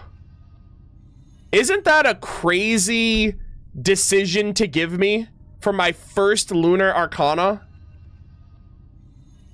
I actually want to see if I can find that, because I do... Hold on, give me 1 second. I think I have that still.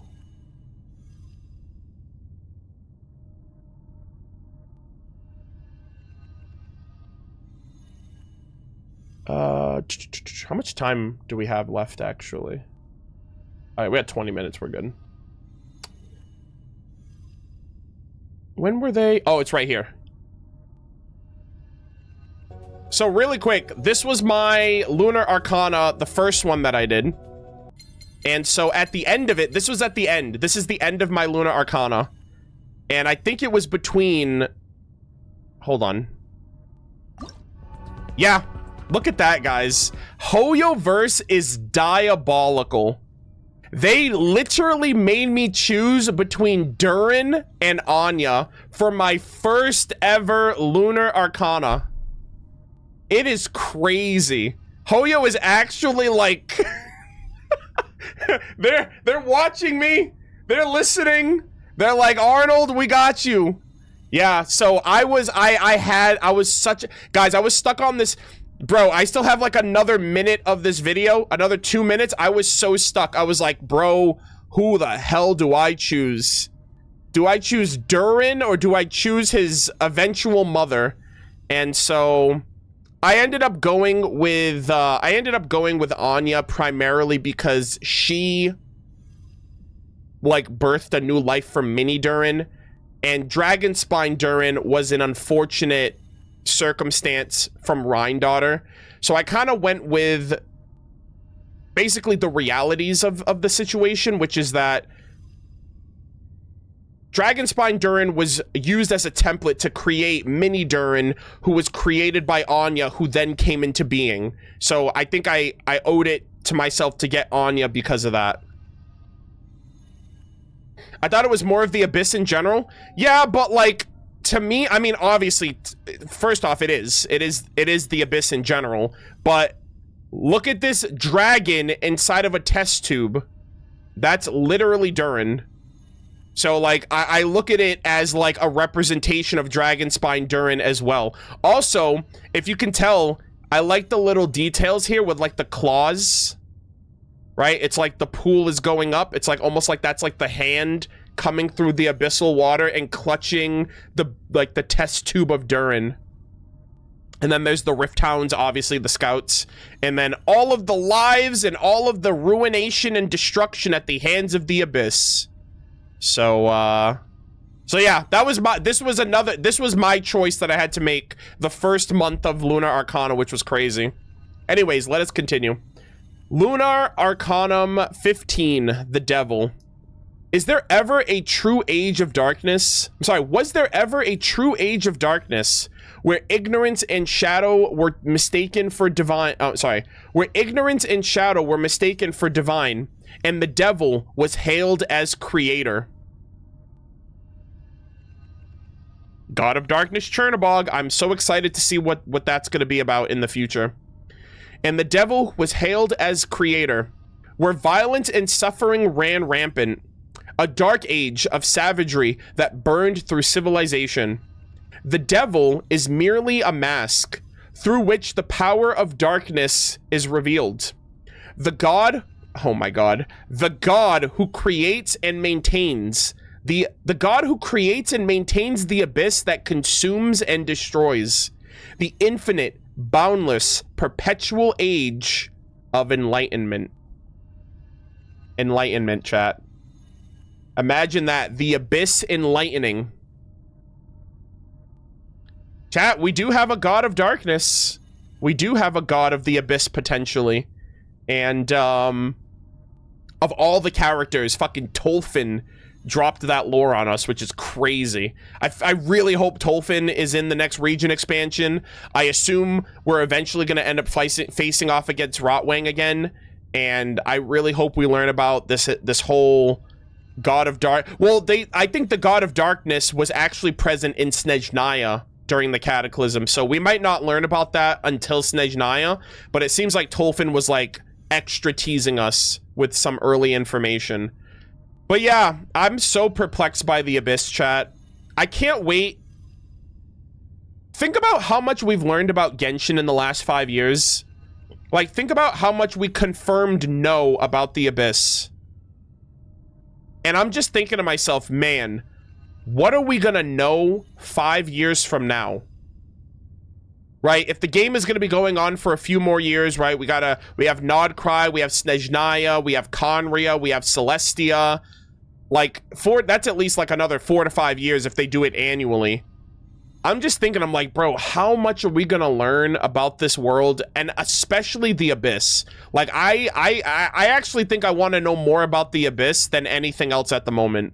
Like, more than the Heavenly Prince. Maybe Paimon. I think Paimon and the Abyss are like my most anticipated like lore drops. Like, sure, we're getting confirmation of certain things, like with the moons and Dragon King Nibelung and the War of Vengeance, but like, I feel like as much as we get about the Abyss, I feel like we still don't know anything more concrete about it, other than it has a will and that it can manifest itself in many forms and copy anyone or anything.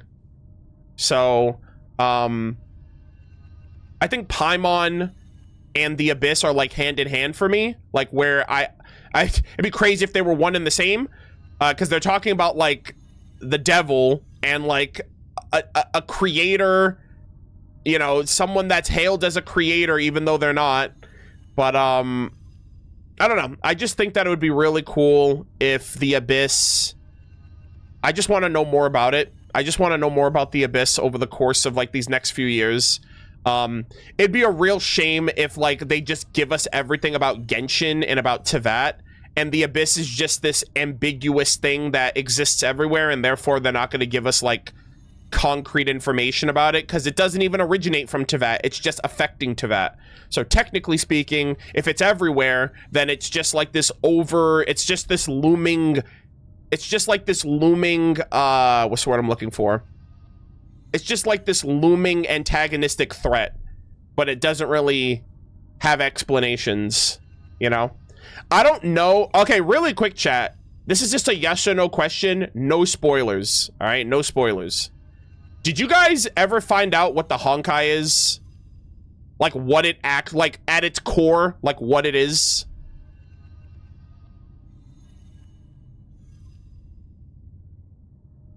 To anyone that plays? No?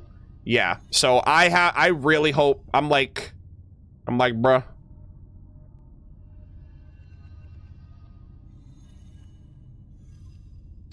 Arnold? Wait, what do you mean? Arnold ... Like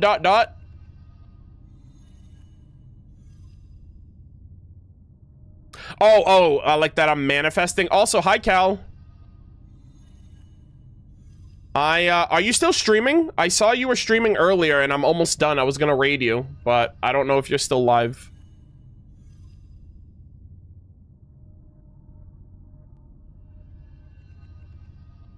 Oh, you're done? Okay. How far did you make it?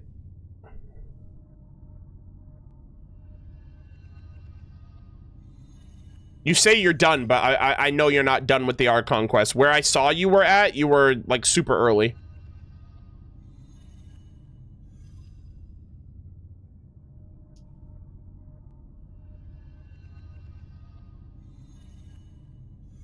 The Honkai is the Honkai. All right, that sounds like Paimon is Paimon.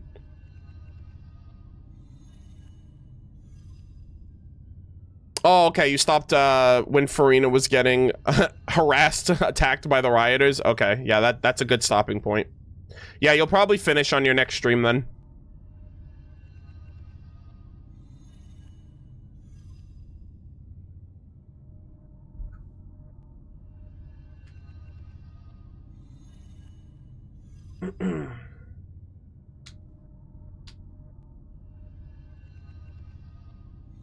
Yeah.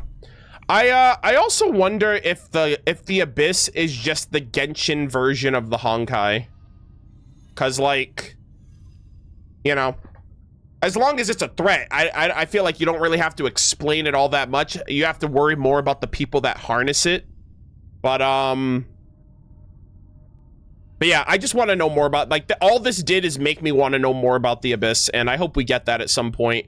With the whole Chernobog situation in Snezhnaya, and, you know, we're still getting more, we're still getting more information on the Cataclysm. I feel like the Cataclysm might be, like, a good indicator, right? The Conrian Cataclysm would be, like, a nice nexus point to learn a lot about the Abyss before we get more of the Abyss. And we have other situations, too, like Ghost Soithoth and things like that, so, I don't know. I just have hope in my heart that we'll see more of the Abyss in the future. All right, number 16.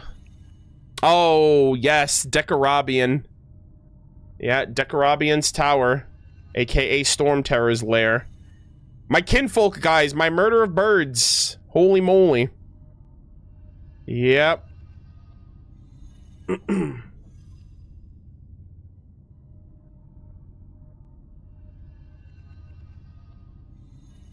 Oh yeah, really quick, guys, before we get any further, either in the comments of this video or in the chat, let me know what your first Lunar Arcana card was, actually. I've told you guys mine a couple times already. I don't think I've asked that yet. Someone in chat just said that this was their first one, the Tower. So yeah, just let me know which ones was your first one, if you guys haven't already. But yeah, we have Dekarabian's side. We were just there. We just did Durin's part 3 act of his story quest. And this is an OG as well, for the fall of Dekarabian and the liberation of Mondstadt. So many connections, so many parallels as well. All right, let's see. Lunar Arcanum 16, the Tower. Those who come bearing welcome round the mountain slope in single file to witness the final scene of my life. One more searing page. I stop, taking in their faces. Certainly that I know each one. A fearless cry raises from my lips. Master Roland, who seeks the Dark Tower, has come before it. Oh, Roland. That was, wasn't that the name of, like, I think that was someone from Mondstadt's, like, early day. I think that was, like, a swordsman, if I'm not mistaken.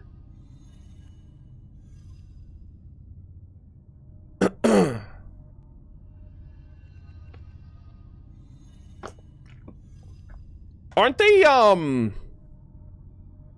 also thinking of, like, Raven, was it Ravenwood? I think it was.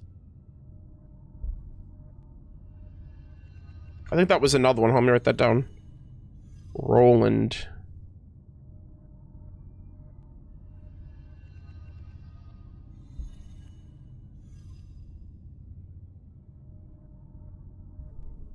Raven what? I don't remember the name. It was Raven something, I think. It was from like the Signora lore. I just don't remember the name of it.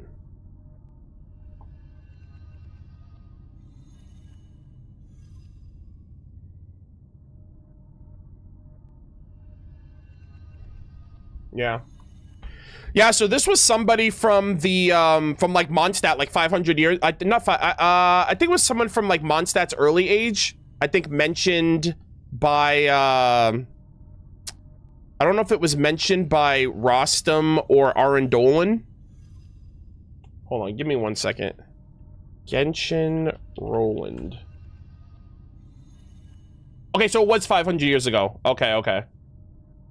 No, that's Rostam. I said... Why did they give me Rostam? I asked for Roland.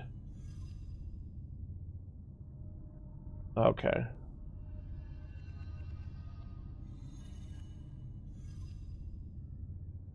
Oh. Yeah, Rostam. No, I'm not talking about Rostam. So Rostam and Roland are two different people. Rostam is Rosalind's lover. I know who that is. Master Roland was a name that was escaping me, but I think it's the name of the Bloodstained Knight. The Bloodstained Knight's real name. Before they went on their crazy, like, crash out to kill and slay all monsters and creatures of the abyss until they realized that those monsters were once humans, and then he went on his 2.0 crash out, and we never found out what happened to him. But yeah, I think Rostam is the one that mentioned Roland, because they were all, this was 500 years ago, so this was during the time of Arendolan, Rostam, Signora, etc., etc. And, like, these are, like, one of the people that was, like, amongst the Knights of Favonius. Yeah. Roland trained under Rostam, which is why it's confusing, because you got Rostam and Roland. I believe Roland trained under Rostam, Wolfpup, which was Rosalind's fiance. And then he kind of went off to, like, slay monsters, and he became a monster himself. That's kind of crazy. Roland, Rostam, Rosalind. I'm like, damn, brother, like, you couldn't come up with some different names? They all have, like, it's so easy to get tongue-tied and twisted up on all of them.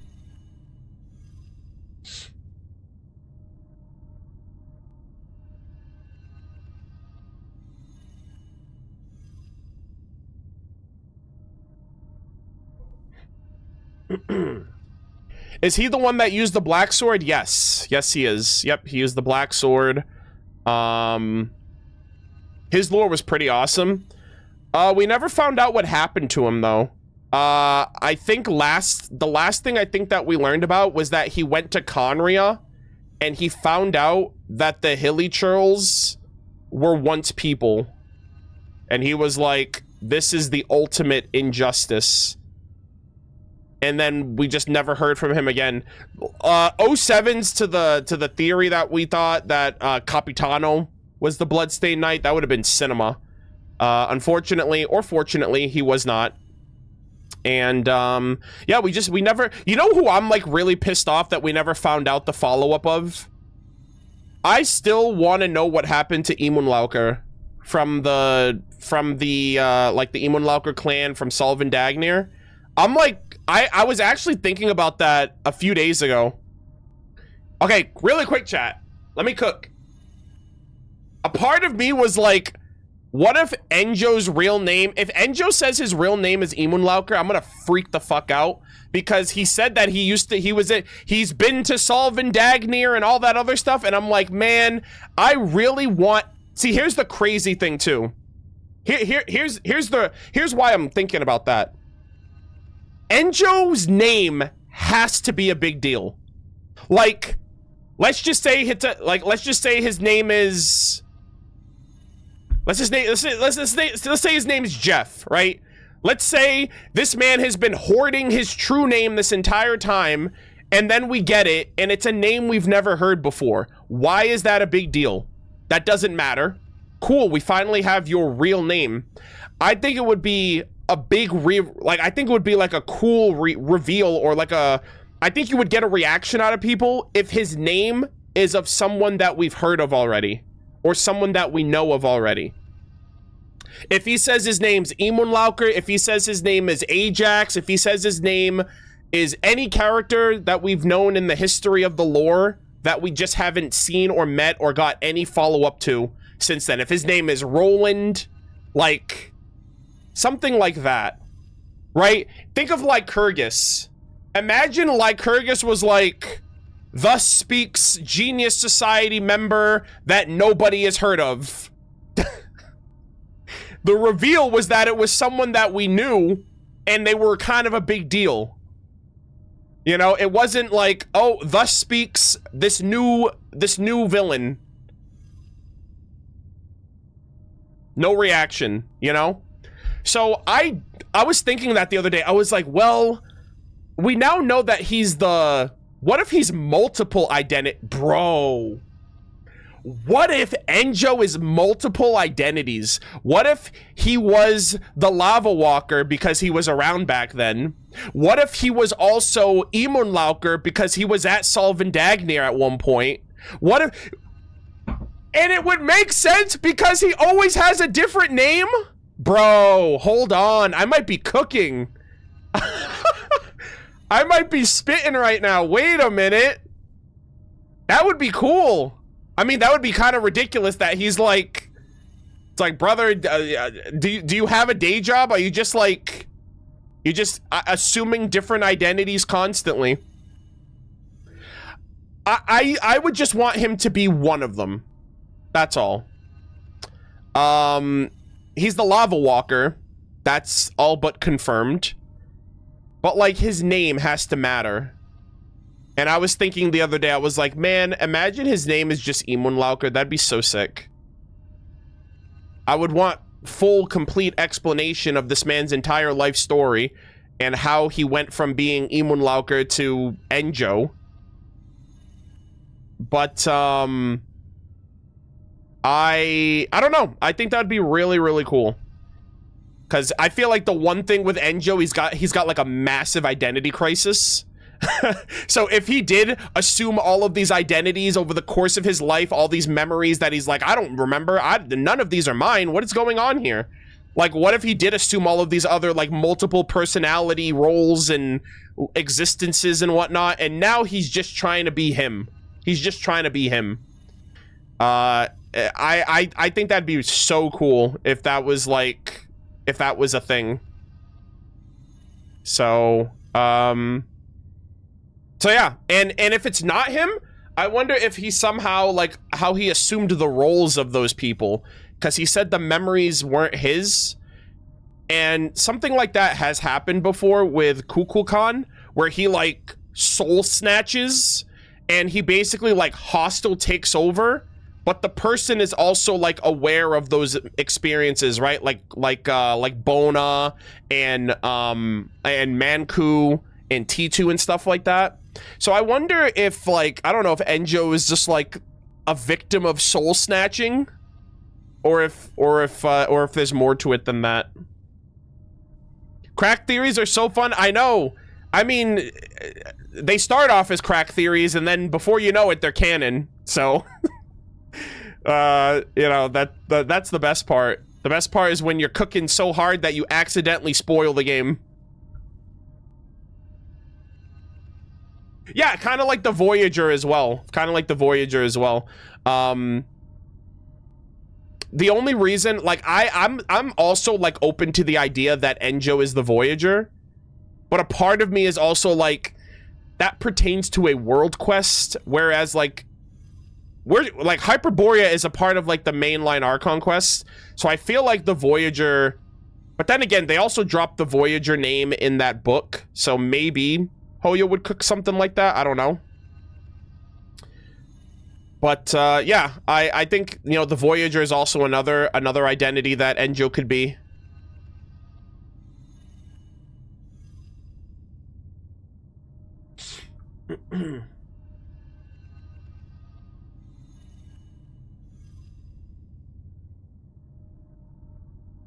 But why not him be the Voyager too? I mean, I don't know. So here's the thing too. I don't want Enjo to be every single unconfirmed character as well. Because it's like, you know, like, let some other characters have their identity. You know, I don't need Enjo to be the end-all be-all to everything. That's why I'm like, okay, maybe I could understand him being some of these other identities, but I don't want him to be all of them. But yeah, I mean, the next time we see Enjo, he said he's going to tell us his name. Another thing, actually, that I'm thinking of is if he tells us his name, like, we also still don't know the real name of, like, the Voyager or the real name of, like, the third Descender or anything like that. So if it is a brand new name, it could also be, like, an indication of a name that we don't know how significant it is right now, but we'll know it in the future. But yeah. I've been screaming about a crack theory about how Durin is a foil to Nibelung and how Decarabian is just a precursor to the Heavenly Principle's existence. Ooh. We were just talking about, we were just chit-chatting a little bit about Decarabian prior, but I just did, actually, I don't know if you've done the Durin content yet. I won't say anything, but I did talk a little bit about Mondstadt and Durin and stuff earlier. I don't want to say anything because I don't know how far you are.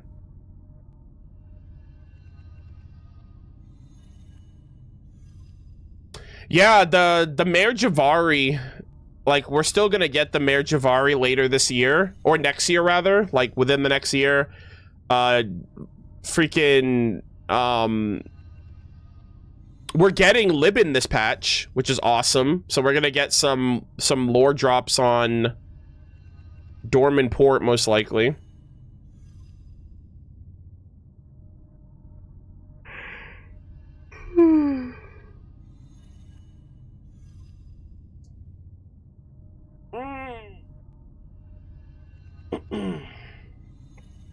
Oh yeah, I expect the Heavenly Principles to wake up by the end of the Nodcry Archon quest, without a doubt. Like, I can't imagine them not, especially if we destroy the firmament and help Columbina get back to the moon the old-fashioned way. But yeah. All right, really quick chat. I'm gonna run an ad, and we're gonna go through the last couple of the Arcanas at this point. I think I'm almost done. So.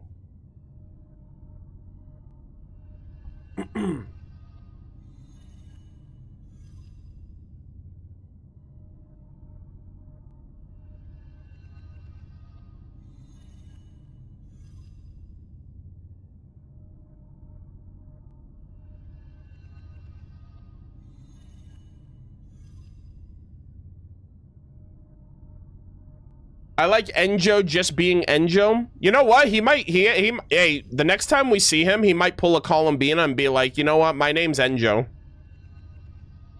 You know? He's like, you know what? Instead of me trying to be something all together, something brand new, you know what? I'm just gonna be who I was when you first met me.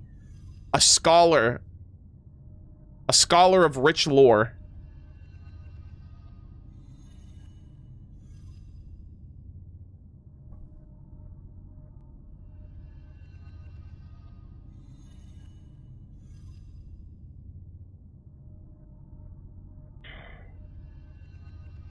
Malwika did that, but they didn't wake up? No, they didn't. Hello like, again. She, like, attacked it. But then it immediately fixed. I'm talking about the intent to leave. Like, the intent of destroying the false sky. Like, with the purpose of potentially allowing things to leave, but also potentially the Abyss could get in from that. If they somehow manage to get Columbina to go back to the moon, since like Dottori foiled their previous plan, I don't know if they can do that same thing twice now. So they might actually have to just destroy the sky to get her there. Yeah, Malwika also did it by accident. Like, this time it's intentional. Oh, Kiryu, thank you for the resub. I appreciate that.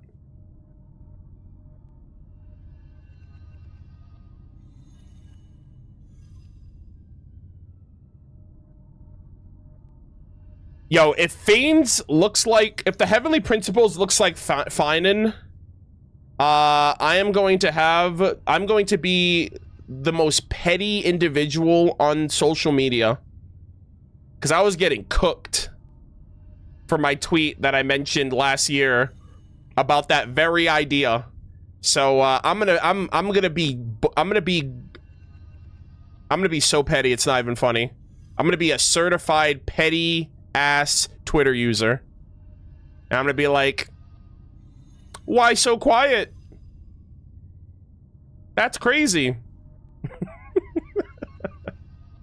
Don't ever doubt me.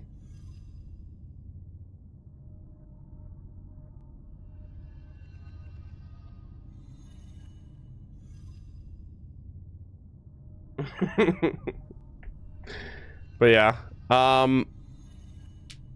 All that aside, super excited to see everything that comes of Genshin in the next year. Especially the end of the Archon quest. You kidding me? All right, chat. Okay, we are like let's lock back in. I have to finish these last couple of cards. We're winding down. I went off the beaten path a little bit there. Also, hold on, I gotta start a new recording because this one's already an hour long. Okay. All right. Let's lock in.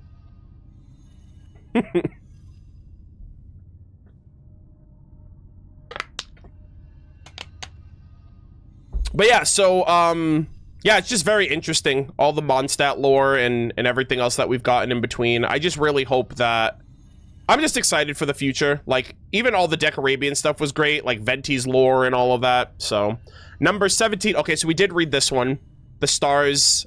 We did read the 3 cards that I originally owned, so we did have our own little thoughts and speculations on this. I love, again, the subjectivity of, and that's why hydromancy holds legitimacy. Nah, because I study that shit. And I would never be wrong, so therefore hydromancy is never wrong. I think that's hilarious. Which is probably why, honestly... Okay, we also read this one. Wait, hold on. Yeah, we read this one too. I also got the moon. We read this one at the top. Which is also funny too, because no wonder Mona was crashing out on Scaramouche. Because Scaramouche is like, oh, the stars are a lie. This shit's all fake. This is fake news. And she's like, what are you talking about? My teacher freaking glazes hydromancy. How dare you say the sky is a lie, you liar? So, the crash out makes so much sense now, all these years later. All right, so we have 19. Okay, so this is a new one. We got, oh my God. Wait, is this the aminals? Is this the nature? Wildlife? The sun. Yeah, we have like a bunch of animals. We got the boars, the birds, the squirrels, the birds, the tigers, the Richboland tigers, the Yumkasaurs. Huh. Yeah, it's just like nature, it seems like, in general. Lunar Arcana 19, the sun. Or maybe just Tevat in general, I have no idea. I'm seeing it's just a bunch of green, a bunch of foliage, a bunch of animals, wildlife, etc. In principle, in this world, the sun seldom refers to a specific star in totem, sorry, let me read that again. In principle, in this world, the sun seldom refers to a specific star in tomes of philosophy or mystery. So, what do we mean when we speak of the sun? Wings spread over all, the earliest, most brilliant light, the shared story of the countless stars in the universe, the destination of the soul's ascension in the spiritual world, and everything blessed by the grace of light and heat, all that grows and all ideals. Shout out to the Pyro Dragon Sovereign for all of that heat and light and wisdom. The sun, we even have to thank them for the damn sun, I'm sure. We couldn't do it without you, Shiuquaddle. You were done so dirty, my boy. But, yeah, nature and everything in between. It's a very interesting... and we got sun and moon. So, like, the sun represents light and the truth and illuminating the mystery of things, and then the moon represents lies and falsehoods and shrouding things in mystery, which is and they're right next door to each other, so very interesting. All right, we got 20 next. Whoa, oh my God, is this the yokai? Oh my God, this looks sick. Yeah, this is definitely yokai. Oh my gosh, that's the same yokai from the... Oh my God, it's the same character! It's the boy and his yokai friend from the Akitsu Kimo Dameshi game. Holy moly. And then I think that's Kitsune Saigu over there in the back, the Baka Danuki. Oh, this is so awesome, man. This is so cool. Oh, this is awesome. Okay, so we have Judgment. Lunar Arcanum 20, Judgment. Blades, spears, swords, and pikes. 8,000 ranks deep. Armored steeds and weapons of war. 100,000 strong. They say the road to the terraced spring is far, and blossoms ever changing. Awaiting the spring breeze to scatter a thin night mist. Friends, returned now from the nether realm. Oh wow, from the spirit world, right? Friends, returned now from the nether realm to see what form this illusory world displays. The underworld's court has yet to pass judgment, and eternal calamity remains unchanged. Alas, this is not the world of old. The hearts of the past can no longer be found. Only our names remain, inked in illustrious records, 100 ghosts in a painting. This is very interesting. So this is like the yokai realm, where they're like, up. And they did say, return now from the nether realm. So, like, I think it was Yaimiko's quest. But there's, like, instances where, like, the yokai, like, bleed back into the world of the living. Or even some yokai are unable to go to that spirit world. Yeah, the 100 Demon Night Parade. Yeah. So, this is kind of like the celebration where the yokai realm and the human realm converge. And they're all just, like, it's like a Spirited Away kind of moment.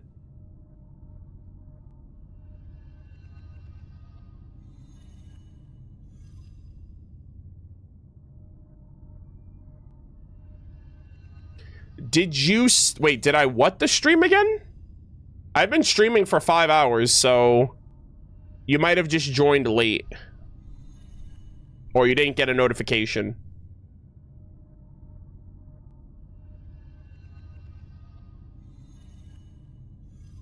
I don't know if you meant to say, did you start the stream again? No, I didn't start the stream again. I mean, I've been streaming. I thought it was over when I checked my Twitter account. No, I've been streaming this whole time. Yeah, I never ended. Wow, this is cool. I really appreciate the yokai shout out here, right? Inazuma getting some love. Really appreciate that. And yeah, those yokai events are awesome too. We just got we got one last year, which was great. Whoa. Irminsul and the ley lines. Holy shit. That's crazy. Lunar Arcanum 21. Zawardo. The world. The memories of the world. The world's memories. Dude, this is a gorgeous illustration here. The ley line blossoms. Before and after using resin. That's crazy. And then I also love that you see the tree on the surface and then you see the roots underground. I really like that. You may have heard it say, my work is complete. The golden lion bows its head and the silver tree sprouts buds. Following all that is remembered, the world stands firm. You have not heard it say, my work is complete, and thereafter create nothing more. The earth and mountains lie silent, while the water and river gently murmur. The flames flicker while the wind blows wordlessly by. Yeah, while the wind blows wordlessly by. Memory is design. The scales are the symbol of reason. The golden twins join hands, and the silver tree sprouts buds. You follow each tiny piece of your memory. The universe stands firm. You say, my work is complete.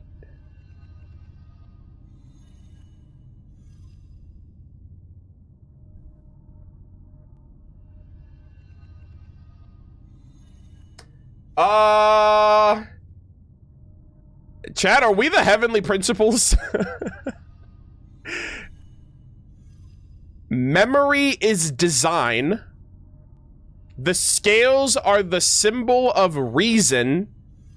The golden twins join hands. And the silver tree sprouts buds.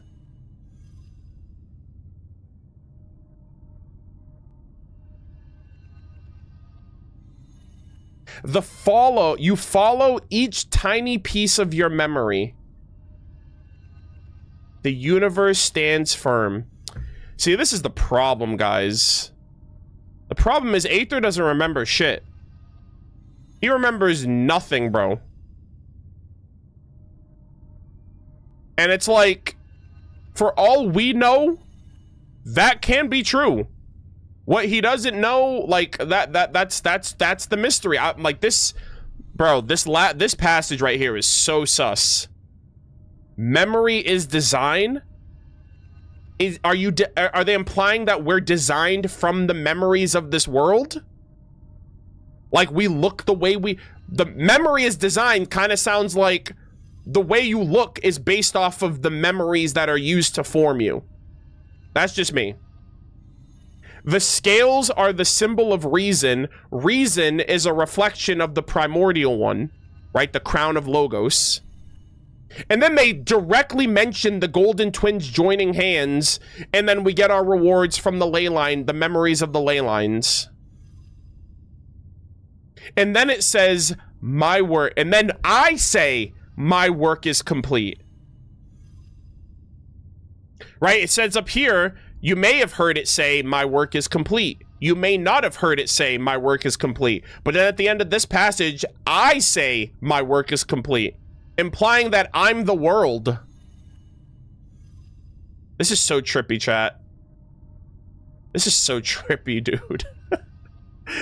Another Samsara, man. I swear, another Irminsul tampering, ladies and gentlemen. I have no idea what to make of this other than it kind of seems like they're implying that Aether or the twins, the travelers, might be more connected to this world. You know what would be crazy, actually? You know, okay, so really quick, spoilers for Honkai Star Rail Amphorius, if you guys haven't played it, the 3.7 story. You know how Cyrene is the heart of Amphorius? And Irminsul is the, like, the world tree of Tevat? What if we're the heart of Tevat?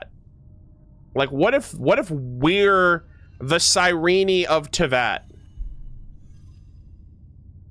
I don't know if that's what this is implying, because Irminsul is the memories of the whole world. But why would they reference the twins in this unless they were connected to that?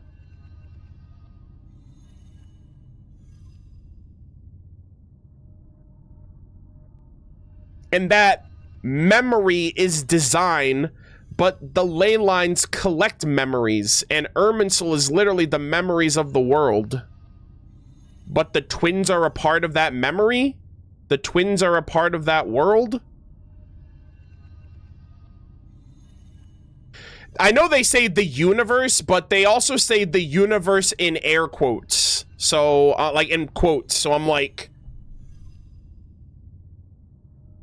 This says the world stands firm. This says the universe stands firm.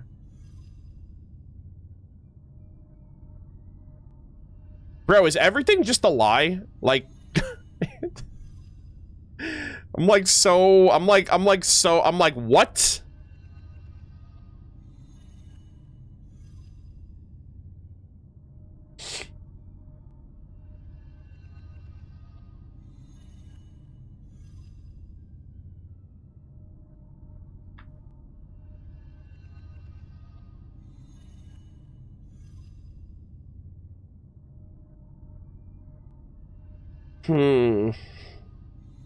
This is also kind of giving remembrance energy.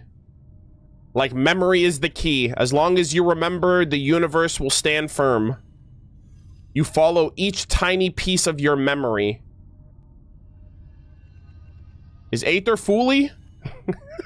Is he gonna remember everything? I mean, he is the witness. The whole point of the remembrance is to remember every little crumb of lore and every little crumb of memory, so when everything gets destroyed, we can rewrite it in our image when we yoink the freaking Luma Fate. This was pretty cool. This is so trippy, dude. This is probably like the most holy shit potential lore drop revelation speculation that we could have on the Travelers, since it's actually dropped them here. Irminsul is such a trip, man. Last one, number 22. Oh, wow. The Fool?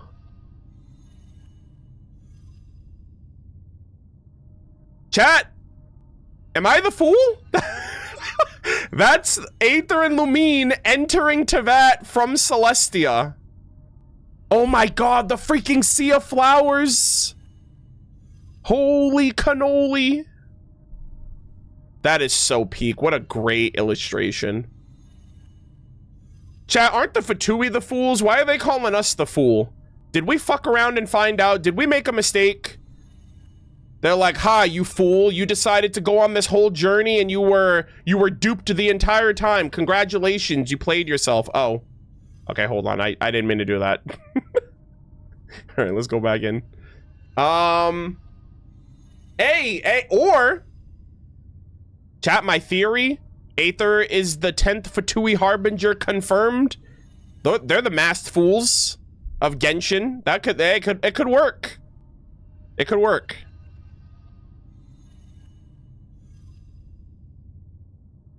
Holy moly, let us check this out. Lunar Arcanum 22, the Fool. A drifting star that even the fortune that wove the world could not imprison. That's an interesting title. The fortune that wove the world? Is that like a reference to, well, they said fortune. Oh, actually, wait, fortune, is that referencing like the Wheel of Fortune, right? Istaroth? And the world Irminsul? A drifting star that even the fortune that wove the world could not imprison. To the master of the cage, a path with no design has always been inexcusably folly. Sorry, has always been inexcusable folly. Oh, God. To the master of the cage? Is that the primordial one? Damn, that's a goated title. The master of the cage is crazy. That's another title added to the primordial one.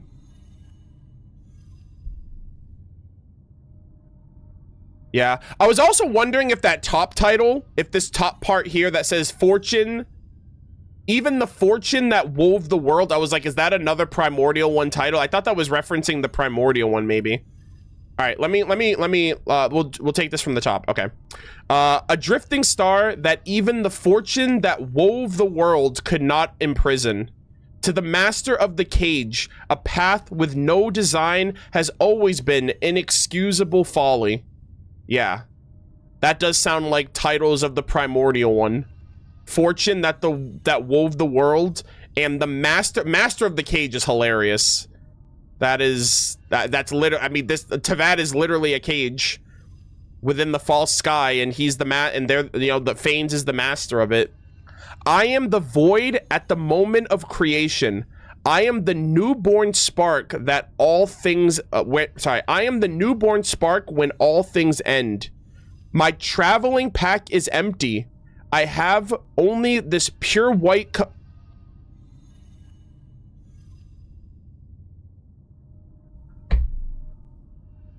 Wait, is this the Traveler? Is this the Traveler talking right now? Wait, what the fuck is happening? What is Aether? I'm so baffled right now. What? He like broke the fucking fourth wall. I am the void at the moment of creation. I am the newborn spark when all things end. My traveling pack is empty. I have only this pure white companion by my side. I will mock all desire, glory, and reason. I will tread the sevenfold steps. What the fuck is... Bro, what is Hoyoverse not telling us? One star rises in the heavens, one star falls in the valley. The two have always been the same.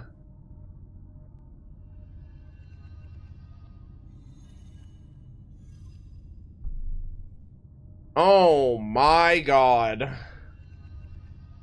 Holy smokes. That sounded like Aether was like, I am the beginning and the end, the alpha and the omega, the beginning of everything and the end of days. I am the descender that will descend upon this world and claim all life. Bro, this is trippy as hell. Brother's like, I don't got 2 coins to rub together. All the it's like, man, I landed into that and all they gave me was this white floating companion. I only have Paimon by my side. Bro, this sounds crazy. I will mock all desire, glory, and reason. I will tread the sevenfold steps. That sounds like they're gonna travel the 7 nations. But like this whole I will mock. Aether is not the mocking, cocky, condescending type like that. I will mock all desire, glory, and reason. Damn, shots fired at the primordial one. Holy shit. Alright guys, Aether's gonna have a crash out moment. Aether's gonna wake. I feel like Aether's gonna truly awaken. Maybe there's a reason why Aether and Lumine are separated, because when they come together, that might be the end of days. One star raises in the heavens, the other falls into the valley. The two have always been the same. Ad Astra Abyssask, to the stars and the abyss. Holy moly. Yeah, Aether's finna crash out and just like completely body to that and the heavenly principles. I'm very, this is so out of character. Aether is such a fucking Boy Scout. This sounds like someone that's really just trying to uplift or uproot the truth of this world and is really trying to just do things the way that they feel. Like, this kind of feels like Aether at the end of his journey when he's able to rewrite the world in his image. And he's like, you know what? It was always me. But, this last line here, it seems to reference the Lumine, right? Like, one fell into the valley. Kind of sounds like one fell to the abyss and one is rising up, which is, you know, Aether. Oh my god. What an experience. The end. Big thank you to Illyria for the visual aid and presentation of the Lunar Arcana via Google Slides. This was so immersive. I feel spoiled now because I'm like, damn, if I read anything, if it's not like this, then I don't want it. But yeah, this was awesome. This was really cool. This was great. I don't have to wait 2 years to read all this shit on my own account. I actually have it fully, and it came together really, really well. A lot of interesting theories about the Saritsa, Irminsul, the twins, the Hanging Man, like a lot of these things, a lot of really cool theories that we were able to discuss and talk about. I know I'm a little late on this, and it's going to be even later by the time this goes up on YouTube, but yeah, I thoroughly enjoyed it. Shout out again to Anya, my first Lunar Arcana card. And Hoyoverse is cooking, man. I absolutely love the story that they've created and the lore that they've created and how it just all works and how ambiguous it is and we have so many answers, but we have so many questions and so many things that they haven't even touched on yet. It's just really fun to look back on everything that we've learned about so far. And, you know, even in the 5 years, we're still not done. And I'm still wondering how much more we're going to learn in the next 5 years when we still have the rest of Nodcry, Snezhnaya, Conria, you know, the Abyss, Celestia, and whatever else is after that. But this was spectacular. I had an absolute blast. Thank you guys all so much for watching, for tuning in, for hanging out. I hope you guys learned a thing or two. I hope you guys enjoyed my reading and my theory crafting and just everything else in between. This was spectacular. This was great. I wonder if or when they're going to add new cards, because, you know, they didn't add a card for... I mean, technically speaking, I don't know how many other tarot cards there are, like that exist, but there's 22 right now. You know, they have a card for Istaroth. They have a card for Renova. They don't have a card for Asmodee. I know she's kind of MIA, but they don't have a card for Asmodee. They don't have a card for the Primordial one. Granted, they do have Celestia. They don't have a card for Nibirius, which I guess, you know, Nibirius is life after all. But I'm wondering if they're going to add more after the initial set comes out, or the initial wave. Especially since they mentioned that the cards that you get are somewhat based on the characters that you use when you do, they're based on the characters that you use when you do the Imaginarium Theater. So some of these cards, I don't know if all of these cards are available already, or if some of these are just, you still can't get them. But I absolutely want to go for the World and the Fool. I think these are my two, like, most anticipated. Like, I really hope I try to get some of these. And I think I might have to use Aether. I think to get the Fool or the World, you might have to actually have Aether in your roster. I'm not sure. Yeah, Major Arcana is 22. Minor Arcana 56. Oh, interesting. Yeah, so I feel like they can do other ones for sure, but I just don't know if they would, because this is a lot already. But only time will tell.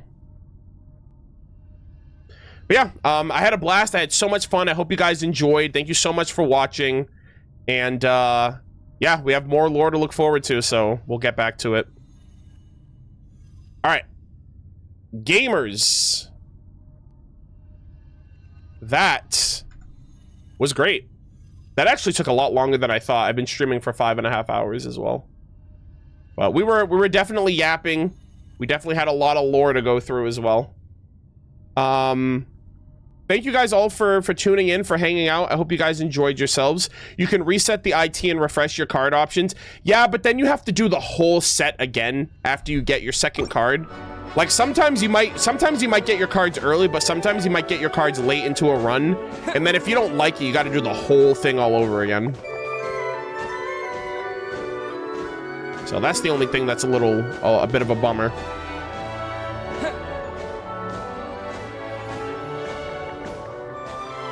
But yeah, thank you guys all so much for watching, for tuning in. For those of you who are curious, tomorrow we will be streaming again, and I will be going through tomorrow we're gonna go through Act 4 of Durin's Quest, but we are also going to be reading lore tomorrow. Tomorrow we are going through the lore of all Imaginarium Theater. I'm sorry, we're going through all of the Miliastra Wonderland Octavia lore. So we're going to be reading through all of the lore from all of the worlds that Octavia has been through. And we're going to learn a thing or two about the other worlds beyond Tevat. There's a lot. So it's going to be a pretty lengthy stream.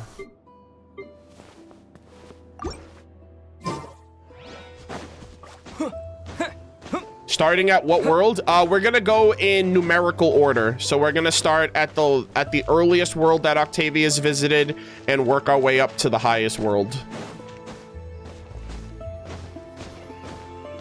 But yeah.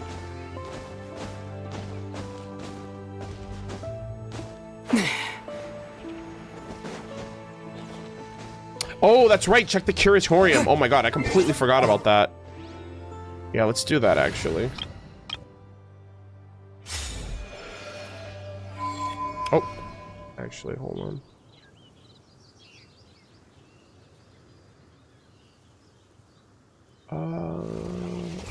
Okay.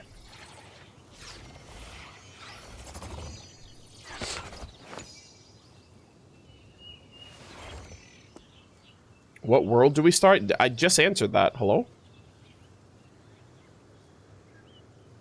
Which world is the lowest? Technically, we're gonna start with a world that doesn't have a number.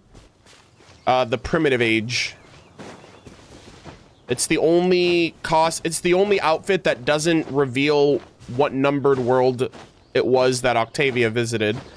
So that's the first one we started. Oh, I know what you're trying to do. You're not gonna get me.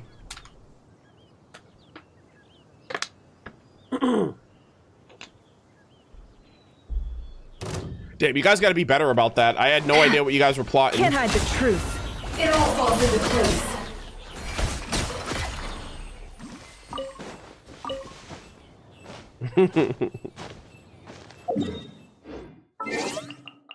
I was like, damn, why is chat being kind of three-head right now? What do you mean? I said we're doing it in numerical order. Like, see, chat, the reason I found out was because you guys leaned into it a little too hard. You asked me what world I'm gonna do, I told you, and then you asked again, and I was like, I already answered that, so what are they doing? So you gotta do better, all right?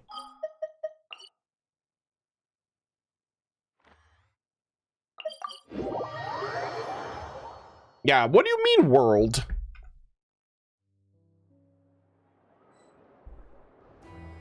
All right. Hi.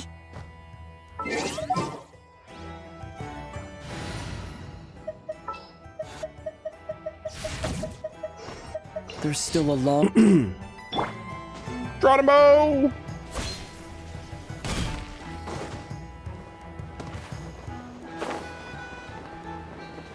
Bum ba da da da da ba da da ba da da da da da da da da.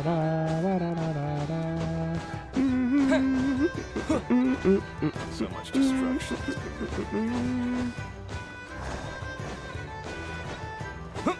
All right, gamers, let's see if I'm going to be working the graveyard shift. Oh, god damn it. See, I hate that. It takes so long for you to see. I thought I was in the clear and Yehuda's working today. Unfortunate. Oh. Flynn's left his lantern here? Flynn's, you good? That's his lantern from the, from Moon Prayer Night. Damn. Where the heck's Ashru? Yes, I did get Yehuda's money. We did that yesterday.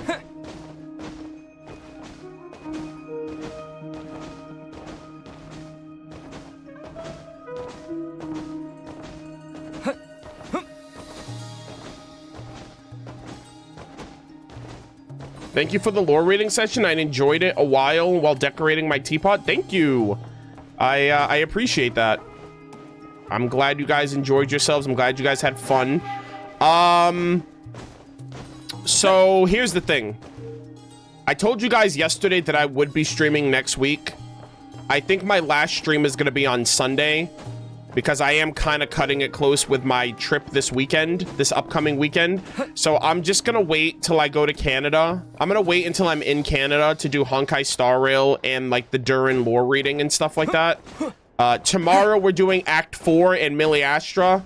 And then Sunday we're doing Act 5 and the Hexenzirkel quests. And then I'm basically not streaming at all next week.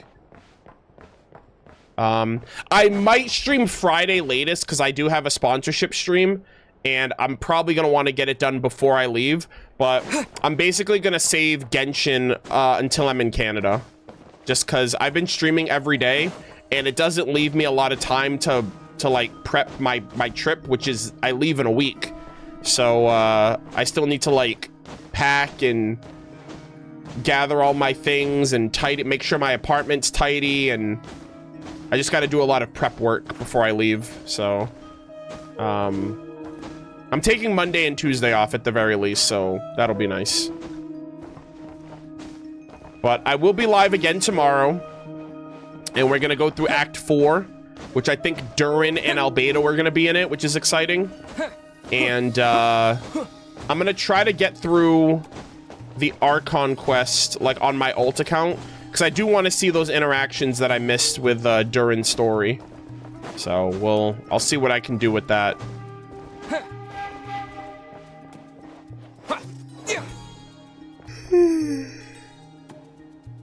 Ugh, excuse me.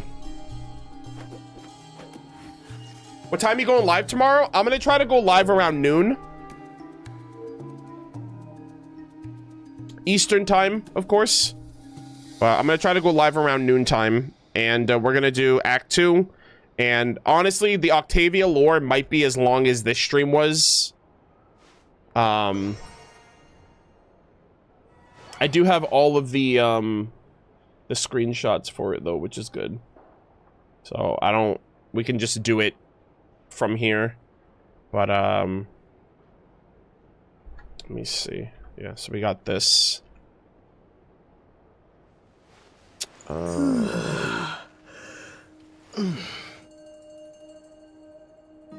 Yeah, so we're just gonna do it like this. Also, let me switch my camera back. Yeah, so we're just gonna do it from here like this, and we're going to just shift through all of them. I don't have to go through the in-game menu, thankfully. So I did all the prep work prior, so I won't have to do all this tomorrow. And there's a lot of great lore. I think, like, based on what I've skimmed through, Octavia's been to many worlds. She's been to over 777, if I'm not mistaken. I think that's the highest amount she's been to. So, Lord knows how old she is if she's been to all these worlds and she doesn't even look like she's aged a day.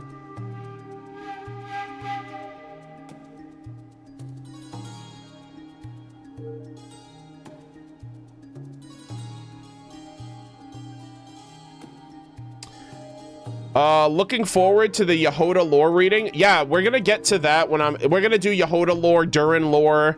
I'm also gonna be reading Durin's weapon and Venti's weapon when I'm in Canada. But yeah, I'm very excited for that. All of that should be done this patch. After Durin's quest, I'm not gonna have any new content until the Varesa event comes out. And we're not getting the special program until after the holidays, like after New Year's. So, you know, that's good too. So, I'm probably going to be doing a lot of editing when I'm in Canada, to be honest. Do we know if Octavia is from Tibet? I do not think so.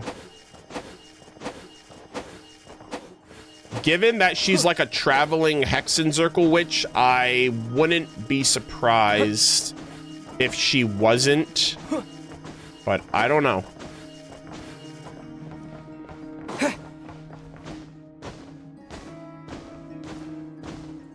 Yeah, she also has a calamity following her, which is probably like something from wherever she is from. Doesn't sound like it would be anything from Tibet.